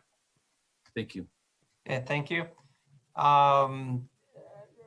We do have a motion. We'll proceed to a vote, but is there other discussion on the motion? Councilmember Tricky and Councilmember Joy. Just a comment. I think my inclination at this point is that if neither one of these get at least 2/3 or maybe 3/4 of support of council, that we not go forward. I agree that overwhelming support would be very helpful in the eyes of the public, I suspect. Councilmember Joy? Thank you, Mayor and Council. Yeah, we've got ourselves in a really tricky situation here where nobody's crystal ball is working very well. Yeah, so through this whole process of once this mill levy was brought up, it's been linked to the parks. And there's been a 60 takes it back to where it was, which I understand, but it's been linked to the parks. And that's very concerning to me. That's very concerning. I think this should be able to stand on its own. If it doesn't stand on its own, linking it into the parks thing, it doesn't feel right to me. So I think this needs to stand on its own. Thank you. Thank you very much, Councilmember Boyette. PS2 needs to be fixed regardless of what happens going forward. This is our opportunity. It's strictly public safety. I think we should just vote on this and move forward And if we need to fix the language, so be it. We can address PD2 after this, or PD1 after this. Okay, thank you. Councilmember Brown, then Councilmember Tricky. Thank you. My mic's now freaking out a little too. You sound good. Are we voting on the original motion, or did Danny make That's correct. The only motion on the floor is the original motion to green light the public safety to repeal and replace option. Okay, thank you. Councilmember Tricky, did you have something? We're just going to call the question. Okay, and you just did that. But we will, I'm going to dispose of the vote on whether to vote, and we'll move straight to the vote because I think everybody's ready to vote, right?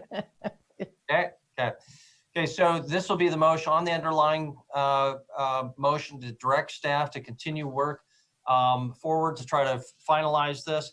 And let's try to clarify, or I'll make my attempt on clarifying what that means to move forward. I would suggest that staff, in addition to working on the language, give us some sort of written explanation of the exact timing, the June 8th date, so that we have it on a piece of paper. Everybody can work back, make sure you're comfortable that you understand the timing, and the staff is comfortable with the timing. Also, because things could happen between now and September, is there a point at which we, even if we approve it, we could pull it? What are the drop dead dates in that way? I think we've had that discussion. We don't have a lot of options. Once it goes to the elections administrator, it's pretty much a gone. It's pretty much gone, but if there's any flexibility in there, we should know that. And maybe there's some other things we want to communicate to staff. But anyway, that's the motion to proceed, green light this. All in favor of the motion, please raise your hand. Voting in favor, council members Boyette, Cole, Chiriky, Joy, Ronning, Yakowicz, Ewalt, Parrington, Neese, and Brown. Voting in opposition, please raise your hand. Council member Shaw. Thank you very much. So that motion passes. It's of course not binding, but we continue down that road. I don't want to cut off this. We're getting close to a time for public comment on this item. I guess I should have opened up for public comment maybe earlier, but we're not finished with this item. Is there anything that people want to pass along in the way of specific language changes or things they'd like to see from staff in this process, having just given a green light? Councilmember Parrington. A quick question for Chris. How much does it cost? Was it $60,000 to do this? And is it a mail-in only? Essentially, you're talking about $1 per ballot estimate, about $65,000, 60 to 65. I was in the election office today, and yes, it would be a mail-in ballot. It would be a special election with this being the only item on it. That's the only way to meet the budget timeline.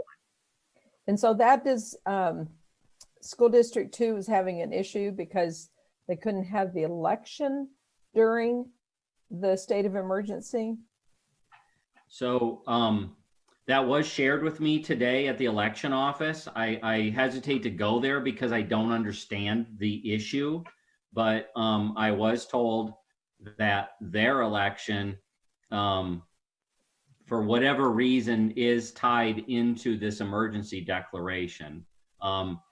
However, that was not, even though I was in there to get an update on ours and to talk to them about it, that was not brought up as being problematic for us. And I can't tell you why the difference between the school district and us. But your answer, 60 to 65 is going to be the cost $1 a ballot in round numbers for our cost. Thank you. Okay, thank you very much. Anything else before we open up for public comment? Then that phone number for anybody who's listening and would like to be heard, 237-6196, 237-6196. Denise, did I hear the phone ring? You did, Mayor. I have them on hold. I'll put them on for you now. Thank you.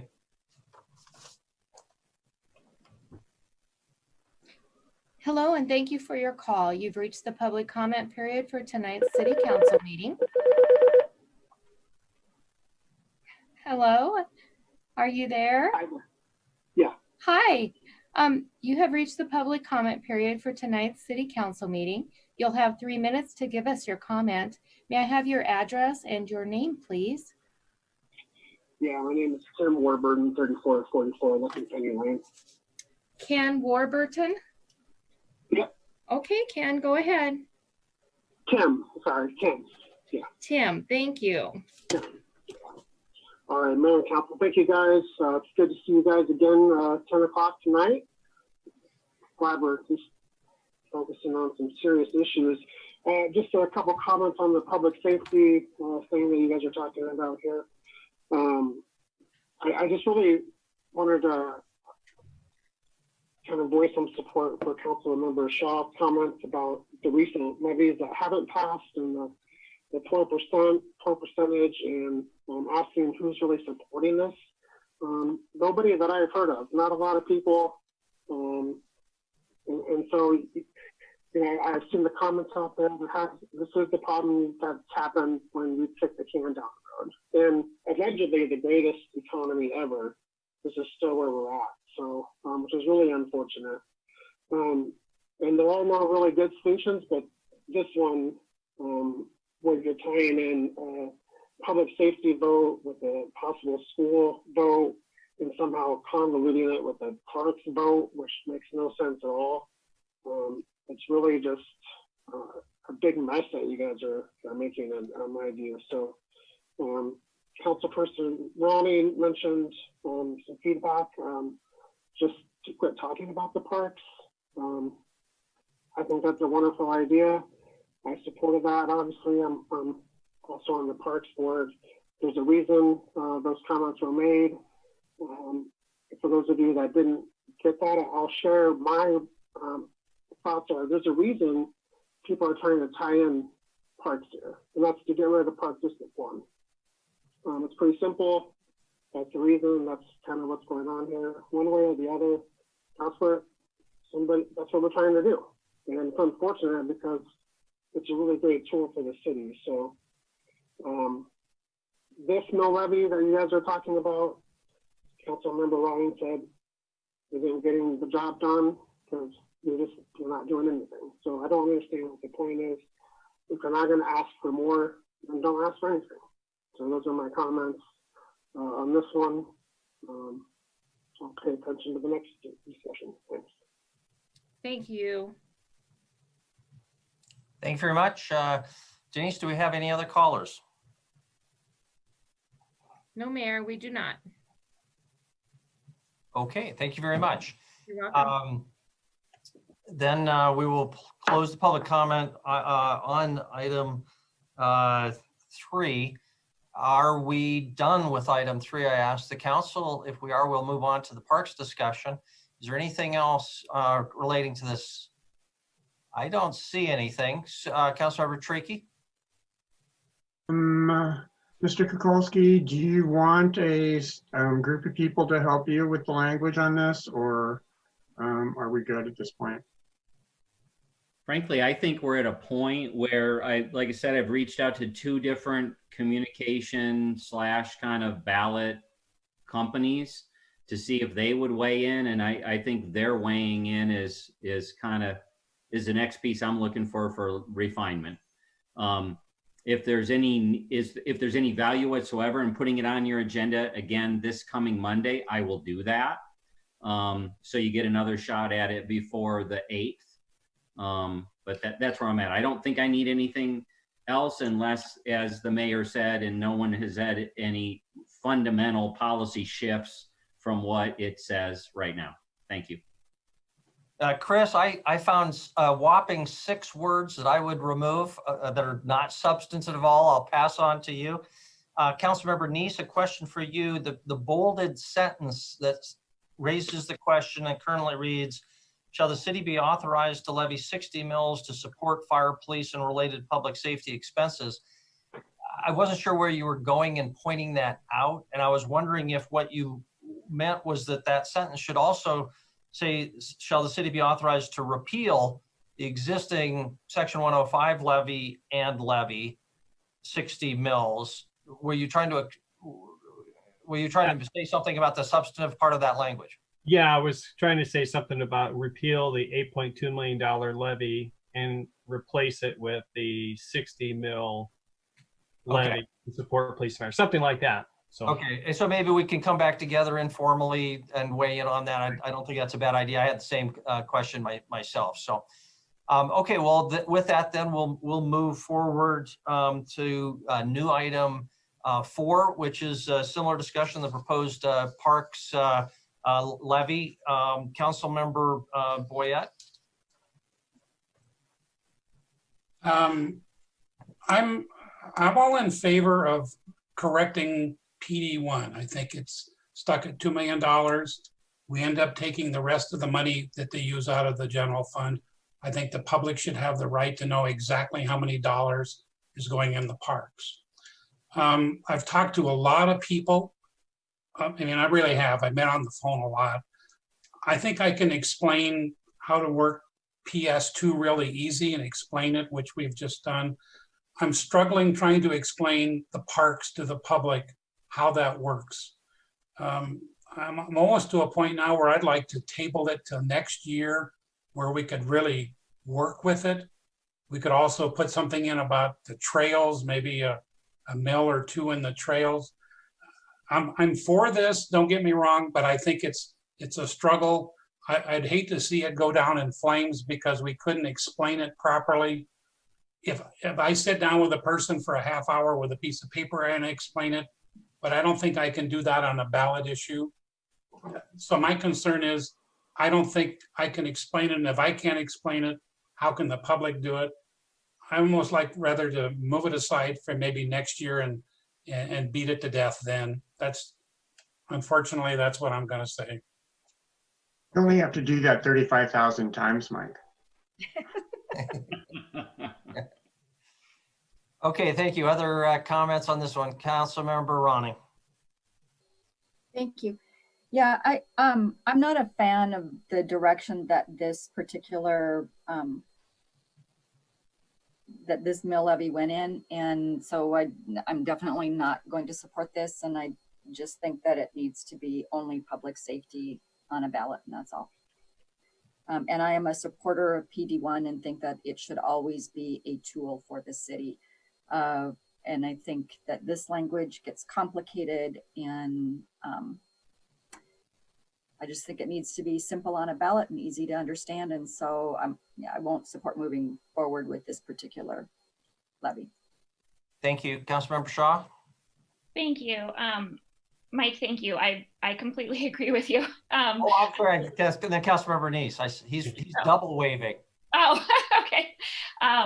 No, I totally agree with you. I feel like I'm a big supporter of parks. I think we do need to run a levy. I think running it against public safety is very confusing when we've been talking about public safety all year and suddenly parks is on the ballot. I too am struggling. I mean, we can find ways to explain these complicated issues, of course, but do we need to make them this complicated? And similarly to the public safety levy, I really feel like if we're going to give the public an opportunity to vote, I want it to be on increased investment. Want them to feel like they're investing in more than what they have right now. So for that reason, I'm with you, and I also won't support moving forward with this. Thank you, Councilmember Neese. Thank you, Mayor. And I was one that was on the language committee of Chris's, which I actually was able to attend most of the Parks Language Committee. And with the help of the two attorneys we had there, I would recommend if we do go forward, we don't involve PD1. There's really too much risk of promising of doing something that may never get done. These are two separate. The PD1 and the Parks Mill Levy is actually two separate things. I think I would go with what the Parks recommendation was. Maybe not the Parks Board, but I know several of the Parks members said on the Parks Committee, yeah, go forward with the mill levy, but don't eliminate PD1, zero it out to put it to zero. And so I think at this point in time, I would say I would recommend going forward with this, still the Parks Mill Levy. Again, it's going to free up the general fund for more than public safety, but it is some public safety, and it builds that base for the parks at the same, really, it's actually a little bit more level of what their current, really what their proposed budget is. So it is a little bit more than what they had last year. So I would say that we should move forward with it still. But I don't think we should have any language in there about PD1. I think that is promising something that we cannot deliver. Thank you very much. Councilmember Shaw. I should have done this when I was talking, but I'd like to make a motion to table this for a year, to come back to the Parks Levy in a year when we can actually address it and maybe come forward with a package that includes trails and some other investment. Okay, thank you very much. I'm going to ask Brent Brooks to define what tabling really is. And if there's a meaningful distinction between just not moving ahead, giving staff the direction, a red light for the time being versus a red light for a year, or however we want to put it. So Brett, can you comment? Thank you, Honor Council. I always recommend, instead of using the word table, it can be confusing and people don't always understand what that means. I always recommend just indicating, let's continue it into the future, or bring it back at the next time next year. You know, you could even have the administrator bring it back at the, say January 1 of 2021, something like that. That way it makes it a little clearer. You can table it indefinitely, which doesn't mean it kills it. It just means it wipes it from any current consideration. So I hope I'm being clear there. Chris Kukulski and then Councilmember Joy. One suggestion might be, if you're going to tie it to anything, I would tie it to the next goal setting session. Something that you're talking about the bigger picture of context of city things than a date or, something. So thank you. Okay, yeah, thank you. And that is, park funding is, I think, something that's already on our list of priorities. So it would fit in that way. Councilmember Joy, just a reminder, let's not get into the merits on this yet because we don't have a second, but Councilmember Joy, something? I would just offer that as a friendly amendment to your motion, Kendra, that you have it brought back at the time that we're discussing priorities, and that's a good time for us to get deeper into what it is we're trying to accomplish with it. So that would be my friendly amendment to your motion. Councilmember Shaw, is that acceptable to you? Yes, I like that. Okay.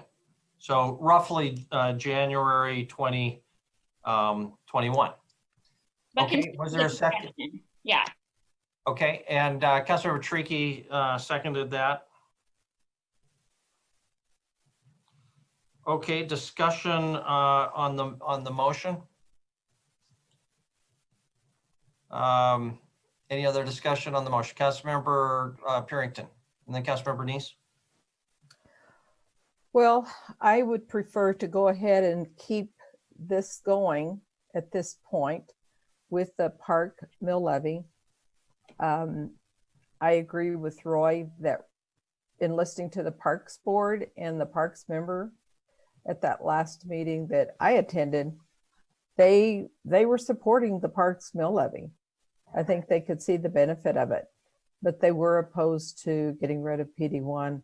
So I think the merits of that, you could discuss that at a later time. But, and that's the point why they say, well, it's also a public safety issue, is because you are pulling those funds for the parks out of the general fund, which can be used for public safety issues. So I would consider keeping it in, just pulling out PD1.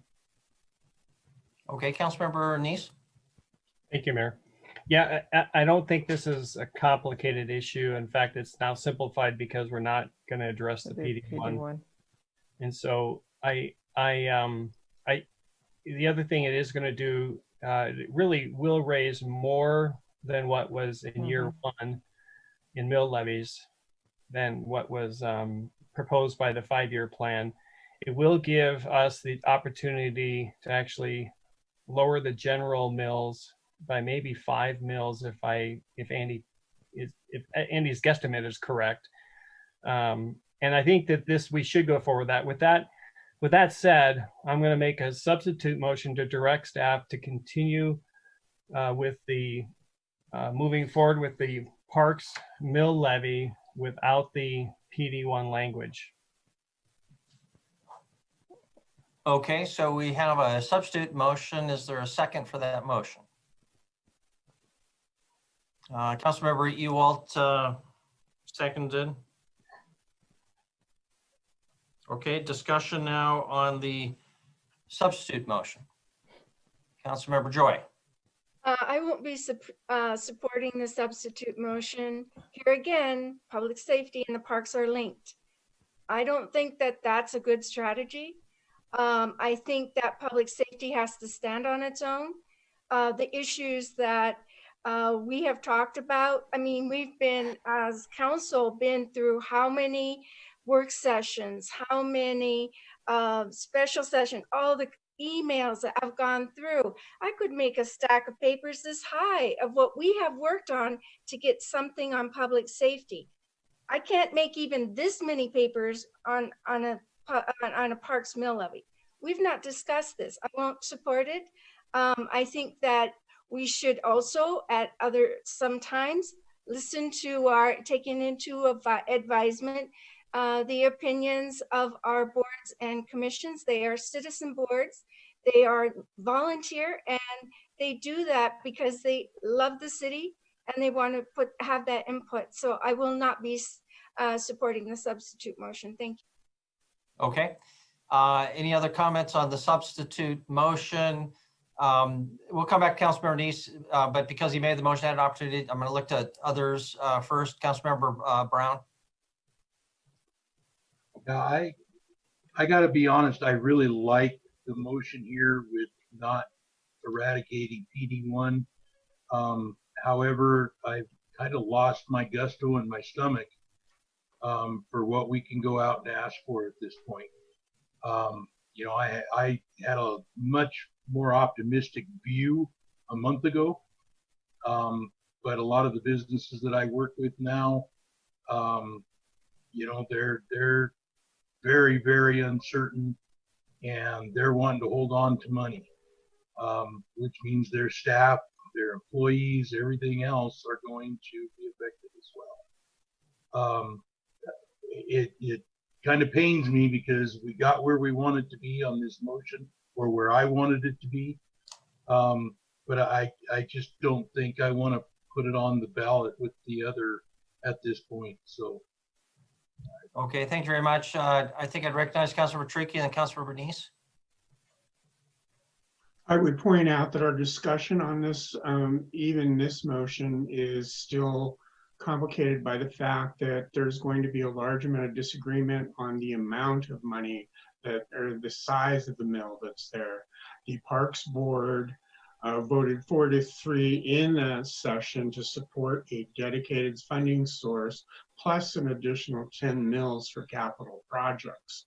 And then actually a 8th member of the board chimed in on email, and it actually evened it out. So, you know, the Parks Board really is, the Parks Board is 100% behind a dedicated funding source for parks, but they are not by a long shot behind doing it this year or at 31 mills. Thank you very much. Councilmember Neese. Thank you, Mayor. I guess I just want to address a couple things.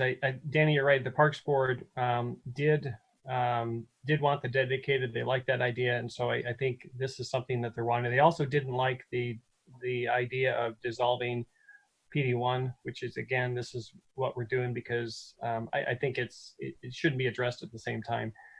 The other thing that it's really kind of an impossibility when you go to create a parks mill levy, no matter what you do, when you pull that money out of general funds, it's going to be a public safety option. It could be an admin option. It could be a public, whatever general funds can do, that's what you're going to do. So regardless if you create the park mill levy now or parks mill levy, 2 years from now, it's going to be linked to public safety in some way or another, because it frees up dollars in the general fund for public safety, courts, code enforcement, those kind of things. And then the only thing I would say is, yes, it is, we're unsure. I've talked to some people in the Heights. They said they would vote for it. They understand the issue and they would do it. Sean, you're correct. There are some businesses and some people out there who may not do that. And that's why I think it deserves the option to go to the voters, to actually vote them, allow them to give that option to, if they really do want to free up more dollars, and dedicate those parks. And that's the base. There was a motion, I think, in the Parks Board to suggest 10 mills for revenue bonding. On that, I would disagree with. I would not agree with that. We have actually it was a separate. If I remember correctly, it was a separate. So we would have 3 ballot issues, is what they wanted. I don't think we should do that. I think this is a good start for them. And so, regardless what we do, parks is going to be considered public safety. I think moving it along at this point in time helps the budget so that we can actually reduce some of the general mills that we assess today. Thank you. I would recommend that we move to a vote, but Councilmember Yakowicz, you have not had much of an opportunity to speak, so I don't want to cut you off. Is that what you were going to suggest anyway? You're muted, but. Go ahead and vote. Okay. All right, then the motion that's before us is the substitute motion to instruct staff to green light the parks levy, but without mention of Park District 1. So that's the substitute motion. If it prevails, it prevails. If it, and replace the other one. If it fails, we'll come back to the underlying motion. So all in favor of the motion, Councilmember Neese's motion, please raise your hand. Voting in favor are Councilmembers Ewald, Purington, and Neese. Please, if you're in opposition to the motion, please raise your hand. That's Councilmembers Boyette, Cole, Shaw, Tricky, Joy, Ronning, Yakowicz, and Brown. Brings us then to the underlying motion, which is to instruct to green light the, or I'm sorry, not to green light, but to red light the Parks Mill levy. We'll continue hopefully with some brief discussion on that, and we'll proceed to a vote. Councilmember Yakowicz. Thank you, Honor Council. I first want to thank you, Mayor, and Mr. Neese and others who put together the first draft for the Safety Mill Levy 2 revision repeal. Forgot to say that, but appreciate it. And also you, I know you and others have been working on this one too, so thank you. Mr. Neese, it's just, I think it's brilliant what you're proposing. And you are very innovative, you and Mr. Ewald and others, but I just feel, I do want, if I vote for the safety mill levy, I want it to pass. And it'll be all hands on deck. And even if we don't have Hilltop, it'll be all 11 of us to be out there pounding the pavement. So I would want to have that pony in the race and hopefully make it win. So that's why I don't want to support it, what you initiated, but I respect what you did. And I believe that it has a great potential down the road. So I will just support the original motion. Thank you, Councilmember Yakowicz. And I just wanted to kind of second everything Councilmember Yakowicz said. I like the parks concept. If I knew it would pass and create that much more funding for public safety, that would be great. But I am concerned about the confusion element and also just the dilution of support for the public safety item. To get the other organizations on board, it's going to have to be simple and clear and only talk of public safety. And I think this is the best way to do it, to get as much support in the community and on this council. I think we need to have near unanimity if we can. So other discussion on the underlying motion, Councilmember Purington. Thank you. So I think for me, the elephant in the room is if we forget about the public or the parks mill levy, then I know it's been Chris's wish to pull the parks out of the general fund and put it into PD1, which I would be totally opposed to that. I just think we're asking for a lot of trouble in doing that. I don't think we've had a good, concise answer to whether or not that can actually be done, but I'm of the mindset that it can't be. So that's my other issue with leaving that open like that. Thank you very much. Councilmember Neese. Thank you. I was actually going to address that partly because part of the Parks Board meeting was, and Chris was there, and he asked the concept of moving the parks from the general fund into PD1. And I would say the majority was not in favor of doing that, again, because it links the parks to public safety and to balancing the budget. And so if we table this, is Councilwoman Purington said, we may have to do that. So what we're going to be doing is really putting it on the parks burden anyway. I mean, if we actually pass this public safety, then maybe that doesn't have to happen. Chris, you can tell us that one way or the other. So that would be beneficial to the parks. What I would hate to do is have us move it over general funds into parks, PD1, and then it would really cause us to have an issue later on the road trying to create a parks mill levy. I'm sorry, Councilmember Neese, was that a question or comment? I don't want. That was a comment on the fact that if we're delaying this like this, and again, that's the motion to delay it. I'm assuming that motion is actually to direct staff to delay it, not to. Yes. Okay. Then what we're doing is setting up Chris to have to balance the budget, and the only way he'll have to do that if PD1 or the conversion of public safety mill levy 2 doesn't pass is moving parks into PD1, which is really funding public safety. So it'd be the same thing. If this does not pass, we've either going to have a lot of cuts or PD1 shift or some combination of the above. We'll go to other council members unless Chris Kukulski, was there something you wanted to? And then Councilmember Rowning and then Councilmember Tricky. Sorry, I'll try to be brief. Remember, when the proposed budget in front of you didn't have any levy going to the voters. So you just made a decision to take public safety 2. That reduces the dependence on reserve. It does not eliminate it. It in ballpark figures does a similar thing to what I was proposing with PD1. So as you know, Roy, I shared earlier, you've already taken that action. As I'll move forward, at least as we wrap up the budget, it will be to show you if the voters say yes, what will be the effect on the reserve, what will be the effect on cuts as you make decisions going forward. Thank you. Thank you. Councilmember Ronning, I recognize, and Councilmember, I think it was Tricky. Councilmember Ronning. Thank you. I really wanted to thank the Parks Board. I watched their meeting through their Facebook live streaming and was communicating with some of them and had a long conversation with Tom afterwards. And I really want to thank the Parks Board. I think they're one of the hardest working boards out there. And I think that they've got so many committed members that really have a passion for our parks and our trail system, and they dedicate a lot of time and energy and resources to the community, and really want to thank them. I really listened to what they said and want them to know that.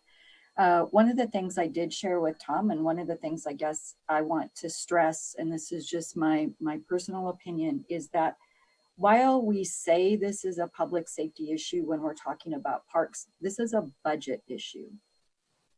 And the consequence may be parks and public safety, but it's a budget issue.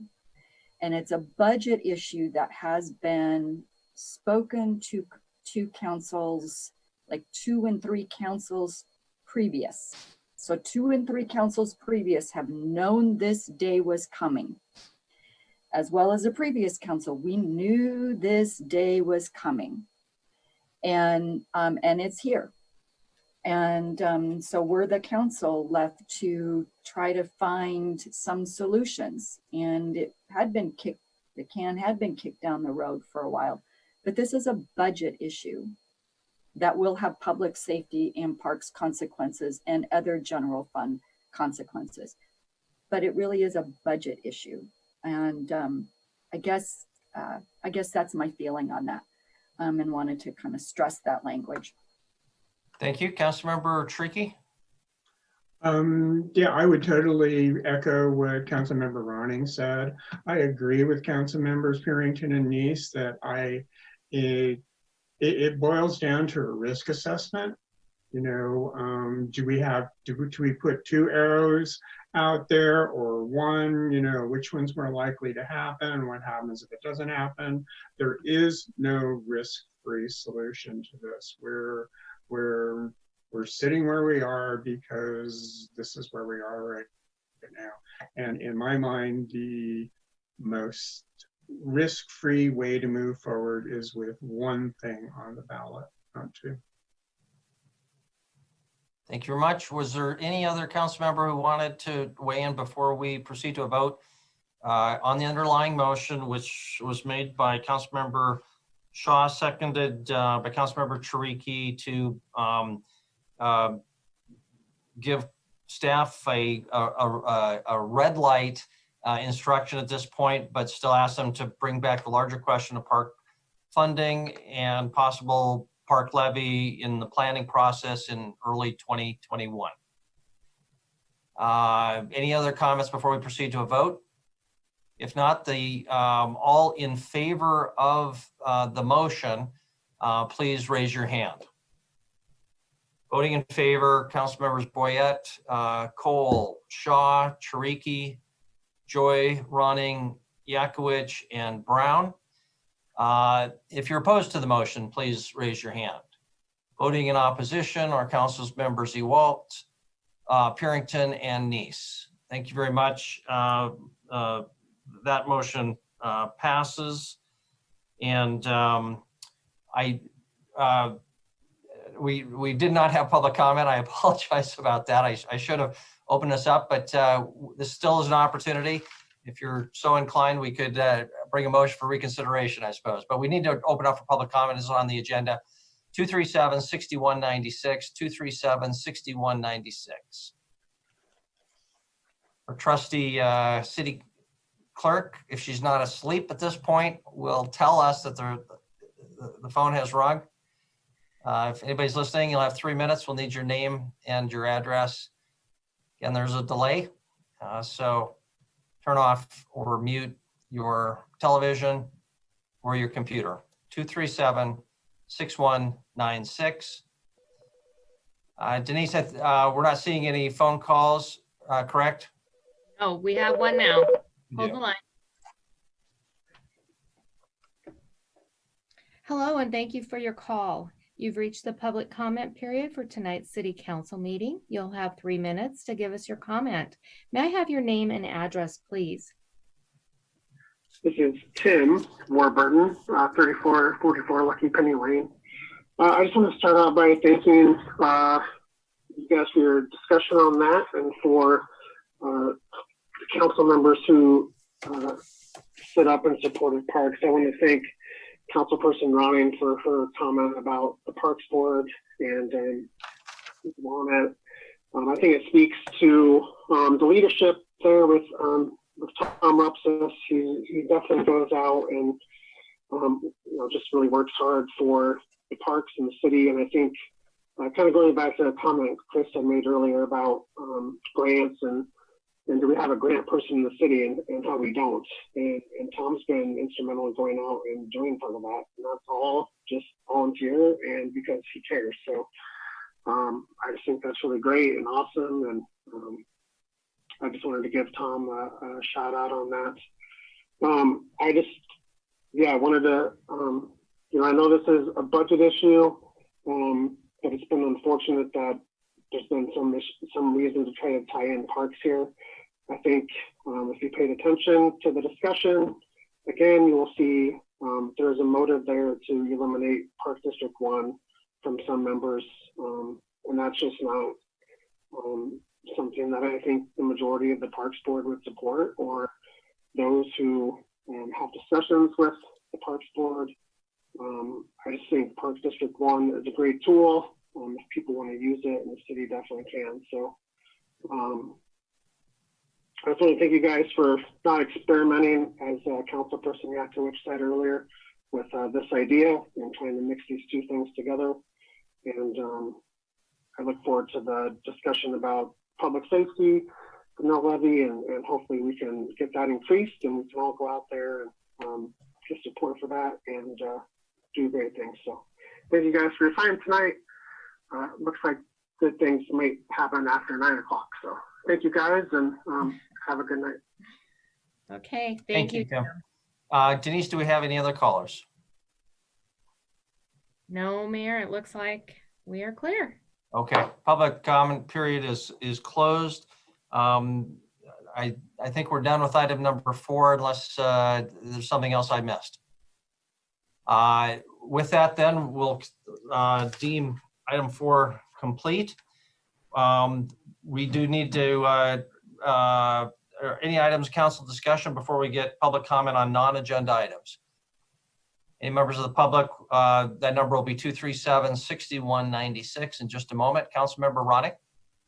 Thank you. I just wanted to give Chris feedback on meetings and what he brought up yesterday. And I guess I would share that I'm pretty comfortable with this, and maybe I'm one of those freaks of nature, but I'm not quite comfortable with us going back into the council room yet. So, and I personally, no offense to the school board, but I'm glad they enjoy their room. I wasn't really super comfortable there, and I thought it was really hard to focus on presentations that were given. I thought that was really complicated to see presentations, and if I'm remembering correctly, it was a challenge for the public to see presentations also. So I'm pretty comfortable with this, but I leave it up to the other council members, but wanted you to know that. Thank you very much. Yeah, continue to give that input to Chris. Chris, I would continue to suggest that we look at the First Interstate Bank building, whether that's an option as well. I know they've got good technology there for whatever that's worth. Anything other items of council discussion? Okay, then we'll open up for public comment on non-agenda items. That number again, 237-6196. Is there any public comment on an item not on the agenda tonight? This is your opportunity, 3 minutes. We'll need your name and address. Just mute your, whatever you might be listening to. 237-6196. At the conclusion of this item, we will adjourn the public meeting and reconvene in closed executive session for purposes of discussing pending litigation. We'll need some instructions on that from Denise or Chris, specifically whether we just can stay on and you have a way to remove other people from the conversation, or whether we need to log back on. Denise, do we have any other callers?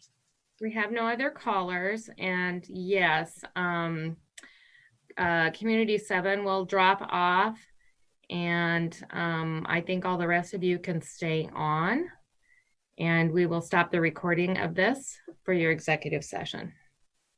Okay, thank you very much for that clarification. Does not sound like we have any public comment on non-agenda items. So with that, I am going to adjourn us for the public portion of the meeting. And again, everyone else should just stay on the line. We are